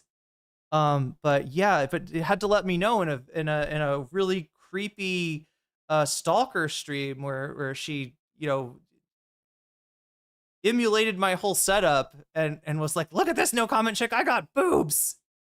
I stabbed you in the back for these boobs. I'm like, I kind of made fun of her for it, and Twitter did not like that, chat. Not a problem on Twitch, not a problem on YouTube. Just like a funny thing to make fun of. Like literally, like I'm like this is the hate stream that was done on me. Look at my boobs, no comment chick. Anyway, we're not talking about Shu. We are talking about Shu. We're not talking about random fucking god damn, I don't even know how to describe. Shuonhead, you should be embarrassed.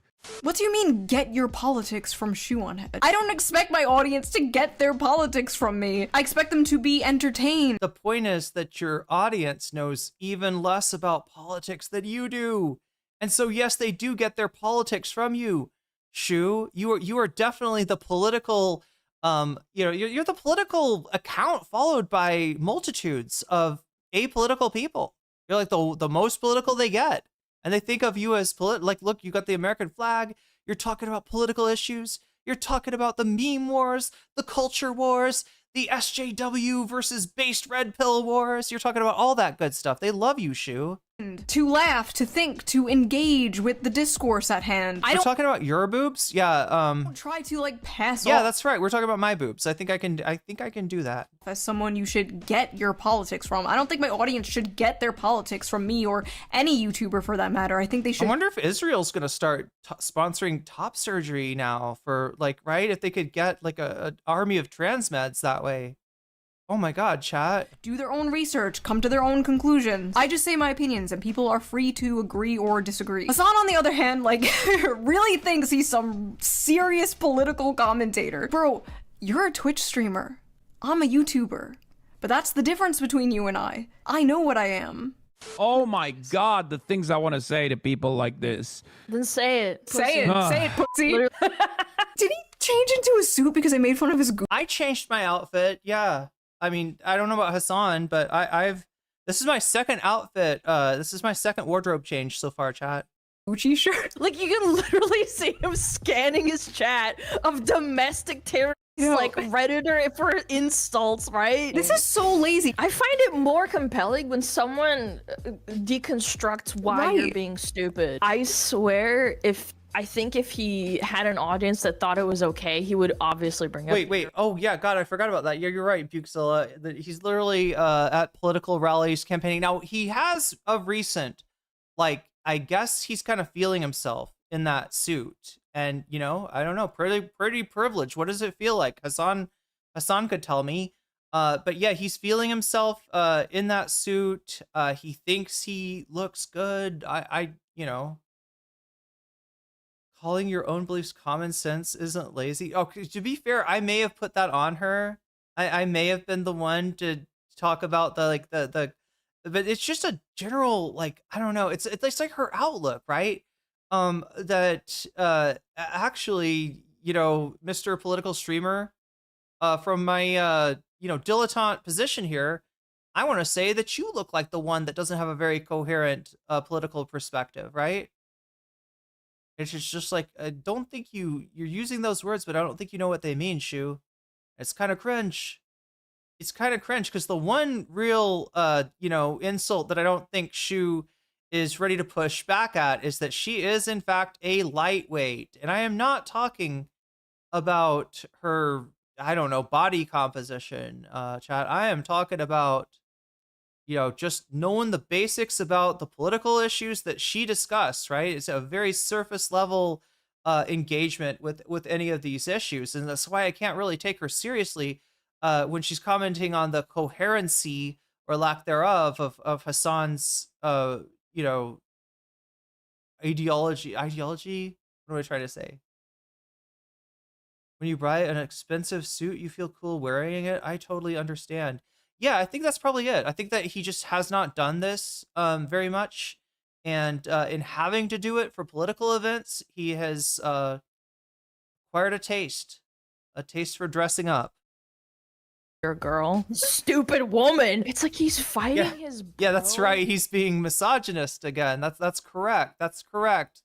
These are the... I'm sorry, but I don't know about the VTuber, honestly. But Shoe on Head, like, a lot of the purpose that she serves is like, I'm not like the other girls. I'm not like those feminists, right? I'm not gonna freak out, when you say or do something misogynistic. But they sure do like to call the other side out for hypocrisy on that. I mean, Shu is absolutely a token, right? She is a, like instinct anti-woke woman, I guess. He's reverting back to bro tips, Hasan Piker. Yeah.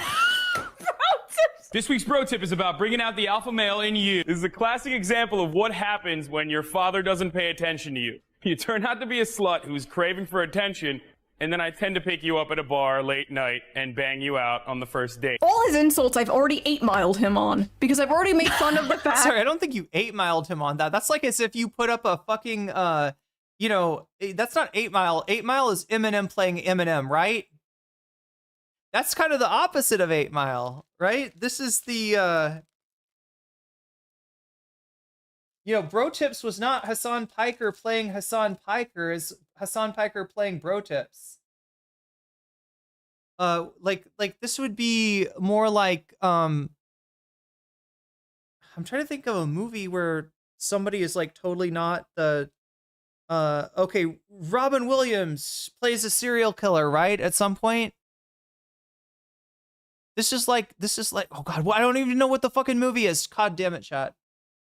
I'm trying to think of somebody that plays like somebody that they're not in real life. Yeah, There Will Be Blood. Oh my God, what the fuck is his name? Daniel. It's 24-hour photo. Yeah, this is like watching 24-hour photo and be like, you know, hey, remember when Robin Williams killed those people? Right? I don't know if maybe you should shut up on this one, Robin. Well, he's dead, so he can't shut up, or he has to shut up. I don't know how it works, chat. One or the other, but you can't. Daniel Day-Lewis, yeah, like, hey, don't talk about, you know, people with a violent temper there, Daniel Day-Lewis. Here's a clip of you beating some dude to death with a bowling pin. Here's a picture. Here's a clip of you drinking somebody's milkshake. 8 Mile is saying all about insults. Oh, okay. So she's talking about the that someone would say about you up front before they get a chance to use it. Wait, what? Saying all the insults. Oh, okay. Wait. Does that happen on 8 Mile? That's the Eminem story, right?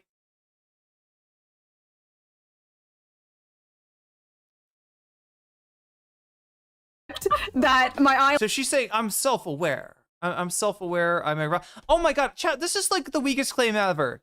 She might as well just say I'm a millennial. Yeah, Borat. Yeah. Yes. Hey, Sacha Baron Cohen. Maybe you should shut up about this. You know, considering how anti-Semitic, considering how many bad things you've said about Jews, right? Considering how you treat your wife.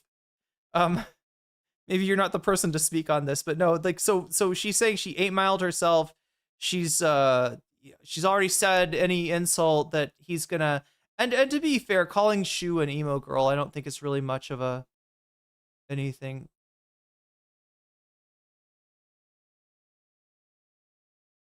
Anyone could take 2 seconds to search up Bro Tips and see that it was, well, look, I feel like I need to avoid biting on the bait here too, right? And getting like mad about something that they know is bullshit, right? They absolutely know it. It's almost not worth addressing.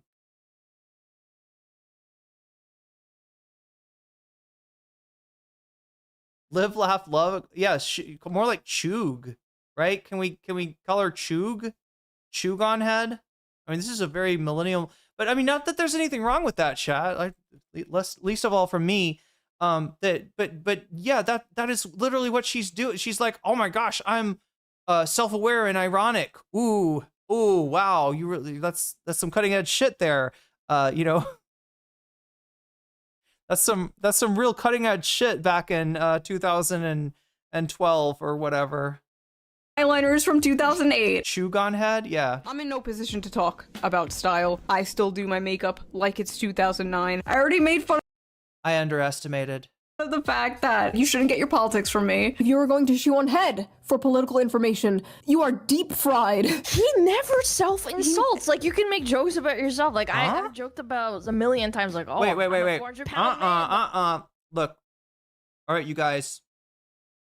Last night, I did absolute nothing because I am a chud loser. How many times have you heard that? How many times have you heard that first thing on stream? Hasan doesn't make fun of himself? Really? Are you fucking...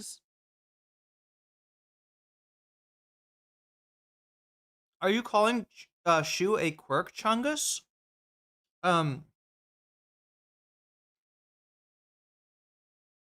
Not even 2012 Daria? Wait, what? Oh, I thought you were gonna say there was a 2012 Daria. I thought you were gonna say there was a Daria reboot. Not even in 2012 Daria came out in the 90s. Oh shit. And it fried everyone's brain. Yeah, you're right. It's like, it's kind of the same. It's Skater Boy. Yeah. It's taking us back. That's what I mean, chat. I think Shoe on Head is basically a nostalgia watch, right? People that are longing for the glory days of anti-SJW tube can enjoy Shoe as a comfort watch. People that are longing for the styles that she, you know, harkens back to, the time in a bottle that she has saved in her musty ass Jones Cola. Behind an avatar, like it's funny. Like, who gives a f? I feel like just takes himself way too seriously. The most popular. Wait, I'm sorry. Did he insult VTubers or something? Did something happen? What is she reacting to?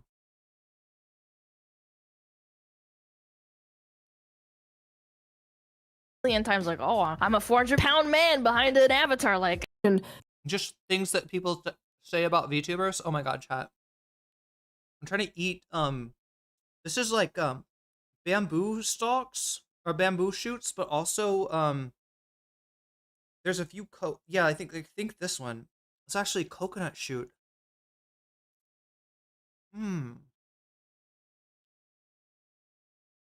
It's more texture than taste, but if you cook it in a curry, it's really good. You are deep fried. He never self-insults. Like, you can make jokes about yourself. Like, I've joked about a million times, like, oh, I'm a 400-pound man behind an avatar. Like, it's funny. Like, who gives a f? I feel like just takes himself way too seriously. The most popular streamers, every single one that I can name that are at the top with Twitch with Hasan, every single one of them at least, like, makes jokes about their appearance. Asmon talks about how I can't tell if she's just referring to, there is like a, I don't know, a VTuber trope that is like that, right? Oh, you're a VTuber because you're, you know, 400 pounds and a different gender than you were represent, like, right? But so that is a trope, but it wouldn't be insulting yourself unless you were either on the, you know, heavier side or perceived yourself like 70% of the population, you perceived yourself as being on the heavier side. Let's be real, 80% of the population, 85% of the population. Like,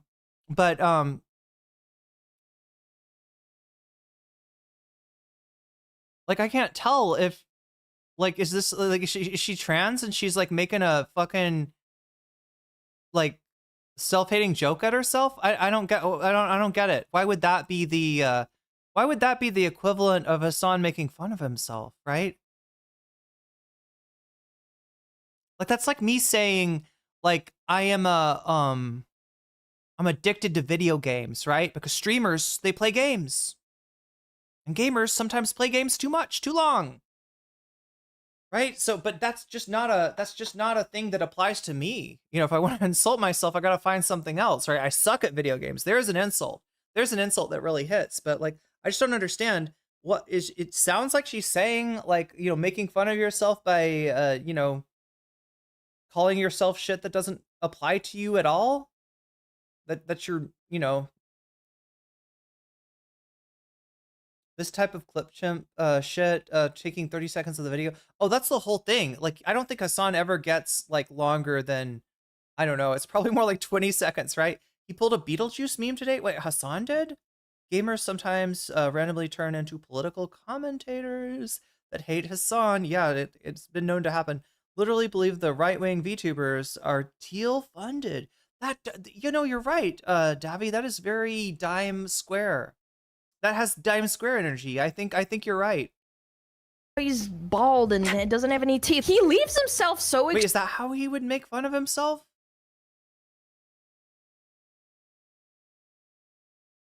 Like, that's not a making. If Hasan said I'm bald and I don't have teeth, chat, that would be actually a humble brag, right?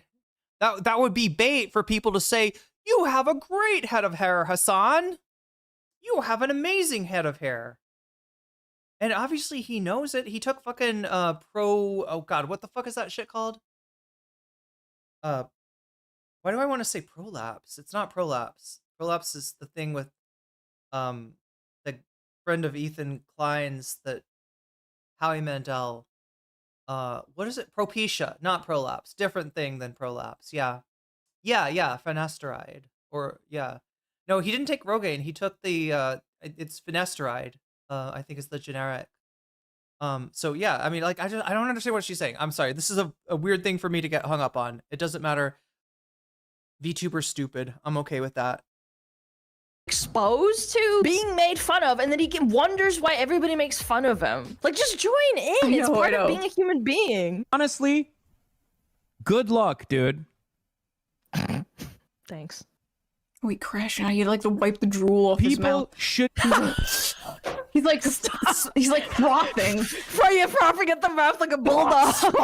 All right, so then we got one of these Hasan orbiters. It's a former booby streamer. This is Casey Tron. Oh my god, I cannot stand this girl.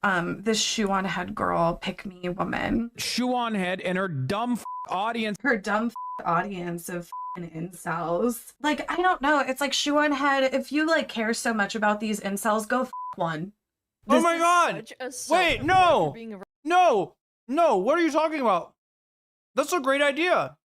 That's a great idea. Look, shoe on head is the carrot. I'm sorry, chat. I know I'm eating and yelling at the same time. It's probably triggering any of you who had mothers who would yell at you from across the dinner table with their mouth full, spitting food at you. But no, this is it. This is it right here. This is it. She's on it. She's on it, right? You're the carrot dangling from the stick in front of the incels to charge your career, right? Your career is the donkey. You are the carrot, right? At the end of the stick, that the incels will be like, oh, gee, she seems really sensible. Maybe I could, maybe there's hope for me after all. Maybe I could find a nice, based e-girl. What? It's a thing. It's a thing. It's actually a thing, chat. Like, right wingers are like very, very sexually attracted to at least the idea of an alt girl. That's what it's like, an alt girl who an emo girl is, kind of an alt girl, kind of a earlier formation of the alt girl, right? An alt girl that is like, actually, I think that's Arsler. Like, oh my gosh, she calls people the Arsler. Their heart is pounding, chat. This is it. This is it. This is it. Yeah, and she will never fuck the incels because that would be that's the whole thing, chat. They're doing the work for her. Just like that, we started off, chat, talking about migrant workers, right? Coming to the United States, not having a pathway to citizenship, not having a chance to share in the American dream, despite being a profoundly hardworking, and that profound hard work being exploited by American companies, and the Democrats failing to pass a pathway to citizenship that keeps them in this fucking torpor, that empowers the Republicans' agenda and their propaganda, that allowed Trump to do this motherfucking, attempted, and actualized in some ways, ethnic cleansing, right?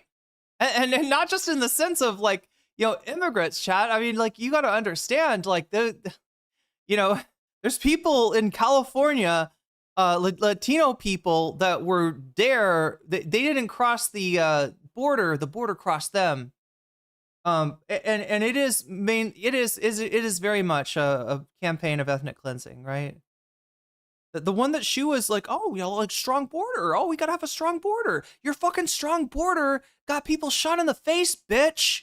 How about you shut the fuck up, crawl back under whatever, rock circa 2014 you crawled out from under, and never trouble us again, all right? With your bullshit.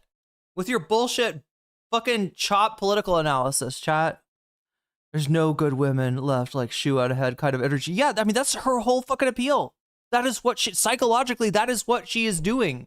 That is the pump that she is priming every day. And like I said, it fires her fucking, engine, the donkey of a career that's somehow still trudging along at this point. Anyway, sorry, chat. I think that's it right there. I think Casey Tron's a genius. Casey Tron, you fucking rock. You fucking kicked so much ass, right? That's exactly it. She should go fuck the incels if she loves them so much. I don't think there's really a comeback. nonetheless, chat, let's hear what the comeback is or would be. Retarded whore. Like, I love the implication too that like Casey Trout thinks the only way. I'm sorry, did we just get a random like called her a arsler whore? Did we just get a random? Did you crash out on Casey Tron? Go f one. This is such a self-report for being a retarded. Did she fart? Chat, that kind of sounded like a horse fart. Wait. We gotta check. Look, she said, you know, she made that joke about like I'm a 300-pound man or something like that. What if she's actually like a 800-pound horse? How much do horses weigh? No, I saw this the other day, chat. For reference, okay?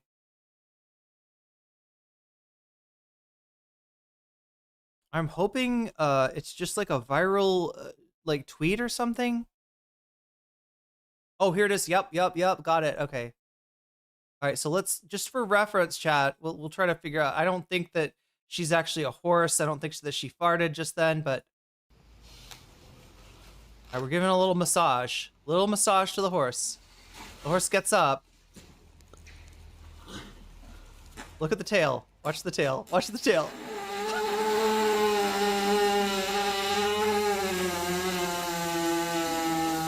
She just backed the fuck up. Whatever. All right. Okay, we're not watching this again. Wait, but I do want to hear the sound. Incels. Like, I don't know. It's like Shuan had, if you like care so much about these incels, go f one. This is such a self-report for being a retarded whore. Like, I don't know, chat. It sounded deeper than the horse fart. Right? That was like a more guttural kind of, like, I don't know, chat. I don't know. I love the implication too that like Casey Trout thinks the only way you can truly care about men is if you have sex That's with them. right. Does this thought That's process right. Just come free with not having a father figure? Do I have to have unresolved dad? That's what she was saying. I'm sure you don't have unresolved daddy issues. Aluna smug.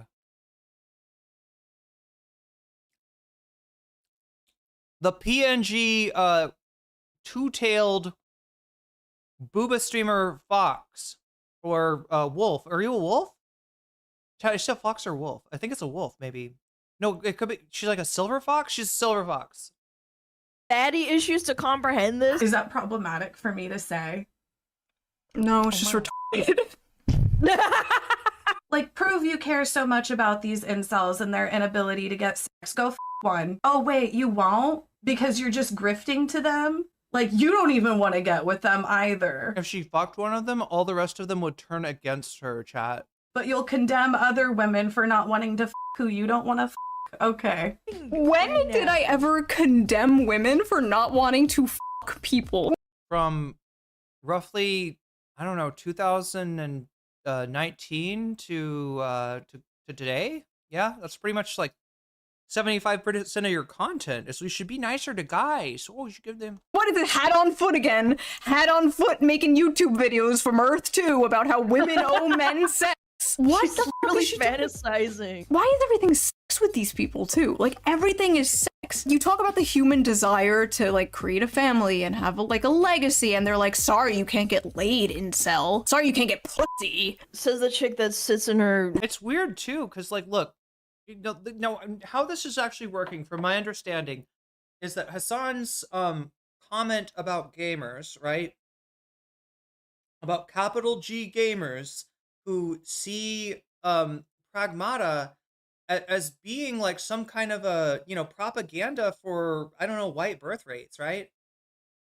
For those people, you know, that's who that was addressed to, right?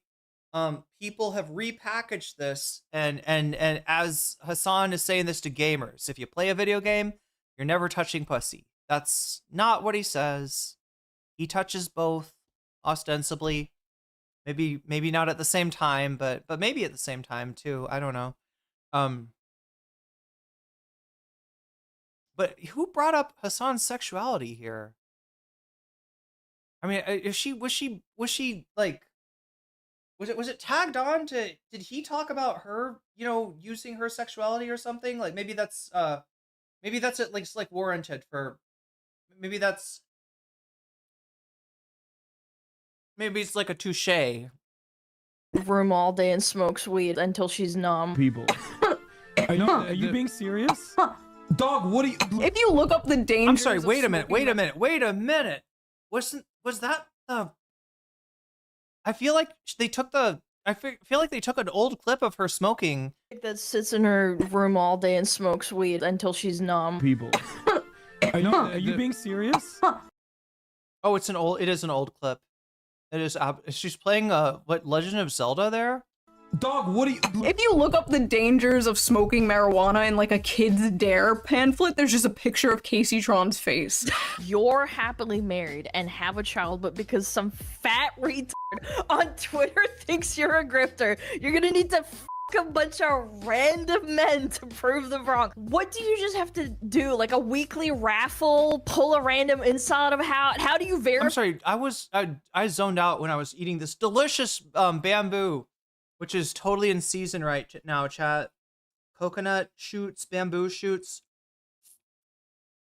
little coconut milk, and some well, I don't even know what this is, chat. It's supposed to be chicken, but I'm not sure if it's made out of gluten. It looks like it could be gluten. It's a little stringy like gluten, but I know there's like soy products that I can't tell, Chad. I don't trust the mystery meat. I'm gonna eat the mushrooms. I'm gonna eat the vegetables. I'm gonna eat the rice, but I might leave this. I just don't know what this is. And even though I'm like I'm not gluten free, I don't want to eat like, I don't know. I don't want to eat like a pound of gluten. Oh my god, put this away. It's spicy though. This is what I need. Something spicy, chat. That's what really gives me energy. Is the spicy stuff. We got to do more of the spicy stuff. Subscriber number 20? Yeah. I stand by what I said. Wait, what is this? Casey Tron and Shu. I didn't know this. Both came from 4chan. They're known about each other longer than almost any of these people on Twitch. I did not know that. I actually did not know that.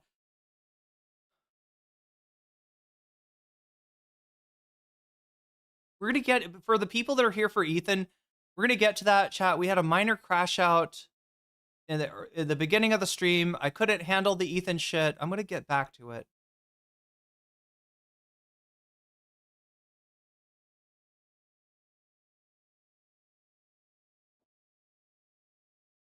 Wait, maybe a centaur? Yeah, she could be. Yeah, maybe that's her whole thing. Is she's secretly a centaur? She's actually a cryptid, and she's like disguising herself as a Wow, Twitch chat has been busy.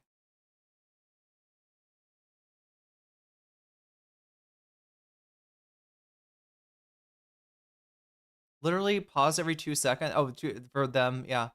What fucking somebody said something about, there it is. I love bamboo shoot. It is definitely more texture than taste. You know what? I almost appreciate the bamboo shoot taste, but you're right. Without the texture, it wouldn't be the same.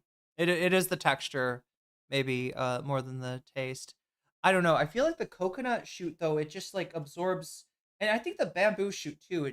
They're really good at absorbing the flavor of whatever you cook them in. So it doesn't matter that it tastes like bamboo. And I'm not a panda with an angry face. Speaking of which, chat, has Trump landed in Beijing yet?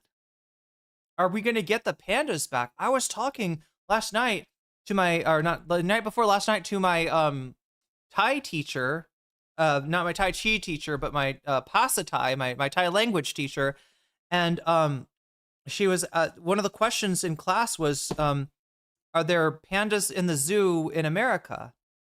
And I had to say, there used to be. But we lost that privilege. We lost that privilege. Panda diplomacy.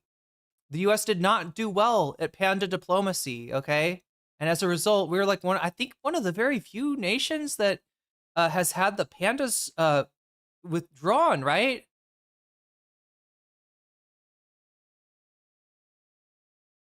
The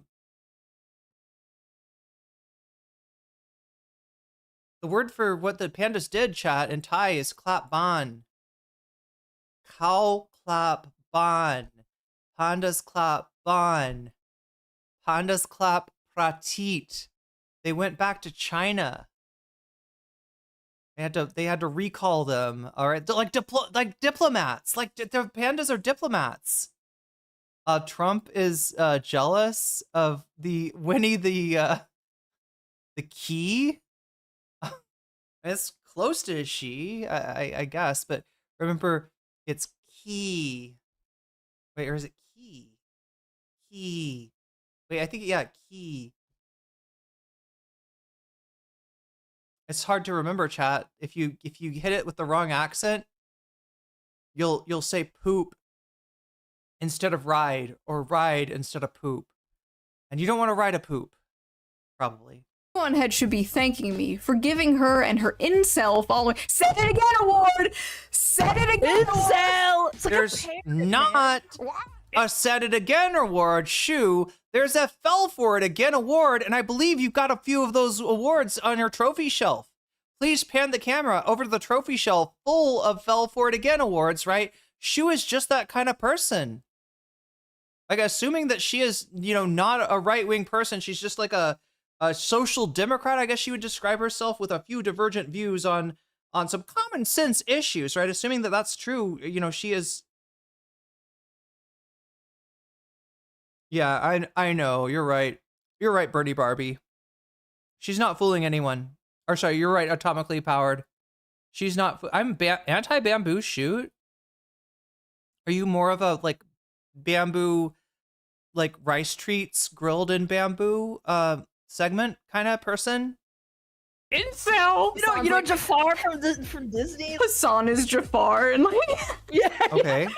And he's like, incel. And he's like, good girl. Yes, give her a cracker. Yeah, here's your cracker.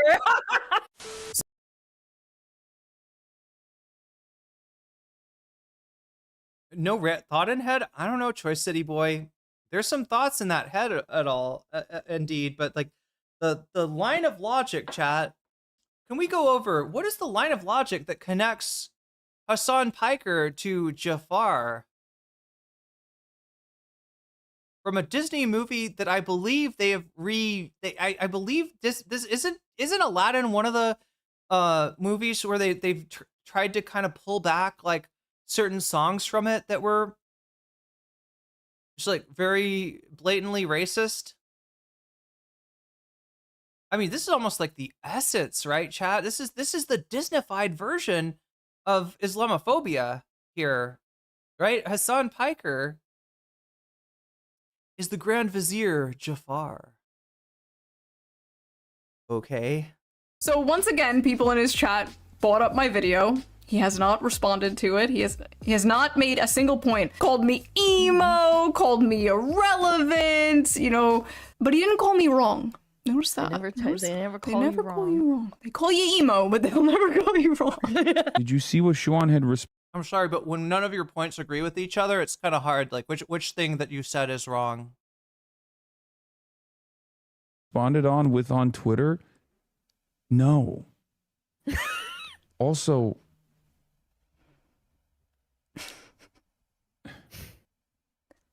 what? Who cares? Dude, that laugh is killing me. Who cares? Bro. We really look, chat. We have had an incident where, like I said, I mean, this is a real thing that happens right now. I think it's Nicholas Diorio that is refusing to react to the Kilo video, despite the fact that I think he's reacted to previous Kilo videos. He usually covers everything, especially the anti-Ethan stuff, right? That's his role as sweeper, to do his sweeping. But this is one disaster zone. This is one super fun site that even Nick will not get in the hazard suit and sweep, right? There's too much there.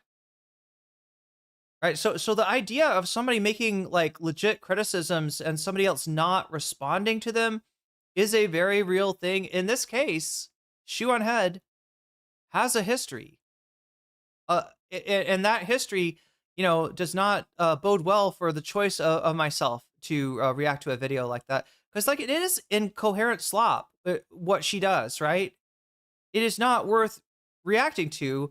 A freshman, you know, student in physics is not going to come up with the like solution to an equation that physicists have struggled with for, you know, 100 years, right? And indeed, Shu is not, you know, not meaningfully critiquing Hasan's content in any way. Now, like, I guess you could say, does he know that until he's watched it? Sure, you could say it's Schrodinger's video, and maybe this is the first time in her life that Shu has said something substantive, right? But the odds are not in favor of that at all. So yeah, I understand, Hasan. Yeah, alt girl is like it's like a trope, I guess. It's how right wingers describe a like liberal or leftist looking woman, right? So like piercings, blue hair, tattoos, usually shit like that. Went back 25 minutes into the VOD, and Shu says, "You think my worldview is incoherent? I think you were incoherent. I have heard, not heard a single." Yeah, this is the thing. There's not really anything to respond to. I mean, like he could just throw barbs back and forth with her, but I mean that's the only thing you could say he's running away from. But at the same time, it's like, anyway, my thought is that I think it's a mistake to even. You gotta like, I don't know. I'm not a big streamer like Hasan. Maybe there's some kind of pressure when you are, that if a whole bunch of people were like, Shoe on Head video, when are you gonna react to Shoe on Head video, right?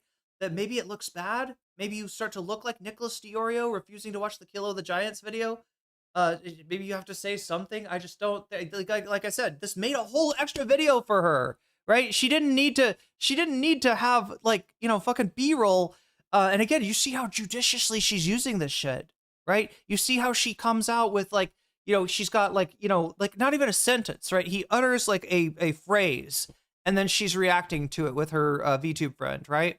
And then he gets 2 words out, and she's like, oh, look, like it's just there's she's really milking it, is what she's doing, right? This is gold for her. She is irrelevant, chat, compared to, you know, the role that she used to play on I guess political YouTube. You know, she is she has had a large fall off, not as large as Ethan Klein's, certainly not as large as iDubbz, but she has fallen off to some extent. And yeah, you know, him, you know, talking about her has unintentionally made her this much more relevant for, I don't know, chat, 2 weeks probably.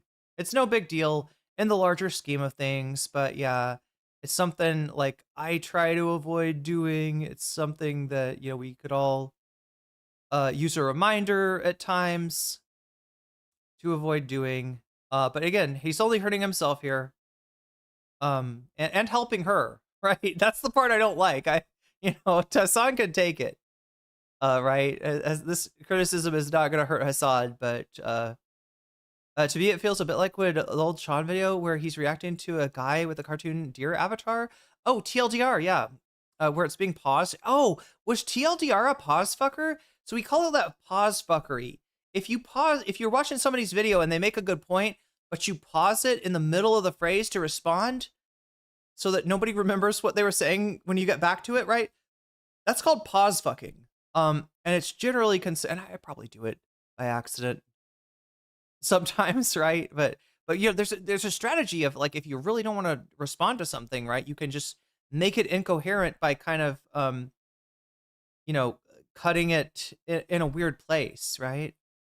Nothing Hasan can do about Hasan Bad because they don't. That's what I was saying, Webmaster, is I'm not sure if he wasn't in a situation where there's like a certain amount of people saying Shoe on Head in the chat that where he has to say something, but again, you know, saying something, and the chatters should know too. Then again, you know, a lot of the chatters in Hasan's chat are not necessarily friendly community members, but are rather there literally to try to get a clip, and they got the clip.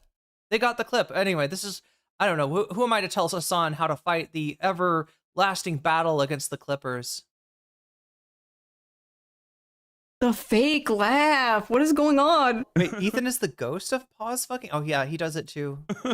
What are you guys talking about, man? What are you guys talking about? Bro, I'm literally over here talking about how I'm doing a rally with someone who's running in Philadelphia. I'm out here doing the revolution, okay? Like, that's cute, Hasan. Actually, Shu, he's not doing the revolution. And some people have a problem with that. Some people would say that what Hasan is doing is dissipating revolutionary energy in the direction of a failed electoral political system, right? Obviously, that is not the conclusion that Hasan has come to, otherwise he wouldn't be doing this, but yeah. That's crazy for her to say, I'm out here doing the revolution, when what he's out here doing, which people will accuse him of, right? Hasan, you know, loves Hamas. Maybe he wants Hamas to run the country. He loves Russia. Maybe he wants Putin to run the country. He loves China. Maybe he wants Xi to run the country. Right? This is, you know, he makes violent comments, right? Like, he's supposed to be a revolutionary, right? Isn't this guy supposed to be calling for violence or something? Openly calling for violence? And yet, even when he is literally engaged in electoral politics, right? It matters not. It matters not to these two, right? It's the same fucking thing. I'm out here doing the revolution, man. Yeah, that's very, what the fuck? It's so backwards. It's so backwards.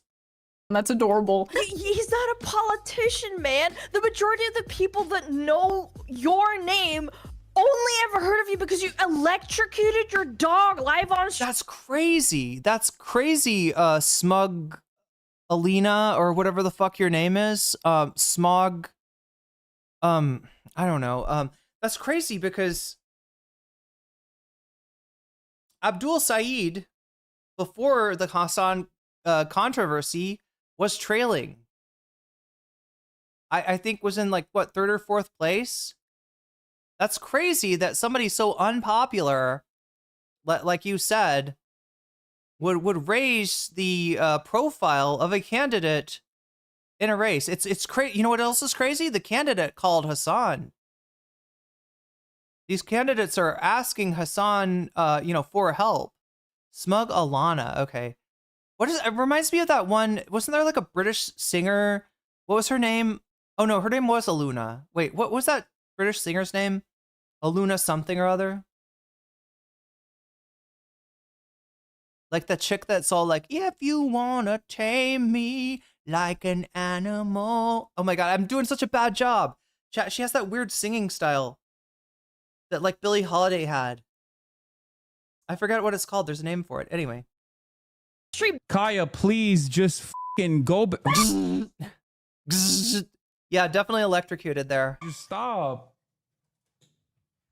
Does he not understand that 95% of his fan base are terminally online Redditors? Like, they don't give a fuck about your rally. I'm sorry, nobody likes him though, so they're not. You're imagining the terminally online Redditors. They don't even exist. Nobody watches his stream. Alana? Aluna George. Thank you. It's Aluna George. That's what I'm thinking of. Fuck, I fucked up her song too, chat. I think you have to be like, yeah, I think you have to be like magical to, like, that's a magical way of singing. Bro, in the background over here, they want you to call Shoe-on-Head a Nazi to validate their hatred and their feelings. Whatever the Shoe-on-Head said.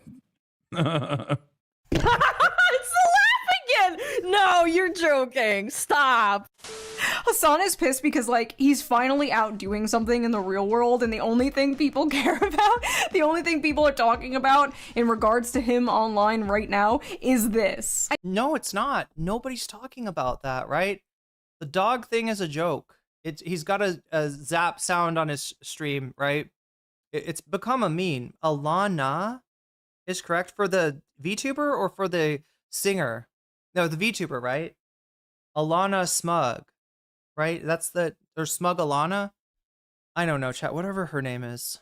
And you know what? To be like completely fair, which is something these people would never do for me, this was a better response than his first response. He's basically just like, I don't care, I'm busy. Yeah, Hasan, don't do responses to fucking... Like the thing that happens when you do this is you risk turning somebody who is irrelevant relevant once again, right? You know, we've seen this happen with Nick Fuentes, where his career absolutely died and then got resurrected by Destiny. Yeah, certain people you should be really careful, right? What is the link? The Zelda, she was playing the chat, I can never pronounce this one. Orinoco of Time. Is that how it's said? Ocarina of Time. Yeah, I think Casey trying. What is it? Isn't there one of the like Zelda games where if you die, like they bring back Ganondorf? Like there's some kind of weird subplot. The monsters like take Link's blood and they like spread it on Ganondorf's ashes and they make him come back to life. It's Ocarina of Time. Is it Link to the Past maybe? I have a centrist theory about Kaya that doesn't involve Kayagate that does not involve a shot caller. I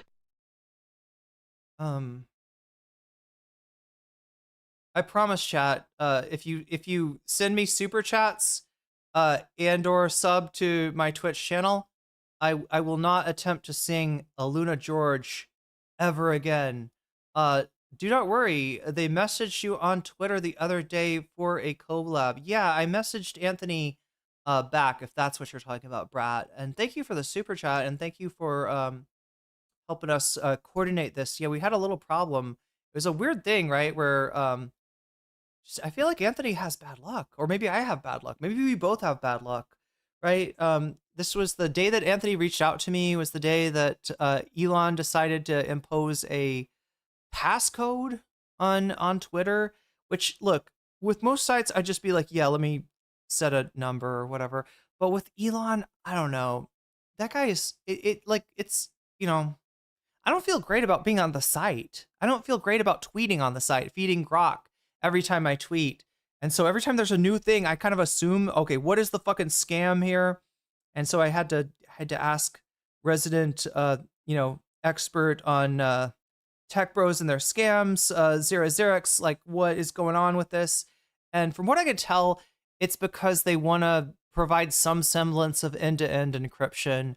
I guess it's another level of security that people can't read your messages or message other people in your name if your account gets hacked. I don't know. There's reasonable reasons for that. But yeah, I had to make sure that. And then I was trying, Anthony comes in and is like, hey, I sent you a message on Twitter, and then and this is while I'm gone, right? He just bad luck to come into chat right when I'm gone. I come back and like, oh, hey, Anthony, maybe you could reach out to me on Twitter or Discord, right? Because I knew that I was going to have to, I was stopped on Twitter, right? I was stopped from doing what I was trying to do. I added 12% to Jiang instead of gaming. Oh, yeah, that is kind of a fuck up. I mean, objectively so, Burple. No shade, though. Because gaming, right? We took a week off last week. We weren't quite back to 100 yet. And so, yeah, but we're very close. We're at 61, I think, is where we're at right now. So we're very close to securing another Persona stream. And chat, I'll make sure not to wear myself out before the gaming. I'll make sure to limit the time, that the amount of content that I do right before gaming, because I was honestly, it kind of worked out. I was like tired, so I was like, all right, well, if we're under 100, I'm gonna take a week off on this. But I'm really excited to see the script, the plot. Let me just say, the plot to Persona. I think this is where it picks up, right? We're gonna get a do you all know what feng shui is? Like when I first heard of feng shui, I had it described to me as like the Korean art of home decor or something like that, right? I had it described to me as I don't know, like, you know, this is like it was all about the what is it, the 5 dragons that come in through the window, and then you're kind of thinking, all right, what's on my walls, right? Is there, like, you think about like energy, I don't know, it's like this whole thing, and it comes from the 100 schools, I think, like, just like you know, Tai Chi or Taoism or Buddhism or Confucianism or legalism, right? You know, the 100 schools, right? I think there's some connection with that. Anyway, chat, there's a puzzle based on trigrams, right? Like, it's based on, anyway, I'm excited about that, right? Because I remember solving this puzzle before, and I think if I didn't know anything about feng shui, or how trigrams and hexagrams work, I wouldn't have been able to get past this level. I think it would have never happened. Anyway, chat, so that's 6 towards gaming. Okay, well, if that's your final decision, Purple, I will respect that. We're gonna add 6 to gaming. Oh shit, chat, my power went out and this shit got reset. This shit got reset, chat, by my power going out. It should say 61. And then if we add 6 to it, it says 67. So we're at 67, 2/3 of the way towards another beautiful video game stream, which I will plan in a much more better way. Oh my god, it's arranging furniture for flow. Yeah, that's how it got explained to me, but it turns out there's actually like a lot, like, you know, it plays a role in, yeah, deciding where to put your furniture, deciding like what to hang on different walls, right? And stuff like that. And there's this idea of like kind of a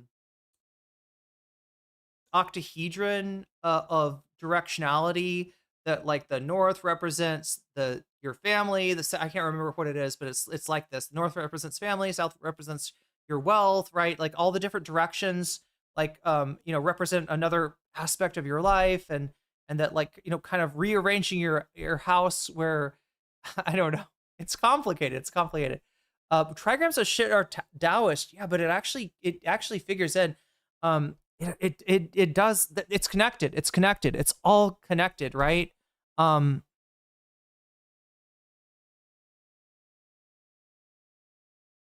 you will see trigrams a lot in feng shui, like symbology, right? Like the one that comes to mind right now is is like an octahedron. Octahedron, is that right? No, octahedron is like a fucking dice from Dungeons and Dragons. What am I saying, chat? It's like the 2D version of the octahedron. The stop sign. Octagon. There we go. It's octagon. It's an octagon with each of the trigrams at different directionalities, right? And usually a yin yang in the middle. But anyway, I've just been doing way too much research while I was here. But like I don't know, I really do feel like anyway. Doing like real things in the real world. MAGA version of denims? Okay. Okay, fair enough, understandable, have a nice day. But then he says this. Talk to me when we got the wiki feet ratings up for Shuan Head. You see how she's like almost engineered this to feel like a, you know, discussion, like a debate, like a back and forth, where she gets to cherry pick what's in each part, and so she gets the automatic win. I mean, that's the advantage of being a prepared content creator over a streamer. is you can just kind of reorganize things. You can pick and choose. You can cut things out, right? I'm sure Shu, you can move a piece of furniture and the whole vibe is different. Yeah, there is something to it. I am definitely not calling it bullshit. It's just a little bit more complicated than like the home decor part of feng shui that gets kind of presented to you in the West, right? Okay, what's her wiki feed looking like? Okay, what's her What is going on? Did I listen to what that woman said? No, absolutely not. Let me know if I can see her feet, though. What? Honestly, it would be Giga Chat if it came from anyone funny or likable. Like, if the chatter didn't even bring it up, why did you bring up WikiFeed? I know. By the way, if you guys don't know, WikiFeed is a website where people upload pictures of like celebrities' feet. Let's look up Hasan. No, I'm not talking about in the sense that everything is connected. And I think there's a few religions that embody that a little bit more than Taoism. But I am talking about the like cultural influence that is there is like a, I don't know how to explain it, like a, you know, like on some level everything leads back to the 100 schools. And so stuff that, but what you always learn as being distinct schools, right? As almost be, and some of them are opposed to each other. Like some of them are maybe like somewhat mutually exclusive, or at least act as if they were. Even like Buddhism and Taoism are not quite as discrete as I feel like you know, I was taught to think of them, right? No. Oh my, no way. Which is a crazy thing to say, because those are, you know, all you could see those like at a fucking Sun Wukong. You know, I think even in the book, right? They're kind of set at each other as like, you know, oppositional forces. Hey, he's got his bare tootsies online. Wait, I have a higher feet score than Hasan. Is this what this is about? He's mad? He's been You figured it out. Mugged. By the way, you figured it out. Never addressed anything you said. Never even attempted to refute a point you No. made. Just starts going on about like WikiFeed. If I sold feet pics, if I sold pictures of my feet, would he use this as an insult? No, because he's Mr. Sex Positive, Mr. Sex Work is Real Work, Mr. Brothel Boy. Okay. Yeah, I'm making a difference, unlike Shu and her stupid video. Also, did you know she's stupid? She's stupid. Don't go watch the video. Don't go watch it, guys. She's stupid. Also, her feet are kind of nice looking. The craziest part about all of this was after his crash out and like after everyone was making fun of him, he gets on Twitter and he's like, I've yet to watch any of her content. Excuse me? So what the f are you basing all of the— I don't think that's true. I don't think that's true. He did like any of her content about me. I think he left that incomplete. this on? How am I stupid? How do I change my politics? How am I just an emo girl that men fap to? Either A, he's lying and he has seen my content, or B, he's just blindly repeating things he's seen other people say about me. Either way, it's pathetic. He's stuck between like wanting to be above it all. Ugh, I don't even know who that is. I'm out here doing the revolution and wanting to tear me down. The electoral revolution, the Bernie revolution, the shit that she's supposed to be behind, chat. This is how she parses things. She'll be like Bernie good, but SJW bad, right? Even though if you ask Bernie, like, do you stand for trans right? He'll tell you yes, he does, right? You know, he's not trying to use a progressive social message as a fig leaf over his lack of an economic message, because he actually does, you know, have an economic message, right? Whereas with a Hillary Clinton, with a Kamala Harris, right? That's where those kind of virtue signals, that's what they substitute for, right? But she's supposed to be for Bernie Sanders. She's like, yeah, I wish the Democrats, they just do more Bernie Sanders, Medicare for all shit. Just forget about all the wokeness, right?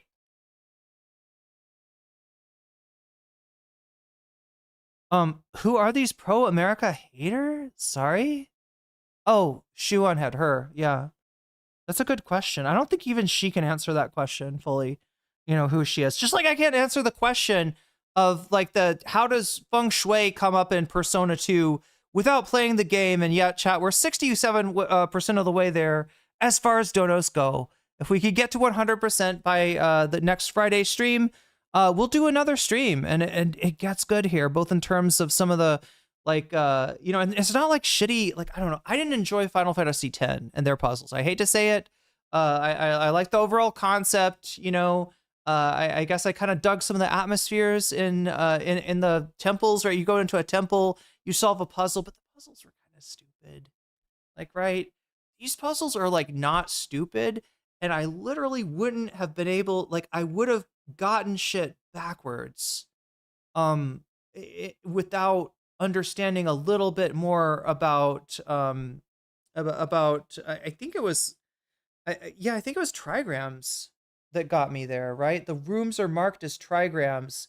It tells you got to go, I don't know, maybe I'm I'm explaining the puzzle, chat. Big mistake. You'll see what happens, right? If we get to another gaming stream, which we're only, fucking 23. We're only 23 points away from that, so. Is 10 the water one? That one is so weird. I mean, yeah, I'm not hating on the game at all. All right, I will hate on the, what is it? The voice acting? The way that the voice acting, the way that they had to rewrite the script to get the American voice acting to match up with the like the movements of the mouth, right? It was goofy. Like I do think the script of you know,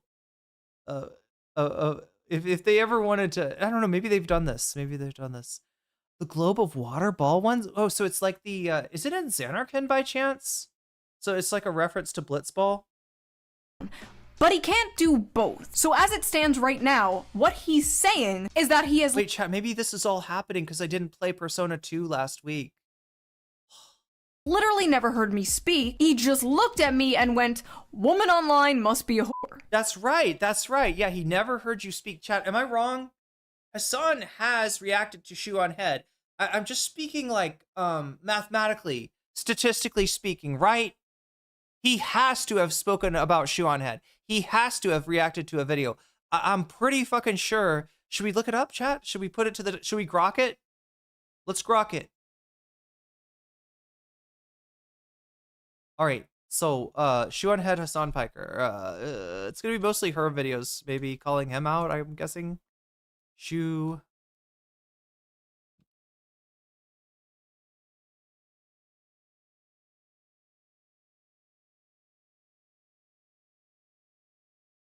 So that's this one. Shoe on Head. Words of Paradise. Great name for a channel. More Pegasus, of course. Oh, this was one of the videos she's talking about where it's like, I think I saw that too. Shoe finishes on Hasan. Yeah, she squirted on him, chat. I don't think it's Hasan making this whole thing sexual. What the fuck? Okay, that looks like low quality animation. 9 days ago, it looks like Stitch and Adam have cut. Talk about falling off though, right? These guys are almost irrelevant at this point. What the fuck? I don't know. I mean, I know the YouTube search algorithm is weird, Tectone, and there's definitely a lot of videos probably involving, yeah, there's another one. Is it gonna be, it's just spammed up, chat. Hasan got centrist accounts on Twitter mad. Who cares about Shoe on Head? That's too recent. Here's the fucked up thing, chat. Usually I am, if I have a like 2-year-old video that comes up on YouTube, right? That's from a Hasan video, right? I fucked up, right? I wasn't trying to watch that, right? The Hasan content, it's gotta be, you know, recent. But this time I'm like looking for, oh, there's the Hasan reaction to the horse fart. Nux Taco. Oh, that's from 11 days ago. What even is this one about? Oh, Connor points. Newly divorced dad Connor points.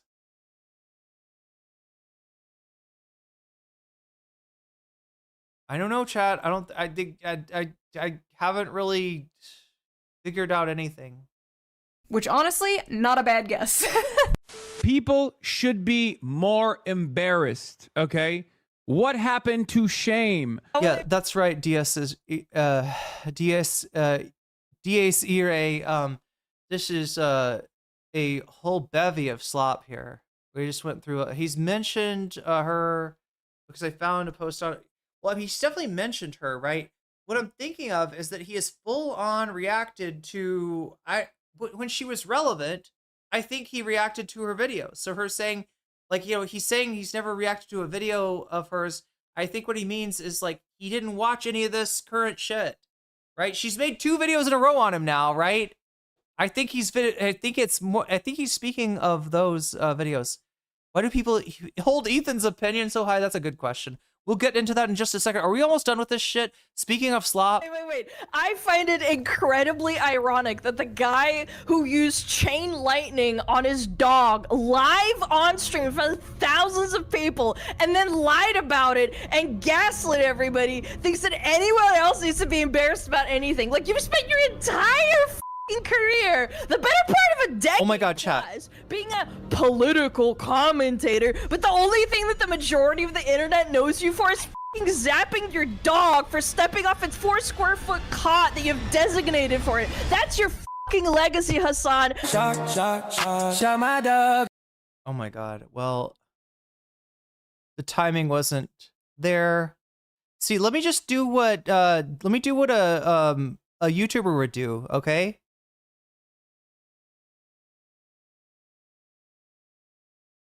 You know, live streamer will do it live, right? If I fuck up on the timing, if I can't scroll back up to find that fucking horse fart video.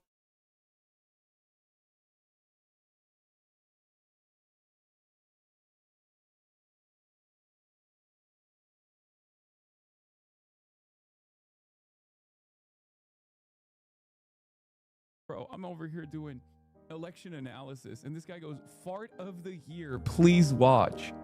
It's like, I literally have to laser in on chat all the time. Oh no. And I see this and I have to watch now. What the fuck do you mean fart of the year?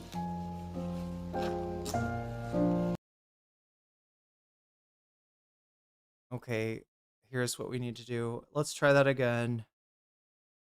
We're gonna reshoot that, chat. It's okay, because I'm a YouTuber now. Oh my god.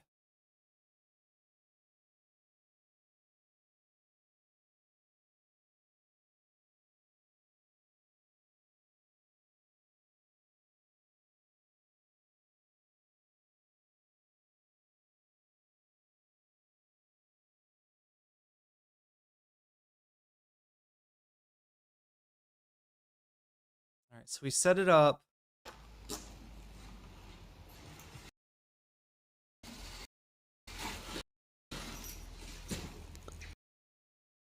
All right, here we go.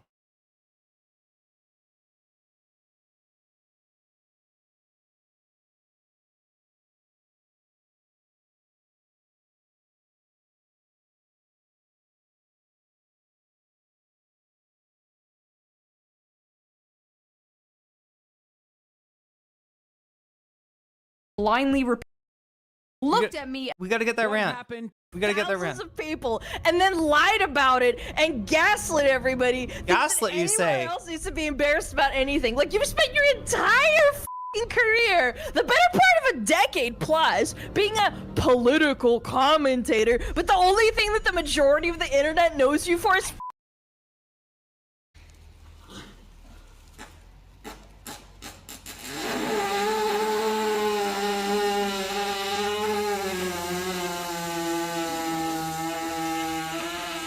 Damn, girl. Whatever. Damn, girl, what did you eat? What the fuck did you eat? Jim, the only thing that anybody's gonna remember this VTuber for is the enormous, huge... Did you see the tail move, chat? Did you see the tail move? Yeah, the tail fucking moved. Her tail. The horse farts, her tail moves. You do the math, chat. All that anyone's gonna remember about you Alana Smug Alana is that gigantic horse fart that you ripped while you were trying to dunk on Hasan Piker. Okay, there we go. I'm sorry, but if we're gonna talk about the shot caller, you know, there we go. You farted. It was nasty. And we got to get back to this Ethan bullshit. Do we? I guess, chat. It's been a fucker of a stream. I almost want to pull this one back, right? What do they say? Don't throw your pearls in places they won't be appreciated or something like that. I don't know, chat. This is a really like interesting stream to. There's a birthday in chat.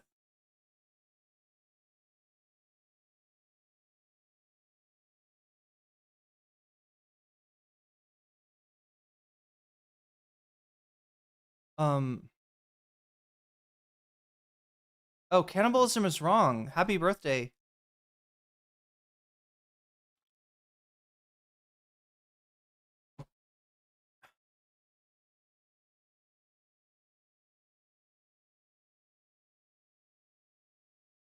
I just hate that I kind of fucked this all up, chat.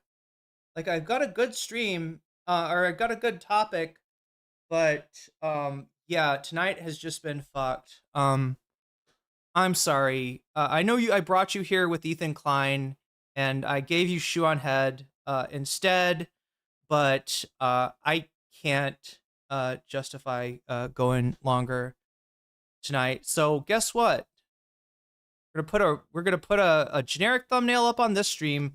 We're gonna retcon it so that I never was intended to talk about Ethan Klein in the first place, and we're gonna fucking do it tomorrow night at some kind of a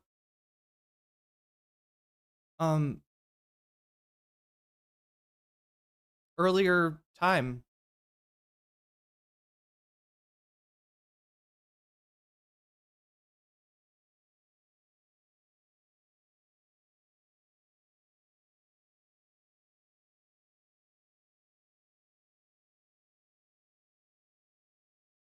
Wait, who was she? You know, it's kind of based that you don't know that, Aitor.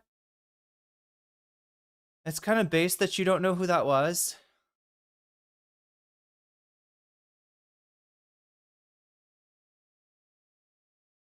I don't know, chat. There's no good choice. There's no good choice here. It's fucked up, right? Because there is more Ethan Klein to go over tomorrow. But I don't have a thumbnail for that. And this is what fucked me up this time. Is putting a thumbnail together, chat. I swear to God, I could have been on stream at like, oh my God, what would it have been? What would it have been? 10 p.m. Eastern time, 7 p.m. Pacific time, right? If not for the thumbnail. I hate doing this. I hate having a stream where I'm like, we're gonna talk about Ethan, and wait. I did give you some Ethan, didn't I? I did give you some Ethan. All right, so I'm gonna change the thumbnail to be mainly about Anisa's. Then see, none of it's good. None of it's good. Anyway, I cut it. It's fucked, right? You know what I'm doing now? I'm doing 2 Ethan streams in a row. All right. We started on Ethan, yeah, and I did cover a decent amount of Ethan, and the only reason I don't want to cover more is because it is literally 5 a.m. in the morning, 8 a.m. The Pacific, 8 a.m. in the morning, Eastern, and it's just like, this is not, you know, like, I don't know, I don't even want to know. Look at my numbers, chat. Like, but I do know that not a lot of my viewers are like awake at this time. You are awake. I should give you something. Let's give you something. Let's give you something. It's 1 p.m. here. Oh, and the EU, I'm guessing. You just got here. We should give you something, chat. And I thank you for reminding me, Alfan, that yeah, some people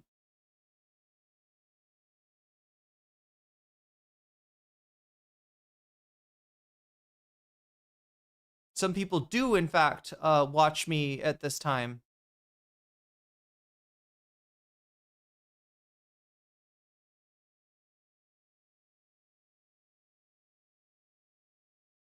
I'm not showing you, as tempted as I am, chat, I will not show you Iranian slop, like AI slop.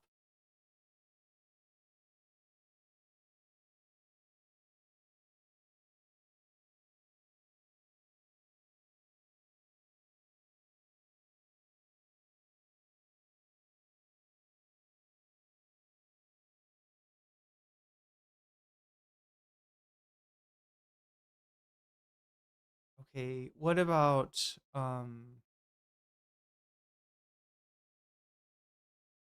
let's check the playlist. I do have a playlist, chat. Is it an unlisted playlist? Because if it is, I should probably share it with no, wait, I'd have to make it so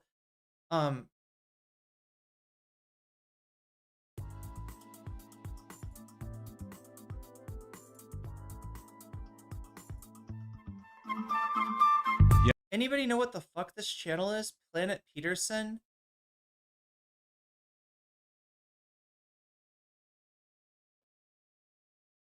Oh shit, no, this is funny. The conflict between the United States and Iran seems to be escalating. There seems to be no end in sight, right? Okay. In my last lecture, I discussed the future of this country. In fact, I discussed Toggle cat ears. Chat, is it okay if I just like laid down here and just like phase through the floor into the back rooms here? That's the future of this world. So what is happening right now? Come on, guys. That's right. A little thing called stalemate. A little while ago, I made a huge prediction, right? I predicted that the United States and Israel would team up to attack Iran, right? This is something no one else has ever predicted or could have ever predicted, right? I've been riding this high ever since. I owe the world my knowledge. I owe the world my predictions, right? Because this is game theory. And what is game theory? Again, game theory is when you have a theory. I'm going to give you 3 reasons why I'm frequently constipated, okay? You have a theory about games. It's called a game theory. That's a theory. A game theory. Reason 1, no fiber. Yeah, you're correct, Webmaster. Planet Peterson has nothing to do with Jordan Peterson. That's true, I believe. I don't like eating fiber. Reason 2. Anyone tell me reason 2?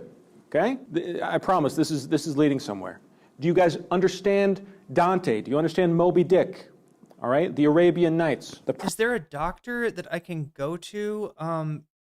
There is, and you know, with these kind of unspecific symptoms, I'm not really giving them much for a differential diagnosis, right?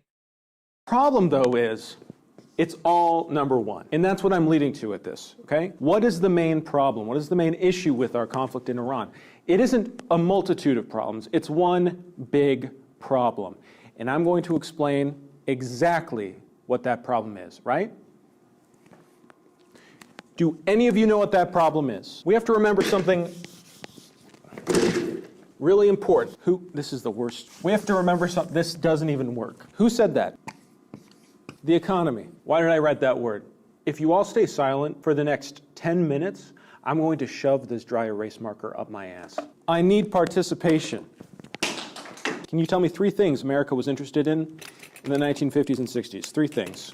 1, 1920s gangsters. Yes, very cool. What else in the 50s and 60s? Rockets, which I will categorize also as. I mean, yeah, being sick all the time is miserable, but what do they give you for chronic fatigue, right?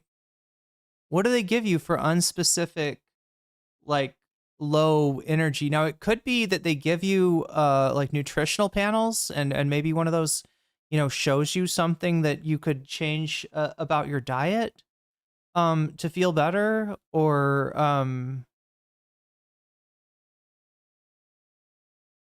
Adderall and a B12 shot. Well, I should be good on B12, right? I've you know, been like, I supplement B12, I supplement vitamin D.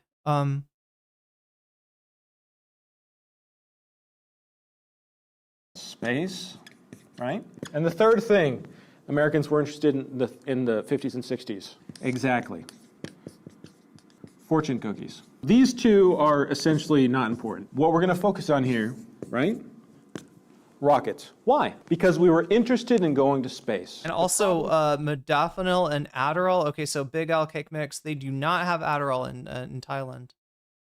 Welcome, streamer.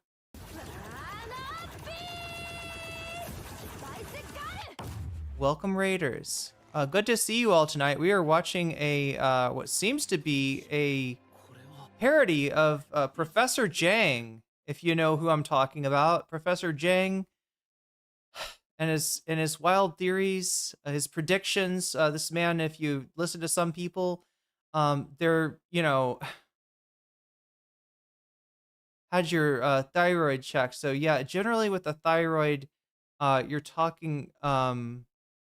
Well, no, it is definitely worth it. I don't want to model bad you know, self-care behavior just because I am kind of in a pinch financially right now, and you know, just trying to get to where, you know, I can like, yeah, so since I'm out of the United States, well, I mean, I'd either have to get, like, which I should, again, it's like just a, you know, there's a bunch of stuff.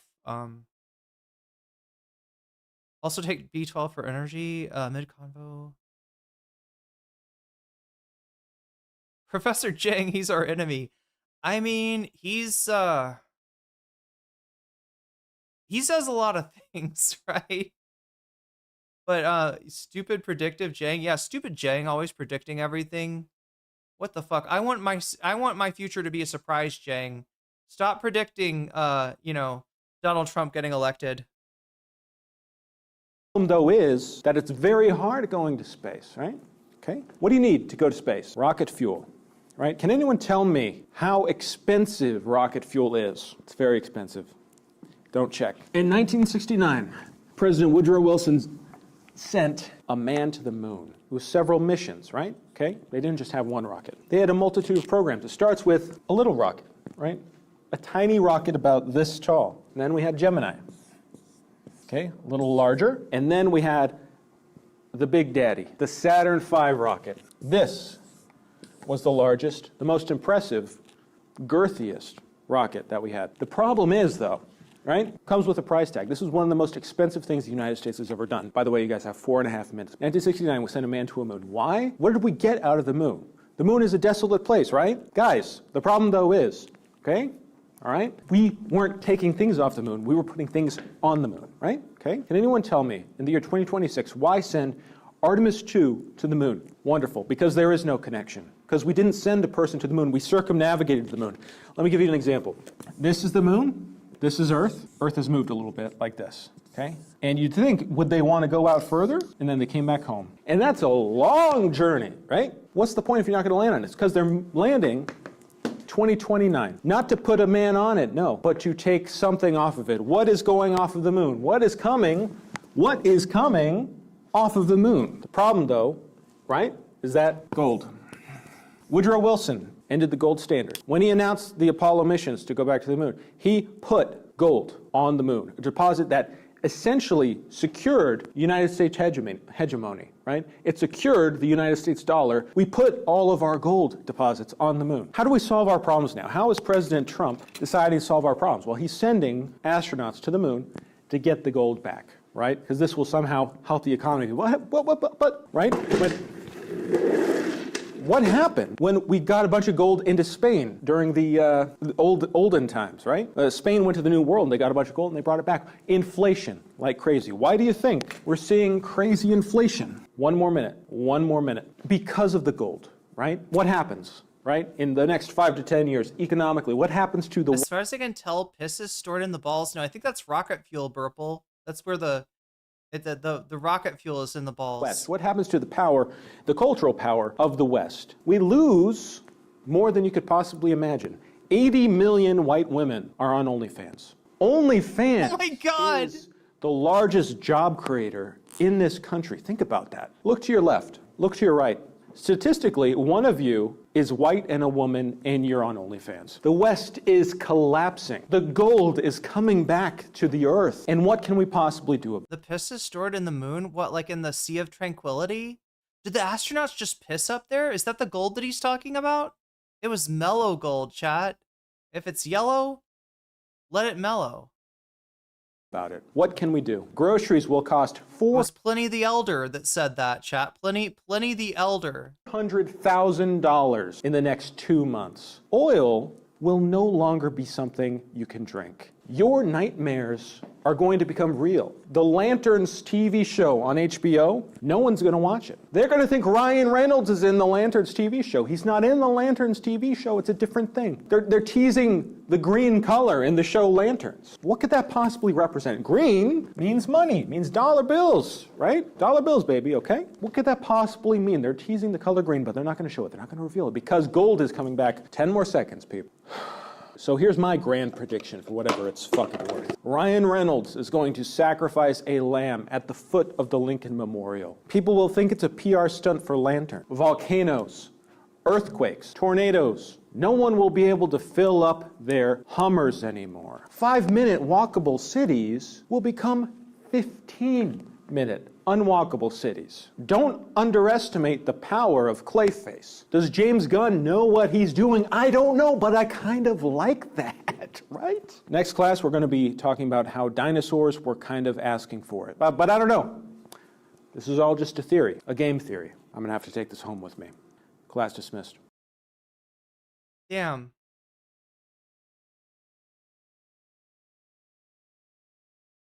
All right, so chat, tonight's stream was supposed to be about Ethan Klein.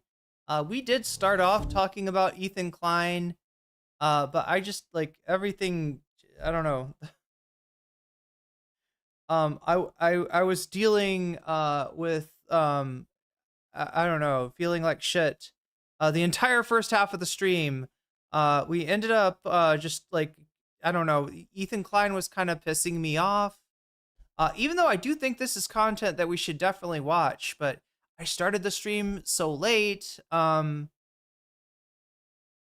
lot of people just raided in, and well, we're watching some man carrying things, right? These are usually short videos. I don't know that much about this content creator, but I've come across his content recently. Some pretty good parodies of stuff. This is a parody of Breaking Points with Cigar and Jetty and Crystal Ball. Good morning, everybody. Happy Wednesday. Today we have a great show for everybody today. What do we have today, Crystal? Indeed we do. As we begin this morning, some of the most horrible news you will hear in your entire life. Yes, it's really quite scary. It's awful. We will be speaking to 2 of the leading experts in the field, hoping they can shed some insight into a number of topics, including the war in Iran. That's right. Later in the show, our very own Ryan Grimm will be stopping by to discuss a new piece breaking down the fraught negotiations between the IRGC and the Trump administration. This is some of the best reporting that you'll see out there. It's shocking the number of experts we have here breaking down so many important topics. Hey, I mean, that's exactly right. We will also be joined by viral sensation A Beach Ball with Hair. He has a surprising take on the war in Ukraine. Yeah, I don't know. He's been blown up online lately with Rogan Sphere. Anyways, thank you for Discord with thebrainmarks.com. Become a premium member today. We're going to do an AMA later today. But let's go ahead and get started, Crystal. The Trump administration in a number of press conferences is downplaying the energy crisis. As usual, the Epstein class wages war and blames rising prices on, you guessed it, Joe Biden. It's appalling. It's pure insanity. And I'm really young. Yeah. Like, I have no memory of the Carter administration. Easy. What is 9/11? I'm too young to remember. We get it. You're young. Look, I'll be honest. Trump has betrayed everything he campaigned for. Prices are up. The Epstein files still haven't been fully released. And we're mired in an endless foreign conflict. His administration... How young isn't Sagar just like 30? Administration has been a complete and utter betrayal. Is he that much younger than the other people like Ryan and Crystal? Of the working class. Are you going to reply or just going to sit there with that smug look on your face? Who did you vote for, by the way? I literally had no choice. Definitionally, you did. That's what voting is. My good friend J.D. Vance broke into my house and stole my ballot and voted for Trump. Why did you vote for him? Like, actually, well, as you know, I'm scared of gay people. LGBTQIM. There it is. Wait, I am. Immigrants. There's one more. And marijuana. Oh, yes! You asked, no, marijuana. Oh, you got him. I encourage all of you to watch a documentary called Fear and Loathing in Las Vegas. Reefer madness, more like reefer sadness. What is going on? What is happening? Okay, that's Tucker. That's Tucker. That's not Sagar. You've veered into Tucker Carlson, sir, but good effort. That was awesome. Okay. Who am I? Sagar, where am I? What's going on? Sagar, sorry, I sometimes get possessed by Tucker Carlson. Oh, shit! It's amazing we've been working together for as long as we have. It's actually kind of weird. It wasn't a fuck up. And there's what, real breaking points? Wait, what the fuck is... Oh, okay, yeah, this is an actual segment. I mean, just if you want to see, like, how... Good morning, everybody. Happy Thursday. I have an amazing show for everybody today. What are we, Crystal? Talking a little too fast. Indeed, we do. Some pretty fascinating revelations. So Trump was apparently forced to back off of quote-unquote Operation Freedom in the Strait of Hormuz after Saudi Arabia and Kuwait both said you cannot use our countries for your military maneuvers. So pretty stunning revelations there. We'll take you through the very latest, of course, in terms of the Iran war. Trump is also out saying that even $200 a barrel would be worth it for all of the glorious things that are being achieved in this insane war. A billionaire says that tax the rich is equivalent to basically the N-word or other. Okay, so yeah, they weren't doing the shenanigans with the, what is that, like a sidechain ducking kind of mute that it's just like the voiceover thing, right? You can do voiceover in one of two ways. Sometimes you combine them, right? Sidechain ducking is when the sound envelope of your voice negatively affects the sound, the volume level of your music, right? So as I start to talk, you've heard DJs do this before, like at a party or something. You're like, all right, everybody, make sure to get your drinks. This is last call for alcohol, everybody. And you know, we're gonna go back with, you know, like I don't know, like they say the DJ patter stuff. DJ Patter, I'm making it. Somebody's gonna be like, who is DJ Patter? Actually, no, the patter, pablum, the meaningless stuff that the DJ says, you know, in between warning you of last call and mentioning the next song that's coming up out by request, right? But yeah, that, I mean, they've kind of got a little bit of that going on. Not anyway. I'm like hyper-analyzing a parody, Chad. I'm hyper-analyzing a parody. That's silly. I just wanted to check and see. So yeah, like I said, our main topic I didn't cover today, right? I did talk about Ethan, but we talked about the fucking Anisa, you know, we got stuck talking about other Ethan stuff, right? And we're gonna do the real Ethan stuff tomorrow. So when you see the same thumbnail that you saw for today, all right, coming up tomorrow, hopefully much earlier, chat. Hopefully that's the key. Starting much earlier, right? Then you will know that it is not in fact the same stream, but it was the stream that you were supposed to see for today, but you're seeing it tomorrow. And yes, does that mean I'll have 2 Ethan thumbnails in a row? Yes, it does. Yes, it does, with all that shame that implies. But chat, this is the only way I'm going to be able to cover this, right? You know, that and maybe having a conversation with Anthony of the Do Not Worry podcast, which may be in the works, right? I don't know. I was a little confused at first. It sounded like Anthony thought that I had like real knowledge on American law and how the lawsuits are going. I have not been following the lawsuits that closely, but the overall content of, yeah, Ethan Klein, yeah, we do cover from time to time when it's relevant. It kind of got too much for a while, and I put it on you know, the kibosh on the Ethan content for a little while, but yeah, when it's relevant, when it's interesting, when it, you know, I will cover it. So yeah, apologies for everybody that came there for that specific story, the story of Ethan possibly suing iDubbz, right? Ethan has I guess issued a cease and desist order for iDubbz for doing what? Well, for something that Destiny said. Destiny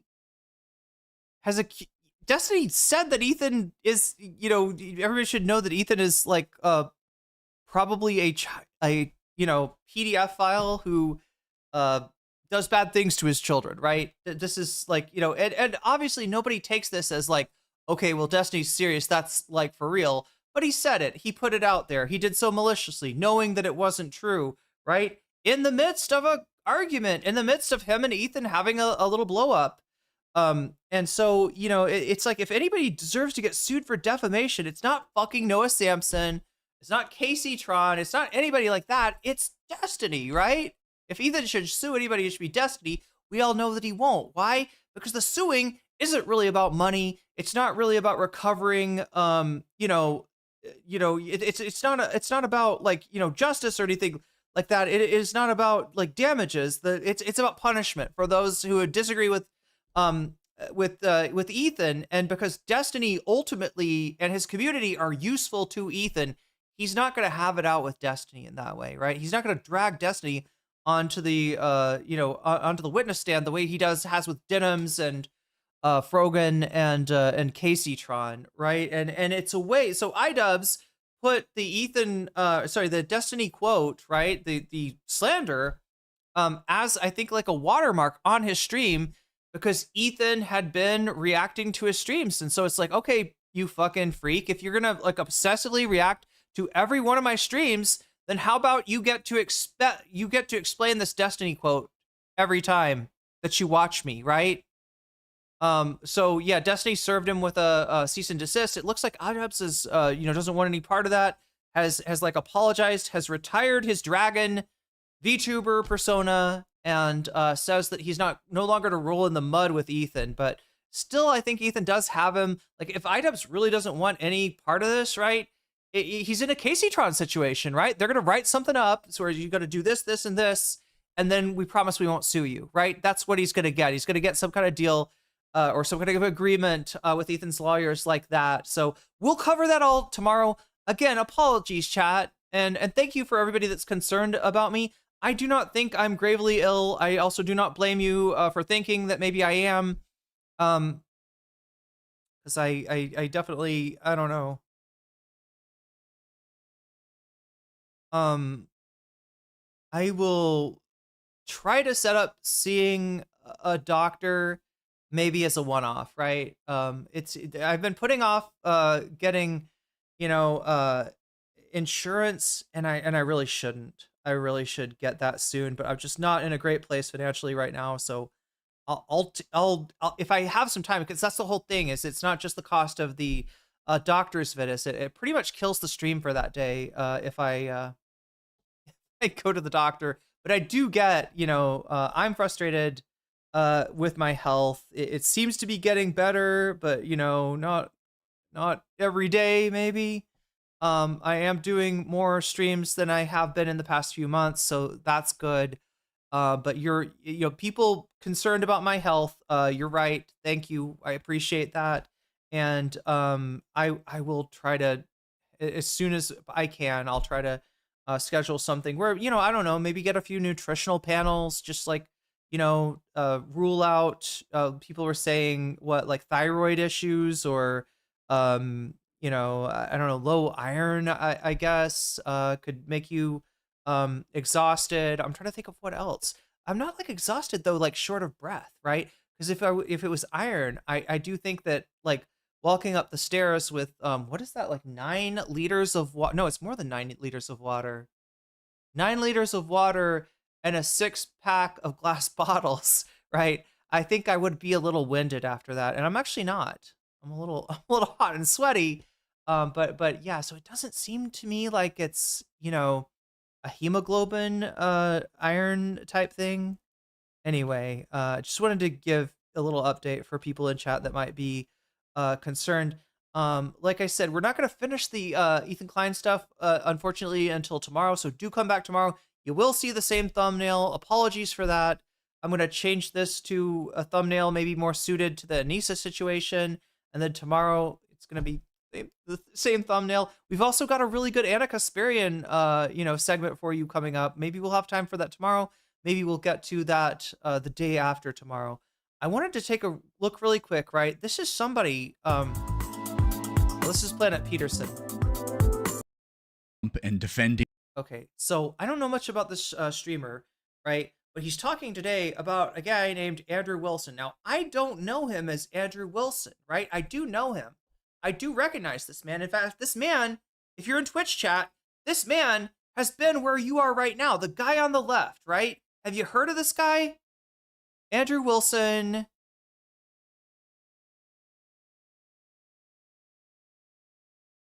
Jar opening. How long is this clip? It's too longer than it should be.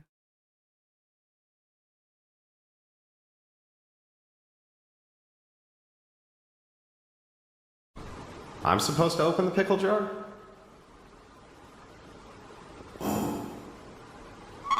I gotta grip it. Uh-oh, Andrew. If you can't open it Your either. hand. So like I said, I don't know him as Andrew Wilson. I know him as Big Papa Fascist. Why is he called Big Papa Fascist? Because apparently he took that name, right?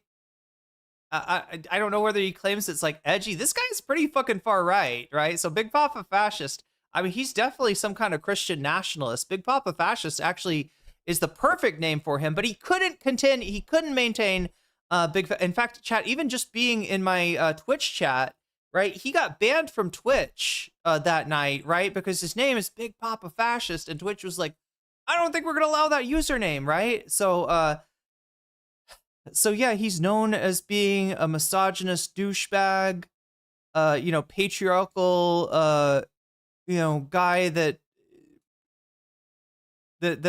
lauds the tradcon lifestyle. Yeah, he's like a tradcon, right? And he's a misogynist, and as a misogynist and a man and a breadwinner, you're supposed to be able to do things like open a pickle jar for your wife, right? This is what Matt Walsh's wife said that what is it? He turns it on her and is like, what is a man? Or like, what is a woman? No, she says, what is a woman? He asks her at the end of the, he's asking the whole movie, what is a woman? Right? He comes to his wife and he's like, what is a woman? Right? And she's like, someone who needs you to open the pickle jar, please. Right? It's anyway. So here he is trying to be a big man, open the pickle jar. Grease the whole top of it. Yeah, so he's accusing the co-host of having greased. You greased my pickle jar. Literally slippery.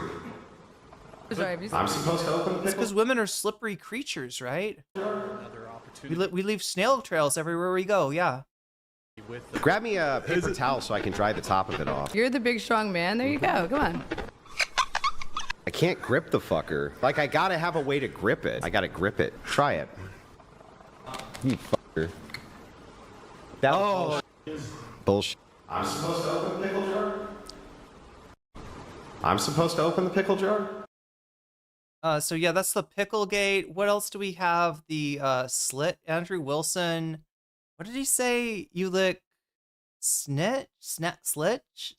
What is the... He used a weird word, right, chat? He's accusing her of being a lesbian. Andrew Wilson. You lick... I can't remember. Sniz. Is it sniz? That's a thing? Some people call it sniz? I've never heard that.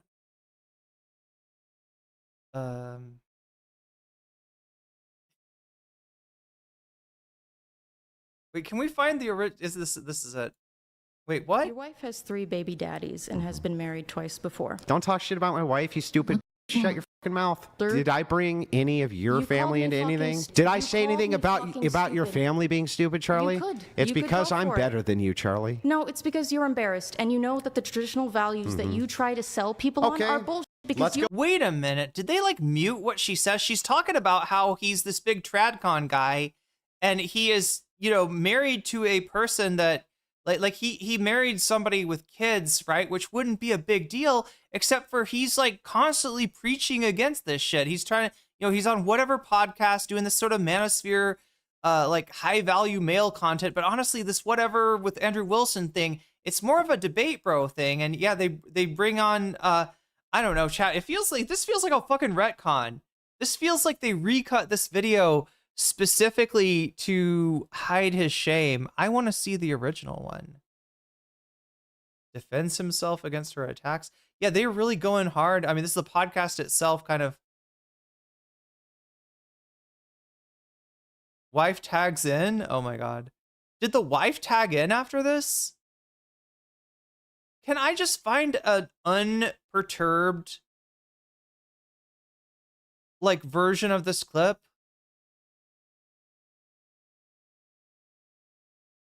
So yeah, Charlie, the person that takes down this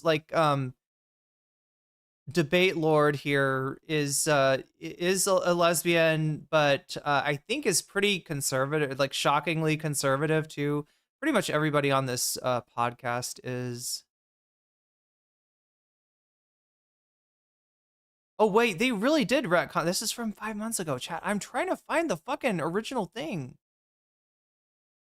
Like one version of this video, like, I now do not trust the fucking podcast. I mean, I get that he's one of their main guys, but generally, like, you play up a clip even when your main guy goes down, even when your main guy. Oh, there's more of specifically like him versus this enemy Charlie person. Oh my God, why?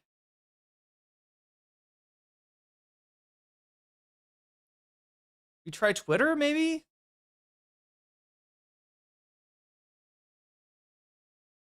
Andrew Wilson, you lick sniz. I'm still floored by the fact that somebody's calling it sniz. In freaking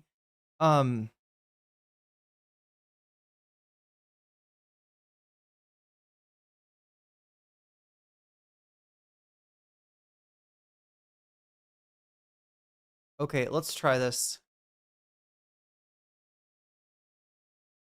I'll try to rephrase I don't know. this. I don't know if they've just like gone nuts on posting clips of this matchup since this happened, because this was legitimately a big stain on his brand, right? Even the pickle jar, as silly as that is, it was somewhat of a stain on his brand. Reframe. And I'm just going to be totally honest with you. I will never be able to convince you of my worldview. You won't. I know. But the reason is not because I'm not a great orator, or I don't make good points, or I haven't said things which should be compelling to a person. But Charlie, I just think honestly you're too fucking stupid to understand them. So Andrew, can I sell you on my worldview? Yes. Your wife has. The funny thing is, like, neither of them are stupid, but they are sitting on the man whose podcast they are on is, I'll be honest, like, not ever adding anything of substance to the. It's weird that he's got like so much smoke for her intellect, which like, she just went to college. She just went to college. She cared about whatever subject she studied, and she knows how to, back and forth with somebody. She got into it maybe, in classes, or she did debates or something. I don't know what her background is, right? I don't think that she is like, some kind of exceptionally, intelligent person from what I've seen. But when you build up like every dumbass dude to be some kind of, super genius, when he's just good at talking over people and delivering one-liners, which is essentially what you do as a debate lord, right? Then yeah, it's not really that hard to find somebody smarter than that. It's not hard at all. Yeah, I can't convince you because you're too stupid. Yeah, exactly.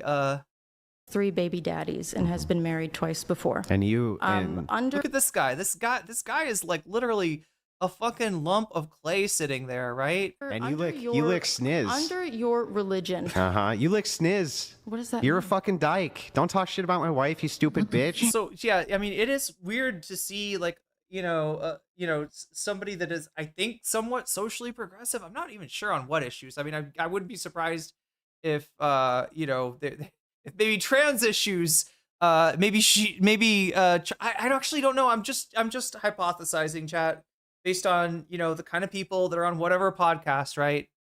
If they're going to be left wing on one, if they're going to be a lesbian, they're going to throw you some curveball by being like right wing on something else. You lick sniz sounds like something I'd hear in middle school. And it's literally because she's bringing up that he's a fucking hypocrite. Now, like, yeah, it's weird for her to be like, but you were in a relationship with an impure woman who had already been with another man. And in fact, sired 3 babes with said man. You're having sloppy seconds, Andrew, right? It's a weird thing for her to say. I don't think she would be saying this normally. I think the point is that you rail against this shit. You talk about the traditional family and your life does not in any fucking way resemble it. And his response is, shut up, lesbian. Right? God hates the sin of homosexuality. So let me live my sinful lifestyle in peace, because your sin was referenced in the book of Leviticus, which is I don't know what the argument is, chat. I legitimately do not know the argument that he's mad, he's frustrated, and he's been called out, and yeah, he's kind of like the wrong dude to be like leading some kind of tradcon purity movement. Shut your fucking mouth. Shut your stupid bitch mouth. Your wife? Shut your stupid bitch mouth, which is probably on a pussy 9 out of 10 nights. With the 3 baby What did I just say? Your Dyke? wife with the 3 Sorry, baby I'm sorry, Dyke. Is she morally inconsequential in comparison? If you do this, does it make it cooler? No, it actually doesn't. It doesn't, and Dyke doesn't really hit as anything other than an admission of like your own bigotry, right? Into your ditch licking? Do the men that you try to Do the women that you try show to? your hatred against? Do the women they, that like, you try convince to? them that they shouldn't? You know, like, Charlie, did I pursue bring women? Do they know Charlie? that Did I bring wife your is 5 family? years older? Did I bring any of your You family called me into fucking anything? stupid. Did I You say called anything me about fucking your stupid. family being stupid, Charlie? could. It's You could because go I'm for it. better than. Oh yeah, I guess you're attacking his family, right? This is you're attacking his kids. You're really bad. Hey, you know what? Somebody should do whatever to this person, right? Because she attacked his family. This is Ethan Klein logic, chat. This is CPS logic, all right? She attacked my family, all right? Now I can get away with anything. He's gonna like assault her on fucking stream here, and it's gonna be justified by the fact that you can't insult a man's family. Than you, Charlie. No, it's because you're embarrassed, and you know that the traditional values that you try to sell people on are bullshit because Let's you go are not through a it. traditional man. Chuck, let's go through it. You are not a traditional Let's man. go through. Who's Chuck? Oh, he's calling her Chuck. Okay, I get it. I guess. Quit, Chuck. Tell me what I'm doing, which is immoral.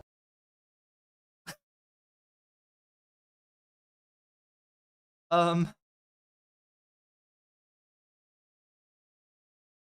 problem is a guy like this, you know, regards everything that he does that's the most immoral as being the most moral, and vice versa.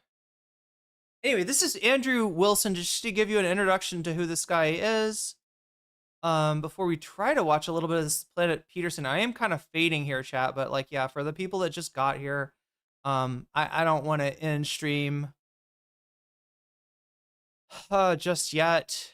Even though, yeah, it's been a weird stream. I don't think it's my best stream, chat, but I'm glad, I'm happy people enjoyed it nonetheless. And we will do the actual topic that's in the fucking thumbnail and title tomorrow. I'm sorry about Jeffrey Epstein and defending the economy and defending the war in Iran and his idiotic wife with this.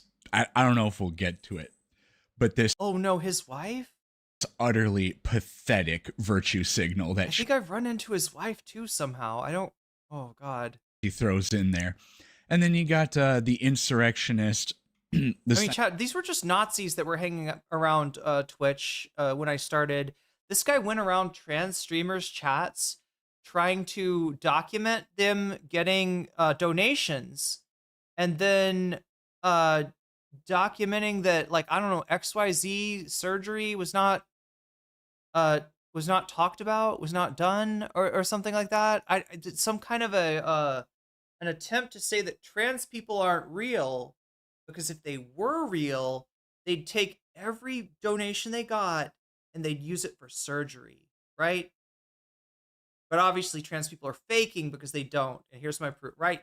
And took this into an argument with Dylan Burns, right? A debate bro in his own right, a host of the Hippy Dippy panel, somebody that's had a lot of experience debating people, including myself, and somehow lost to this guy. Somehow lost to this shitbag, right? It's one of those times where I think trans people would be like, Dylan, thank you, but no thank you. Like, right? Please don't feed the transphobes. But yeah, that's what he did. He couldn't handle this guy in a debate. Then he tags in a conservative to debate him about something else to try to get some sense of victory.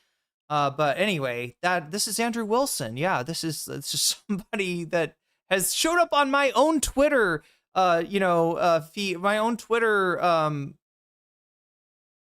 like I'm trying to say, like, on my Twitter timeline, whatever, and tried to start shit and just been absolutely lambasted. Like, right, that's what he hit me up, right, chat, when my Twitter was at its peak. I don't really use Twitter that much anymore.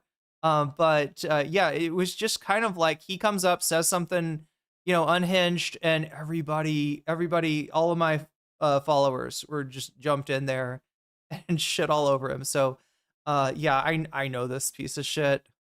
Science experiment by, and he is pathetic, and it is really fun to embarrass him, like because of how, not because I believe in the things that he gets embarrassed about, his like lack of masculinity, his looks, his his lifestyle, I guess, according to what a tradcon Christian nationalist is supposed to, the kind of lifestyle he's supposed to live. But yeah, he does really puff himself up as this kind of debate lord.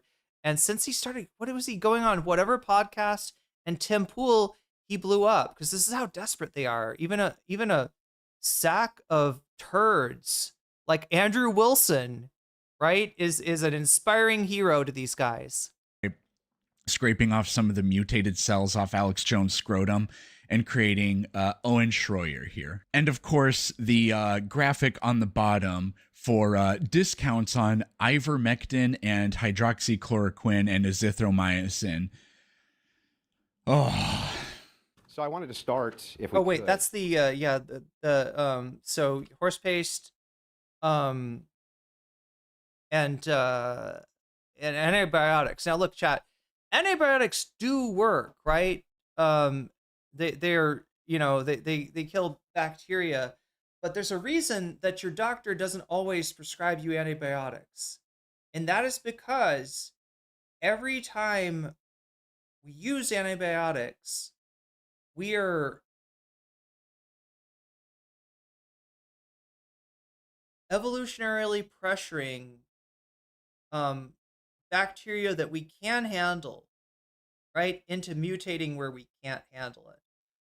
That's why certain antibiotics they keep behind, like it's like a break glass in case of situation, right? Because these are bacterias that are kind of like our last line of defense, right? So yeah, the overuse of antibiotics is not the same as the off-label use of horse paste, but it is, the danger that holds isn't necessarily to the individual or that it won't work to treat something, but that the more people like overuse antibiotics, the more likely we're going to end up with superbugs. And superbugs infesting hospitals is really, the concern. Not sure I've ever had antibiotics. Yeah, they're not like bad for you. Yeah, you can cause antibiotic resistance bacteria. And so this kind of pseudoscience, which is like, oh no, just use the horse paste for COVID, right? The horse paste will cure you. And it's just more bad medical advice, right? With Israeli repatriation of pedophiles. So you and I both agree that this happens and it's abhorrent. Do you know that what the numbers are? Oh my God, what's going on here? I skipped the. I don't even know what his take is on Israel. Is he so much of a Christian nationalist that he's pro-Israel? Or is he so much of a fucking fascist that he just hates Jews and therefore, doesn't like Israel because it's the people there are Jewish? Opening dialogue, but, and maybe you don't know what's going on here. So the debate is, has Trump been successful? Schroyer is saying no. Now, for as despicable as like the InfoWars so crowd. It is like pro-Trump right-winger in Andrew Wilson versus anti-Trump right-winger in Owen Schroyer. This guy was like a Alex Jones host at some point, right? And all that is, they are at least part of the OG America First movement, as in, let's stop all this, these idiotic foreign wars and things like that, and take care of the problems at home. There are elements of it that are at least admirable. And Wilson's job is just to sit here and defend Trump, an impossible job. So Schroyer, in his open discussion, must have at some point brought up how that guy, Alexander something, there's an FBI sting. He was arrested for agreeing to meet up with a 14-year-old, I believe. And then he was allowed to flee the country back to Israel because there's this weird, I can't remember what the law is, but you can just freely, or people have just fled. I don't think it's a. There's no extradition, I don't think, from Israel, right? At least not to the United States. And there are a lot of pedophiles, if they can get Israeli citizenship, like that is a way to avoid any culpability for what they did to children. I would disagree with that framing. They want fascism at home, not abroad. Wait, what with how he framed that? Legal loophole necessarily, but tons of people have just fled to Israel because of the right. Yeah, so this was, I believe, if we're talking about, this happened in Las Vegas. The individual in question was not just an Israeli citizen, chat. This was, I believe, a high-level Israeli official that went and got, like, how they do those sting operations, where they have somebody pose as a underage person, and then the person that responds to it, they take down what they say online, and like kind of like a Chris Hansen deal, but with real, with cops there. Oh, in terms of America first, yeah, they do want fascism at home, not abroad. Yeah, that got me a little worried that this guy was going to be like, yeah, no, America first is great, but just don't be pro-Israel or something like right now. That's not the only problem with America first. These are fascists. These are absolutely fascists, right? These are people that to the degree that they don't back like U.S. actions in say Iran or U.S. support for Israel, to the degree which they feel that way, they also are going to be like, the more they don't support foreign wars, the tendency is the more they do support ethnic cleansing at home, mass deportations. The thing that was going on right before the media cycle changed, chat, right before Trump tried to change the subject from Americans getting shot in the fucking face to Iranians being killed by their government, right? Yeah, that's the person I want to hear talking about. We got to go after Iran. They're killing their own people. Oh my God, Trump. Oh my God. That sounds like somebody I know.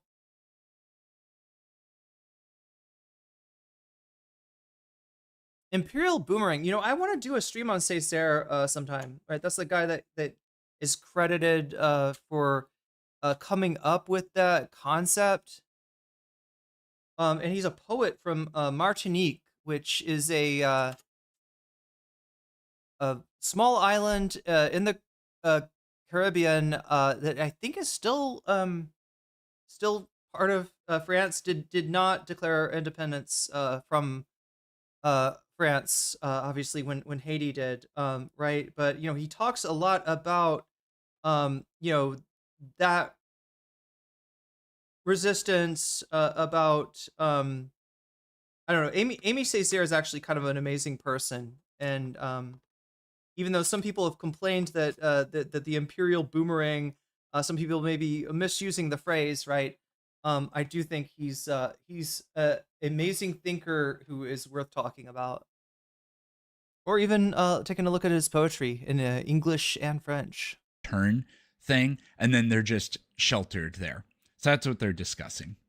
Roughly. The last story I read was a CBS story. It was a couple dozen, I think. I think in total that I could find, as being as charitable to your view as I could, it's about 200. That's a lot. It's a significant amount. But it's nothing in comparison to the Catholic Church. I wonder how much either of these guys are taken seriously, and like how big are they in American First circles? Why are we doing this? Why would you do this? Like, Owen's Catholic, so it's as if Andrew's trying to pull a tu quo quo on him, but actually Andrew's the one doing the tu quo quo. Why would you say this? Because it's not that big of a deal? Because, Catholics do it and it's worse. That has nothing to do with whether or not the position that and he's not even defending it. But yeah, why do this? Why agree that it's bad and then say that, oh, did you know that other people do it too? Why are we doing this? Nothing. Which is somewhere around 100,000 children, perhaps, or more. When we talk about this idea of pedophilia here in the United States, Owen, this is my big issue with this, is that there's always a red herring, right? The red herring is, well, Israel repatriates pedophiles. It's like, yeah, that's true. So does the United States in a way, though. We have passport bros who they go to Malaysia, they have sex with underage kids, and then they come back here. It's the same. Why are we saying this? The only reason you would ever do this. I'm kind of surprised that this guy's against Passport Bros. I would assume that Passport Bros make up a portion of his audience. Maybe he's racist. Maybe he doesn't like white people like having sex with people that aren't white. Is it like that? Is he like a, what do you call those guys? Like, is to defend what's happening. I mean, this is just classic Andrew Wilson. Stands for absolutely nothing, argues only about semantics, and does these tu quo que things. And he attempts to do tu quo que, but it's always a false equivalency. I only watched like 3 minutes of this, so I don't think Owen asks him, why are you saying this? Because all it does is deflect onto the Catholic Church, which isn't part of the debate at all. Same exact principle applied. The only difference is... I'm disturbed about how seriously our dude here is regarding this debate. Like I'm under the impression that Planet Peterson is some kind of a, somehow on the left. Would I be right about that, chat? There's no official right of return. There doesn't need to be. They're already U.S. citizens. But when we're talking about this, we know where the groups of pedophiles are. We've known this for years. The Catholic Church, for instance, again, part of one of the largest pedophilic scandals in the world. Which church do you belong to again? And the Boy Scouts of America. Last I looked into that, the number... I think the Mormon Church has an issue as well. If kids that Does were... the Pentecostal have an issue? I mean, they got an issue with some kind of child abuse. I'm not sure if it's sexual in nature. Did watch a few videos a while ago, Peterson's, and there was something that made me stop, but I can't remember what it was, huh? Abused. He is a leb. While being members of Boy Scouts of America. It's actually greater than the Catholic Church, but there was I can't remember which branch it was, but there was a Baptist denomination a few years back too. I think it was Baptist. And that exploded with the number of allegations and all that. What's really funny is Andrew Wilson. But I think what he's getting at, right, and this, like, it's not about individual institutions, right? It's about a certain hierarchy, and especially when that hierarchy is like reinforced with religious notions, right? When your parents tell you to obey grown-ups, right? Anybody else hear this? Obey grown-ups? Most parents give that with a caveat that, if a grown-up, touches you in a way that makes you uncomfortable, it talks about stuff that you know what I mean? Like there's like a limit to that, right? Or there should be a limit. Maybe in the past there wasn't, right? And this idea of like trust grown-ups, right? If a grown-up does something fucked up to you and says, don't tell anyone, you're either going to be a bad kid, you're going to violate that rule about grown-ups, or you're going to, you're going to do, you're going to do what you should do and tell somebody. But when you've got, like, there's something, and chat, this is not me being anti-religious. Believe me, I am the, one of the least anti-religious persons you could meet, right? There's something about like conferring the status of like man of God on somebody that I feel like causes people to imbue them with a greater level of trust, causes them to reject any, accusations against them. That I think, is kind of, gonna be, you're gonna see this in a lot of, unless a institution or a religion, or like a denomination or whatever, unless it makes a special element to root that shit out, right? And to, bring your holy men down to earth a little bit. Like, don't project this image that this is, I don't know. Does Catholicism have a special, issue with this because of its particular hierarchy? Maybe that's something you could argue about. But yeah, I kind of agree with him that it's not just Catholicism where this starts or where this goes on. Does not believe any victim ever, if they're an adult woman, and then he just accepts all of this stuff. Is it Catholic? I have no qualms with what you're saying about the Catholic. It's because it's fundamentally an anti-rational position of power. You're asking them to believe purely on faith. Okay, so now here's where we start to run into a problem that atheism has dealt with a lot, and that some critical theorists have talked about as well, right? And that is the difference between I guess the anti-rational, as you put it, which is a problem, right? If you're, opposing rationality, you're usually trying to pull a fast one on someone. The difference between that and like what Foucault would call unreason, right? Or even like I don't know, like Foucault I think talks about, it's in Madness and Civilization. I think Foucault's talking about like kind of the difference between but the point being that there is a part of the human mind that is irrational, and some of the I don't know, post-enlightenment philosophy has maybe run afoul by trying to sort of strip strip the irrational away in terms of the irrationality of religion, but also maybe failing to address unreason, failing to address the degree to which this is somewhat like what the human mind does, how the human mind works, and the idea that in addition to when we talk about like madness, right, that idea is like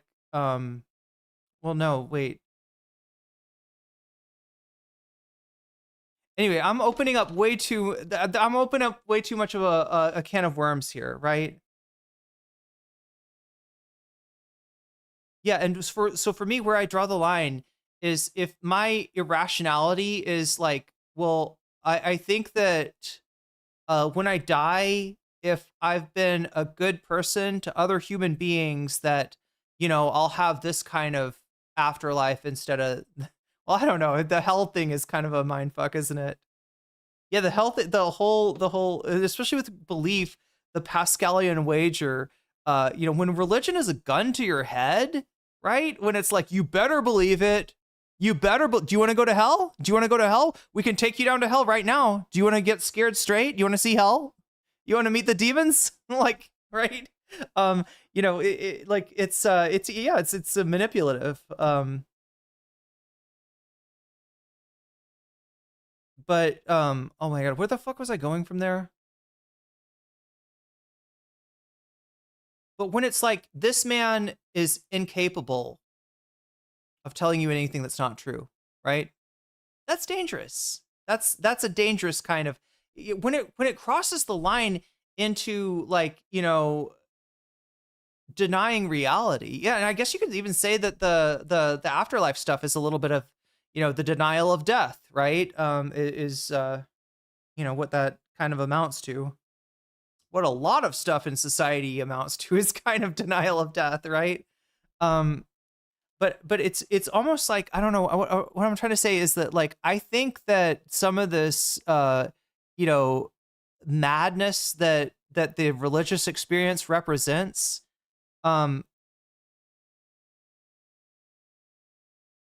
as long as it's not crossing the line of implicating the material realm, I think that's really where it runs into, trouble, right? As long as it is like a exploration of the unconscious, and it's not trying to say, and therefore you should, go play roulette and bet on red or something like that, or like, you should ban homosexuals, right, from your from your church, or I don't know, right? As long as it, like, when it's kind of just talking about like the inner experience, I don't see a problem there. But yeah, it's like when it tries to then, when it's when it imposes itself on external reality, right, rather than being what it's supposed to be, which is like metaphorical stories to help us like understand our unconscious, right? I think that's the positive. that religion could maybe offer, and to different people. Like, I mean, I grew up in Christianity. That religious experience does not work for me. I don't like, claim I don't think of myself as being part of any religions. However, I'm like incredibly interested in religious traditions. But yeah, it feels like it's when it starts to like try to impose itself on the material world. That's not the task that tool is designed to accomplish, and that's where you end up with people making power grabs, forming cults, gaslighting, living in conflict with whatever religious rules that you claim, and getting away with it because you are in the hierarchy, right? Religion is a cry of the oppressed, a creature screaming for salvation. Yeah, and if it can offer you some kind of solace, right? I'm not here to disrupt that, or I'm not here to judge that or say it's wrong. But yeah, when religion starts to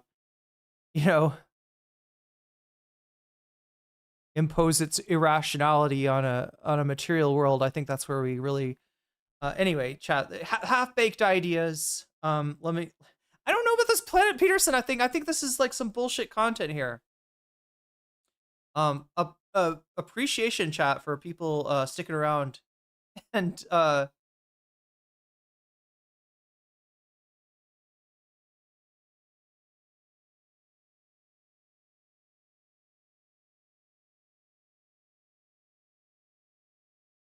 unprecedented destruction. A CNN investigation discovering Iran has caused extensive damage to a majority of the U.S. military sites in the region.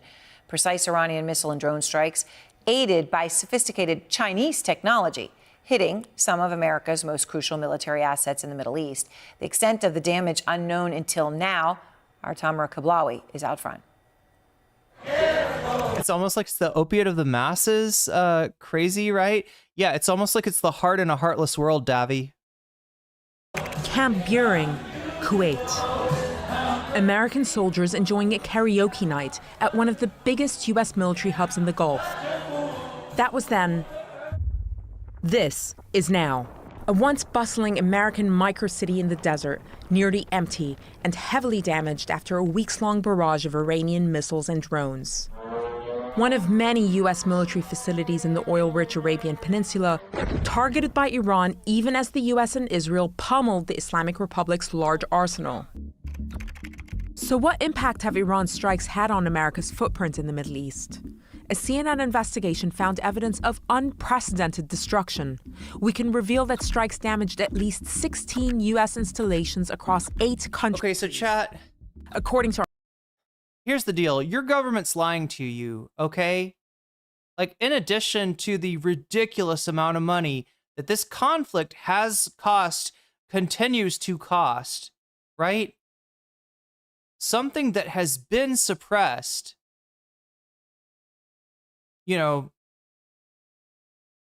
by the U.S. government is the damage, the extensive damage done to U.S. bases, right? By, as a result of the United States attacking Iran. This is literally fuck around and find out, right?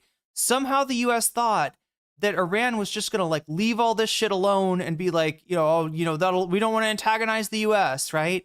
And it's just like all these fucking bases were right from the table. They knew it on some level, chat, because most of the time they withdrew the troops from these bases, even have them sleep in hotels, which some would call using human shields, right? That they're now the U.S. troops, they're in hotels under the, with the understanding that Iran's not going to attack hotels with like civilians in it, right? And I think for the most part they didn't. But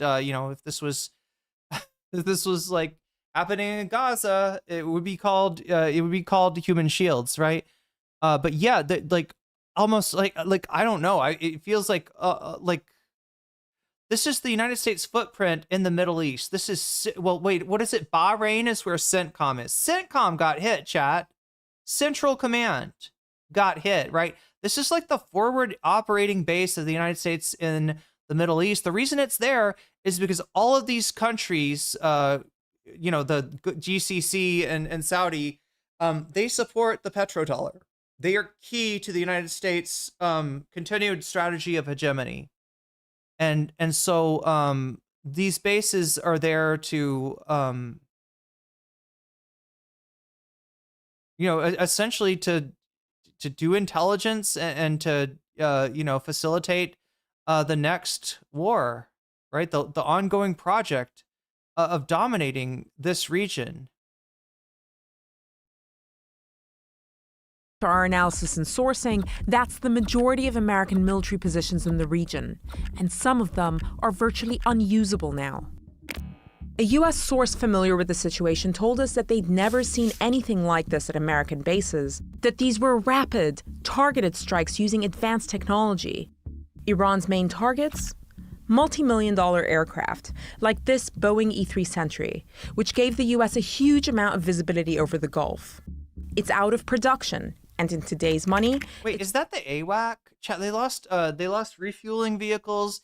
They lost AWACS, which is an AWAC is like a giant radar on just like mounted onto an airplane. You know, they actually can. They're a little bit better. They you know, see further than a radar on the ground because they're so high up. It's and especially when the radars get taken out, like they did in this case. You know, the AWAC is sort of the only eyes and ears the United States has. They become crucial. Now they're all not. They haven't all. There's like 20 of them. In the literally cannot be replaced. Well, I mean, I don't know if it cannot be replaced, but it's a huge, super expensive and super time consuming to replace, right?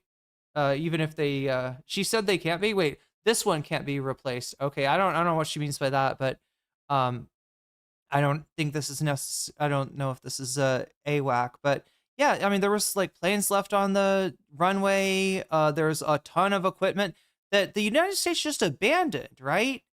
Like, this is crazy, even from a, you know, America, you know, a pro-American hegemony standpoint. This is fucking crazy. I think Kissinger would call this crazy. And you know, Kissinger's in hell. AWACS is singular, multiple AWACS is how you say it. Oh, this one's no longer in production. Okay. It's worth nearly $500 million. Critical communications equipment. I think the AWACS are more expensive than that. Look at these giant golf balls. They're known as radomes, and they protect satellite dishes vital for data transmission. In this base alone, Iran destroyed all but one of the radomes less than a month into the war. And crucially, radar systems. Highly sophisticated, expensive, difficult to replace, and critical to air defense. A second U.S. source, this one a congressional aide familiar with damage assessments, described these as the most cost-effective of the targets. Our radar systems, they said, are our most expensive and our most limited resource in the region. For U.S. allies in the region, there's a dilemma. In some ways... Oh yeah, and we've also shown everybody that if you host a U.S. base, you will not be protected, right? Part of the reason that they allow those bases there is because the assumption is if Iran or whatever power, whatever country like hits, you know, attacks them, then the United States are going to defend them and B, you know, strike back, right? That it'll be a deterrent at least to attacking these GCC countries, which have very little in the way of their own protection. Instead, the United States was fully focused on protecting Israel and not the GCC allies, which, you know, now you've got a lot of what was the latest thing, chat? There's a deal between it's Iraq, Iran, and Pakistan, right? Iran has made a deal with Iraq and Iran Iran has made a deal with Pakistan and Iraq over oil. So, I mean, like, you see Iran kind of gaining power. I think I can't remember, there's like one GCC country that maybe has moved a little closer towards Iran. You know, obviously not the UAE. Iran's show of force makes the U.S.'s presence in the region even more necessary to Gulf security. But there's a new reality here, which is that U.S. military installations, previously seen as formidable fortresses, have turned into sitting targets. As a Saudi source told me, the war has shown Saudi Arabia, that's the U.S.'s longest-standing Arab ally, that the alliance with the U.S. cannot be exclusive, and it is not, in their words, impregnable. To get a sense of just how vulnerable U.S. facilities have become, have a look at this. It's the war room at Qatar's El Udeid Air Base, the theater, command, and control hub for U.S. air power across 21 nations. Struck not just once, but twice, and according to a U.S. source, causing significant damage. The base had been largely evacuated at this point, and no casualties were reported. Iran's visibility over its targets has never been clearer. In 2020, yeah, Davi, I had this conversation actually with my Thai class a couple of nights ago, right? Somehow pandas came up. Like there was a question that we were, asked that I had to answer in Thai, and it was something like, do American zoos have pandas? And I think my teacher thought the answer was going to be yes, right? Because Thai zoos have pandas. I think most zoos, or a lot of zoos have pandas. But I had to explain that no, they used to have pandas. They don't have the pandas anymore. And I never want to start talking about politics amongst people in Thailand that I don't know anything about, right? But I think I effectively implied that it was a problem with diplomacy, and it was a problem at the top or something like that, right? I think people kind of got what I said, but there was this whole conversation during this of me and another American. I think there was she was like, well, what do you do about that, right? What do you do? America doesn't have pandas. The diplomacy is bad. Because there was one of the phrases that we were learning is what do you do about XYZ, right? And one of my American classmates, right, in the chat said make friends, right? And I don't know how tuned in she is to things, but yeah, Trump is in China right now. I think that's what we were talking about is the United States and China should make friends without going into the whole geopolitical thing. And then I had to just add not war. I don't know. I didn't want to get too political, chat, but it seems like everybody in Thailand is struggling because of the war. Right? Everything's fucked up.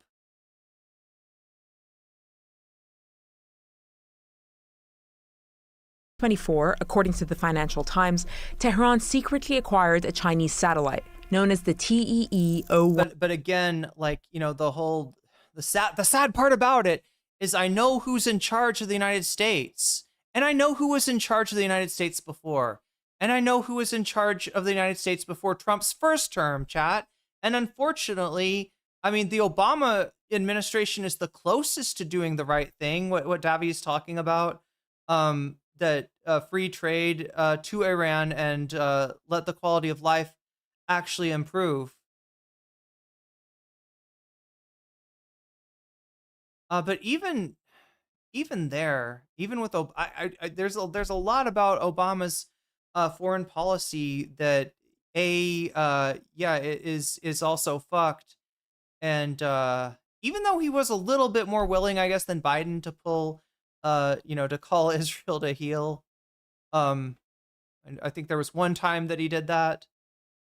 But yeah, that's the sad thing is that the people that are in charge right now aren't going to do what they need to do, are unwilling to accept the reality of the situation, which is that in this new world, countries are going to have more self-determination, right?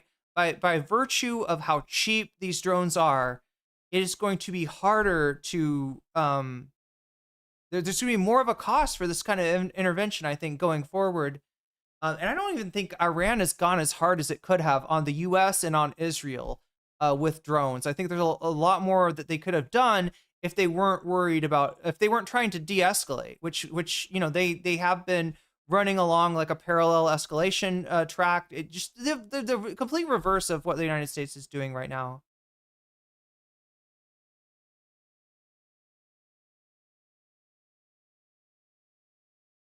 I thought only a few, maybe it was just a few zoos. I don't know, lost their pandas. Some others still have them. I don't know. Is there a way to get a panda that's not from China? I don't even know. 1B, a massive upgrade from its own satellites. That means that Tehran went from looking at images of this quality. The fucked up thing, Chad, is that like the United States and Iran started to have better relations during the Iraq War because the enemies of the United States were the same as the enemies of Iran. Same thing in Afghanistan, right? Iran was helping the United States not so long ago. Iran is not, people will characterize it as like they hate America. They want Americans dead. They say death to America. That means kill all Americans, right? Well, first of all, that's pretty fucking ambitious of a, 93 million, people country to destroy the United States. I don't think that is something for us to worry about. China doesn't want Miller deporting their pandas to Nicaragua. Yeah, somebody made that joke too about the pandas getting deported, and then I said the pandas went home. They had to clap ban. But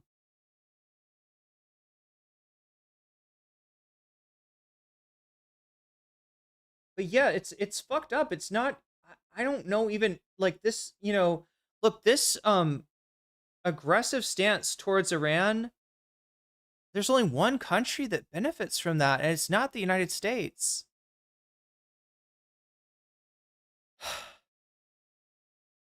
To this.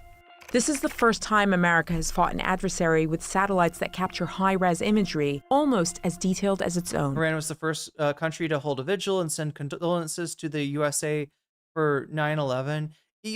Look, we could go even before, right? Even before the JCPOA. Iran,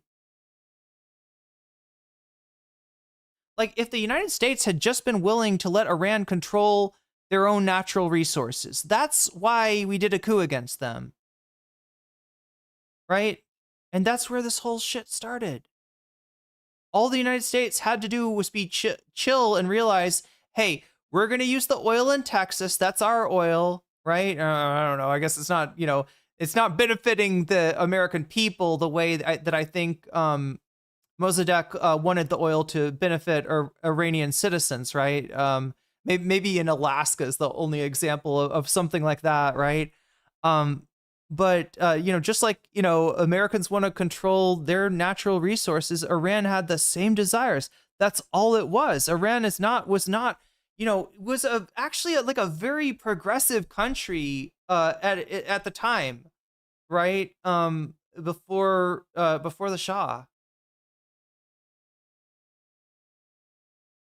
and yeah, it's just like the absolute. I don't know. Jiang would call it hubris, right? Of the United States, and Great Britain to look at that oil as just being inconveniently placed in Iran's territory, right? Why? What is our oil doing in their and this is what the United States has been doing, like with the Gulf countries, with Saudi Arabia, with Iraq, and what they intended to do with Iran when Dick Cheney was trying to do a war in Iran. It's just more control over these natural resources, right? Yeah, imperial hubris, so you could say. As the scale of the damage comes into focus, many will wonder whether America's presence, once a protective shield in the Middle East, has turned into its Achilles heel. It's a fucking target. You have an American base in your country, you've got a target on your country. Responding to our findings, a Pentagon official said that the Defense Department does not discuss damage assessments, but that U.S. forces remain fully operational with the same readiness and combat effectiveness. This should be embarrassing. Your country is hiding its defeat from you. All right? Strategic defeat, certainly, and a little bit of a military defeat as well. When you look at just like the sheer amount of damage that Iran has done, right? And certainly the economic stress that's been placed on the United States. Our own security assessments hold that Iran can hold out, for a lot longer than the United States can if the double blockade keeps up. We also understand from our sources that the vast majority of U.S. troops evacuated their positions in the Middle East. Oh, okay. So I guess it's okay, right? I guess it's okay for to start a war and to evacuate bases and allow them to be destroyed because you value Israel so greatly? That is not... Yeah, I have an American base just 10 miles from my home. Great. Historical analysis says the strait that was open. It was open 80 days ago. Yeah, this is the thing. It's actually put Iran in a better strategic position than it was in before the war. Look, if Iran probably could have asserted control over the strait prior to this, but they would have looked like the bad guys, and they can't afford to do that because they're kind of embattled and surrounded and. They can't. They've got to win the PR war, right? So I'm guessing they weren't going to do it. But then when the United States takes the first shot, right? It's like, okay, I guess it's on now, and you can't really say anything. You can't be like, oh, that's really dirty of you. I can't believe you destroyed our bases, right? We're lucky they didn't destroy more. I am sure that they could have. I'm sure that they could have. But again, they're playing a parallel.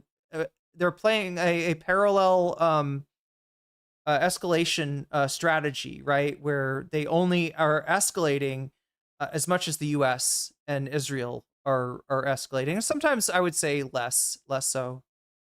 From the relative safety of hotels and apartments in the Arabian Peninsula. What stands out to you about all this?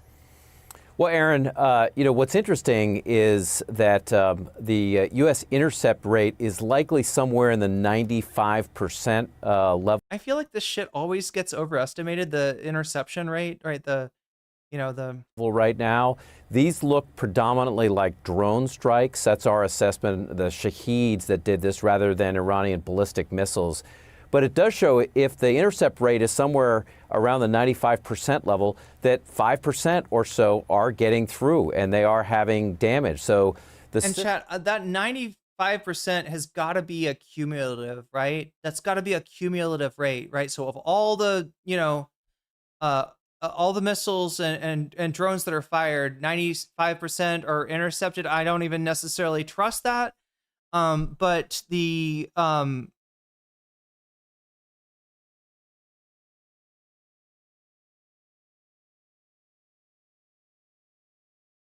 that is an aggregate, like I said, right? And that's not the number that should be focused on. What should be focused on is what percentage are intercepted under a maximal onslaught, right? Because that's the, that's the power of Iran's, tactical forces, or tactical, God, I don't know how to combine like missiles and drones into like one category, but that's what I'm trying to do here, chat. Is that they can like fire off a few, and yeah, maybe the interception rate will be like 95, 96, 97, but if they fire off everything, that rate goes down. That rate goes way down. System that the U.S. has in place is not foolproof. It's very good, but it's not foolproof. And I would just say, sort of big picture, of your shift to the Indo-Pacific with the PLA, the Chinese People's Liberation Army Rocket Force, U.S. bases across the region, Japan, Philippines, and other places, are going to be at much more severe danger than what we're seeing now in the Middle East. Yeah, absolutely. And then when you talk about with the damage done by the drones, right, that the missile interceptor rate may be, exceptional. 5% can cause huge damage, but then there's the drones. You have done incredible reporting, you and all of CSS. Okay, so that rate I don't think was actually counting the drones, chat. Yes, on the depletion of U.S. Offensive capabilities, missile inventories specifically as well. Trump was asked about that earlier today. Seth, I wanted to play part of what he said. All over the world we have inventory, and we can take that if we need it. But all over the world, we have tremendous amount. Okay, so yeah, all over the world, South Korea is a place that we have inventory. They did take those missiles, and the South Korean allies were not happy, right? Because you know what this says to everybody? When you go and you fucking take their missiles, right? You put them in a situation, where, like, do you know how much fucking artillery is aimed at Seoul? Could hit Seoul from North Korea at any given time. I mean, people worry about North Koreans' nukes. They got plenty of conventional forces to worry about too, right? And like one of the things that the United States supposedly is doing for South Korea to keep them safe is having those interceptors, right? Having those but they just took their ammo. They said, "Hey, this ammo that we sent to you to protect you, yeah, we're gonna need it for Israel. Sorry, we're gonna need it for Israel. We're gonna reposition this stuff." I think they might. Did they take some shit from Taiwan too, chat? I'm trying to remember.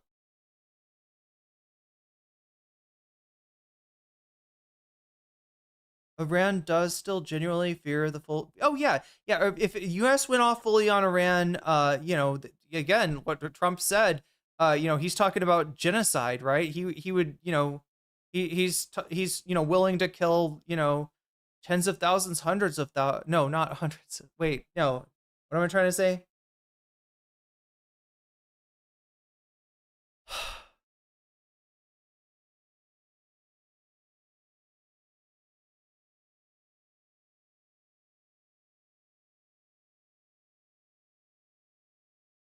Wait, okay, so when you talk to your relatives in Iran, they do seem to feel Donald Trump's unique weakness. Yeah, he's a liability. He's a liability for the country. It cannot be long until the military starts to see him that way, right? Ho Chi Minh famously told the U.S., "You can kill 10 of us. We will kill one of you, but at the end, you will tire first." And he was correct. At the end of, we should send the whole cabinet over to Iran. Send Hegseth there. Oh God, yeah. I feel like they would just put Hegseth through an actual basic training. Davi, I feel like that would be enough punishment for him, right? Actual basic training and cut him off from booze. They'd make a man out of him. This is what they do. Inventory, the best. For instance, we're stocked and locked and loaded. Right now, we have more than double what we had when this started. More than double? Okay. He's so full of shit. That shit takes forever to rebuild, right? The interceptors, in particular, take a long time to produce. So no, he's lying out of his ass. He's putting the United States in, I don't know, like a dangerous... It's a weird thing to say because we're talking about the global hegemon. And I don't think the danger is the United States, like, being invaded or overcome or anything like that. But yeah, for every little thing that they want to, where they want to use the military to put on pressure, right? That pressure has gotten less strong, right? Taiwan, I believe, got some interceptors taken from them as well. Yeah, like a huge, like a diplomatic blow, a military blow, a financial blow. The United States is now spending more than its GDP currently, like, which is not good for a lot of things. They would make Hegseth do those bullshit eagle crouches. More than double what we had when this started, and tremendous amounts of inventory. I mean, what do you even make of such comments? Obviously, they've also already been working on destroying the U.S.'s soft power. Now, actually, do you mean Iran or do you mean the Trump administration? Because both are kind of true, right? Both are true. Also, when it comes to things like tomahawks, but what do you make overall? Well, I think what's important is that not all missiles Trump, are yeah. created equal. I mean, one of the advantages the U.S. had over time in Iran was that it had air dominance. It could use short-range missiles like Joint Direct Attack Munitions or JDAMs. I think Americans like got addicted to the idea of air supremacy in Iraq. Sorry, the Persian Gulf War probably goes back as far back as that, and they now like think it's like magic, right? And no, it's not. There's a lot of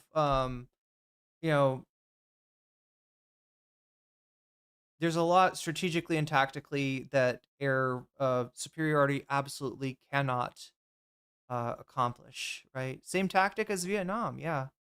Well, yeah, but I think they just sold it as like, well, now we got more expensive, we got better planes, we got the stealth bomber now, right? They never see it coming. In Vietnam, they shut down John McCain, but in the Iraq War, John McCain would have been in a stealth.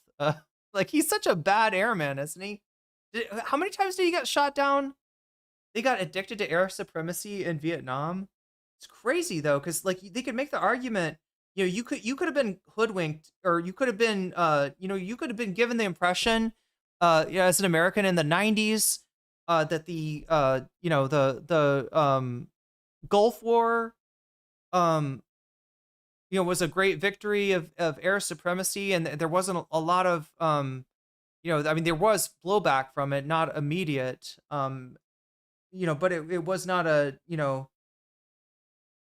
it was a very quick war that just, people just saw it as like the planes went in, they blew up shit. God, America's great. God, America can beat anyone. Right. And yeah, the Iraqi forces went back, and then they did a bunch of war crimes to the retreating troops. People don't talk about that, right? The highway of death. Google that. Grok that. He got shot down 6 times. God damn it. It's almost like he wanted to go back to, I don't know. It's almost like he just wanted to go back to North Vietnam that bad. The Vietnam, they created this concept called air cavalry, yeah, with the helicopters.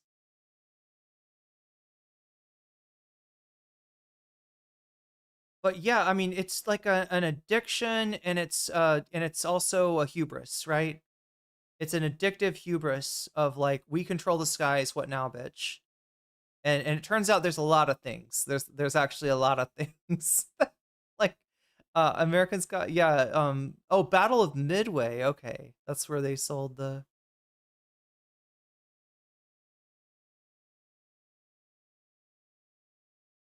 The problem that the U.S. has in the Pacific right now is it's going to have to use long-range missiles, because the Chinese have such extensive capabilities to hit targets in what we call the first and second island chains, like out to Guam.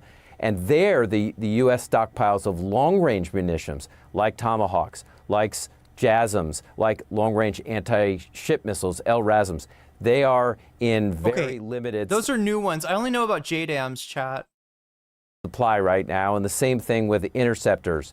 So what really matters in this discussion is not missiles per se. It's not helpful to talk about missiles in general. It's the missiles you need to deter in specific situations. Which I think is just so crucial, and what you lay out there is so important. And it's important for Americans to understand all of this and the truth. Obviously, what he said there is at best extremely misleading about something so important for national security. He also talked today, Seth, about something about Iran, right? What does Iran really have left, okay? The military. And he was very specific. Here he is. We get the radical left to say, we're not winning. We're not winning. They don't have any military left. It's unbelievable. It's actually, I believe it's treasonous. Okay, you want to know the truth? It's treasonous. I don't know, chat. Did I do any treason in this stream? Is that a thing? What was I treasonous about telling you the truth? Maybe I'm treasonous about showing you what the U.S. military, what the government is fucking hiding from you. Who is it that they are going after for treason? Oh yeah, wasn't there was a Chinese was she a mayor, chat? Does anybody remember this story? There was a government official, I think in California, who the Trump administration, or is it, I can't even remember, chat. they're calling it, like, they're saying she was like doing proper propaganda for China, and it's just literally what, like, journalism or something. Treason is when you report the facts.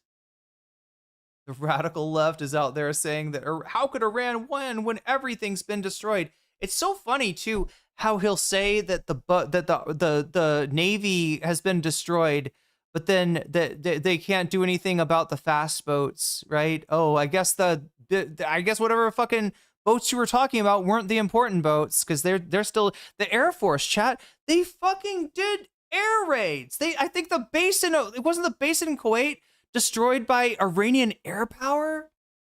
Like, he's just bullshitting on so many different levels. Now, I'm not going to argue with you that overall, that, Iran achieved like a military victory over the United States, right? I mean, given the level of resources, the asymmetry of the situation, that would be crazy. But chat, we're not fighting a symmetric war here, right? The way that Iran is dug in, it is very much, the asymmetric. Mayor of Arcadia, thank you. That's who it was.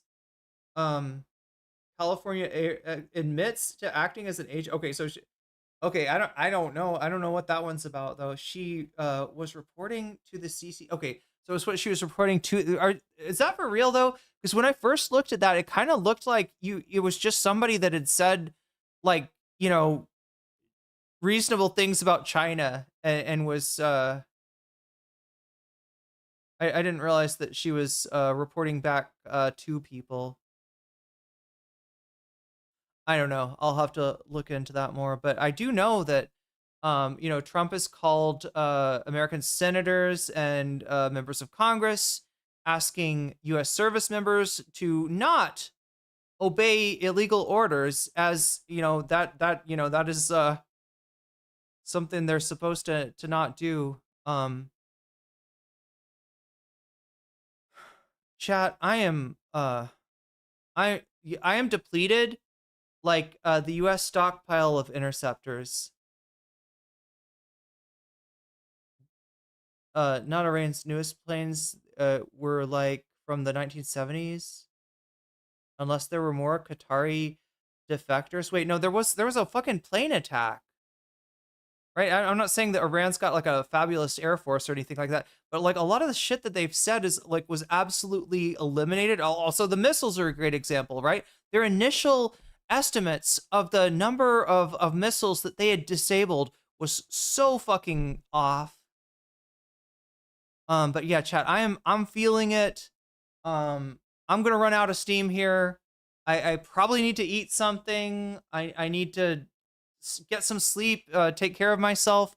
We're gonna try to do this stream tomorrow. It's massive failure tonight, chat, on every level. Failure to deploy, failure to launch, failure to do a million things, like the basic content of the fucking thumbnail. And apologies for that, chat. I'm gonna try to do a better job taking care of myself. So they're saying that Pakistan is hiding. Yeah, I've heard that too, that some of the planes were, maybe Pakistan allowed them to, which is a United States ally, like, officially. But yeah, I probably do need to go to sleep. I'm going to point out that it is right now Wednesday, okay? Oh god, that means tomorrow I've got fucking class. Is that fucking real? Ugh, wait, how? I don't know, chat. I'm worried. I'm a little scared. I gotta do better somehow, because yeah, I don't think I did a good job for you tonight, and I feel like garbage. I'm not sick. I'm not like having respiratory trouble. Like, I don't have a fever. It's nothing like that. I just, for some reason, I had, my energy was really good for a few days, and then it just I don't know, chat. I don't know. I'm worried. The only thing I can do is try to fall asleep and jump right back on that horse tomorrow.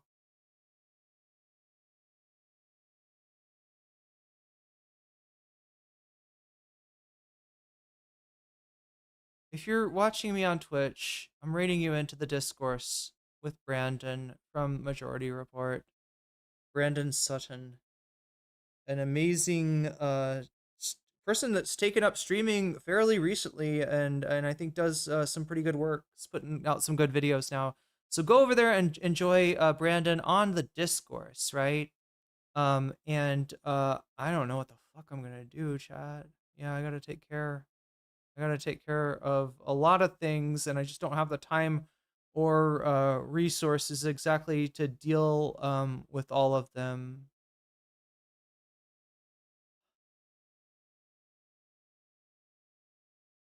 But I'll see you tomorrow. We'll try to do the content and do it up right, and you know, have an actual stream. Wait, fuck. Okay, I get it. Okay, it's Wednesday morning for you. Okay, that means it's Wednesday night for me. That means tomorrow's Thursday night. That means tomorrow I don't have Thai class, right? I can't believe it took me that many steps to figure out that very easy logic of tomorrow is Thursday for you and you don't have Thai class. So we will be able to go long that day. There won't be a hard out, but just, you know, going forward, I want to, yeah, all your symptoms, I have all your symptoms from my ADHD. Well, I definitely have ADHD webmaster. And I'm in a country that does not treat ADHD with anything but Ritalin, which, you know, I tried as a kid and I don't think really was spectacular for me. So that way, I don't know, you know, I don't think you can even get Adderall here. However, I don't think that, I don't know, chat. Maybe I've just gotten used, like I'm losing weight. Maybe I'm just like not eating enough. I don't know. Like, it doesn't seem like I'm losing weight too fast, but maybe I am. Yeah, I feel like I kind of just like am not eating enough carbs, so I'm gonna try to do better on that. I've got some samosas in the refrigerator, right? So I got something to eat, but yeah, I don't know. Maybe this was just a one-off, chat. Maybe I get a good night's sleep, have a, you know, decent meal, order some smoothies. I've been trying to go without the smoothies too. For some reason, I feel like it's the smoothie that like puts back the calories that I'm like somehow not getting. Like if I have a smoothie that day, I feel good. I feel energy. If I don't have, you know, a smoothie, which, I mean, you could get the same effect by eating a shitload of fruit, but I don't know, chat. Like this is the maximum that I could eat of my, I got the fatty melon again. It's fatty melon season. It's mango season. And it is, no. And it is mangosteen season, right? So I don't know. I got to eat more of that. There we go. We rated you out. Thank you, mods, for keeping us safe. Thank you, Thumb Gang, for keeping us relevant. Thank you, everybody, for putting up with my bullshit, whatever it's from, right? But I you know, I don't want to exaggerate this. It would be more accurate to say I have ADHD since my hyperactivity stopped in my teens. Oh, okay, ADD instead of ADHD. Right. Well, I mean, you can tell that I definitely have the HD, and I don't know if my low energy is like due to that. But it's worth looking into, chat. When I get a chance, both like, you know, time wise and like money wise, I will go and just pay out of pocket to see a doctor, maybe like run some nutritional panels, just like, because I know what a doctor is going to say with symptoms like I have. It's going to be stuff like, you know, how is your diet? You know, like that kind of, it's going to be that kind of stuff. And, you know, if it's going to be anything, yeah, I guess it could be like a nutritional deficiency. Although I feel like I'm covering all my bases on that front, but it, you know, you don't know until you put it to the test and actually get some blood drawn and you know, see what those levels are, right? And even with stuff like iron, sometimes like it involves like follow-up tests. So yeah, I guess, I mean, I used to eat molasses pretty regularly in the US, and you know, that's maybe I was getting my iron from the molasses. Yeah, okay. Iron is something legit. No, it's not. I keep on saying it's some chat. Iron, I would be short of breath. That's the whole thing. The symptom for iron, depletion, it is gonna, generally be, you're gonna feel that like in your breath. And I don't get tired, like, charging upstairs with like, 9 liters of water in tow. So I don't think I have like a iron deficiency, but yeah, I'll see what I can do. I'm gonna have to, stream pretty hard because I took a bunch of time off. I feel better since doing that, but I still not 100% anyway. No longer a split of ADHD and ADHD. ADD and ADHD is classified as ADHD because it almost always represents even small things like restless leg. Okay, I don't know if like restless leg. I don't know. I do move my legs a lot, but I don't know if I have restless leg syndrome, if that's what you're talking about. Anyway, chat, I've been on for too long. I gotta get off. I gotta rest, and I'm gonna try to come right back to you tomorrow with the content that we didn't get today. So be on the lookout for that. It will be the same. It will be the same thumbnail, right? But it won't be the same stream. We're gonna cover the stuff that we didn't cover today tomorrow. And oh my God, I forgot to give you this. This was the other thing I was gonna show you. No, we did, didn't we?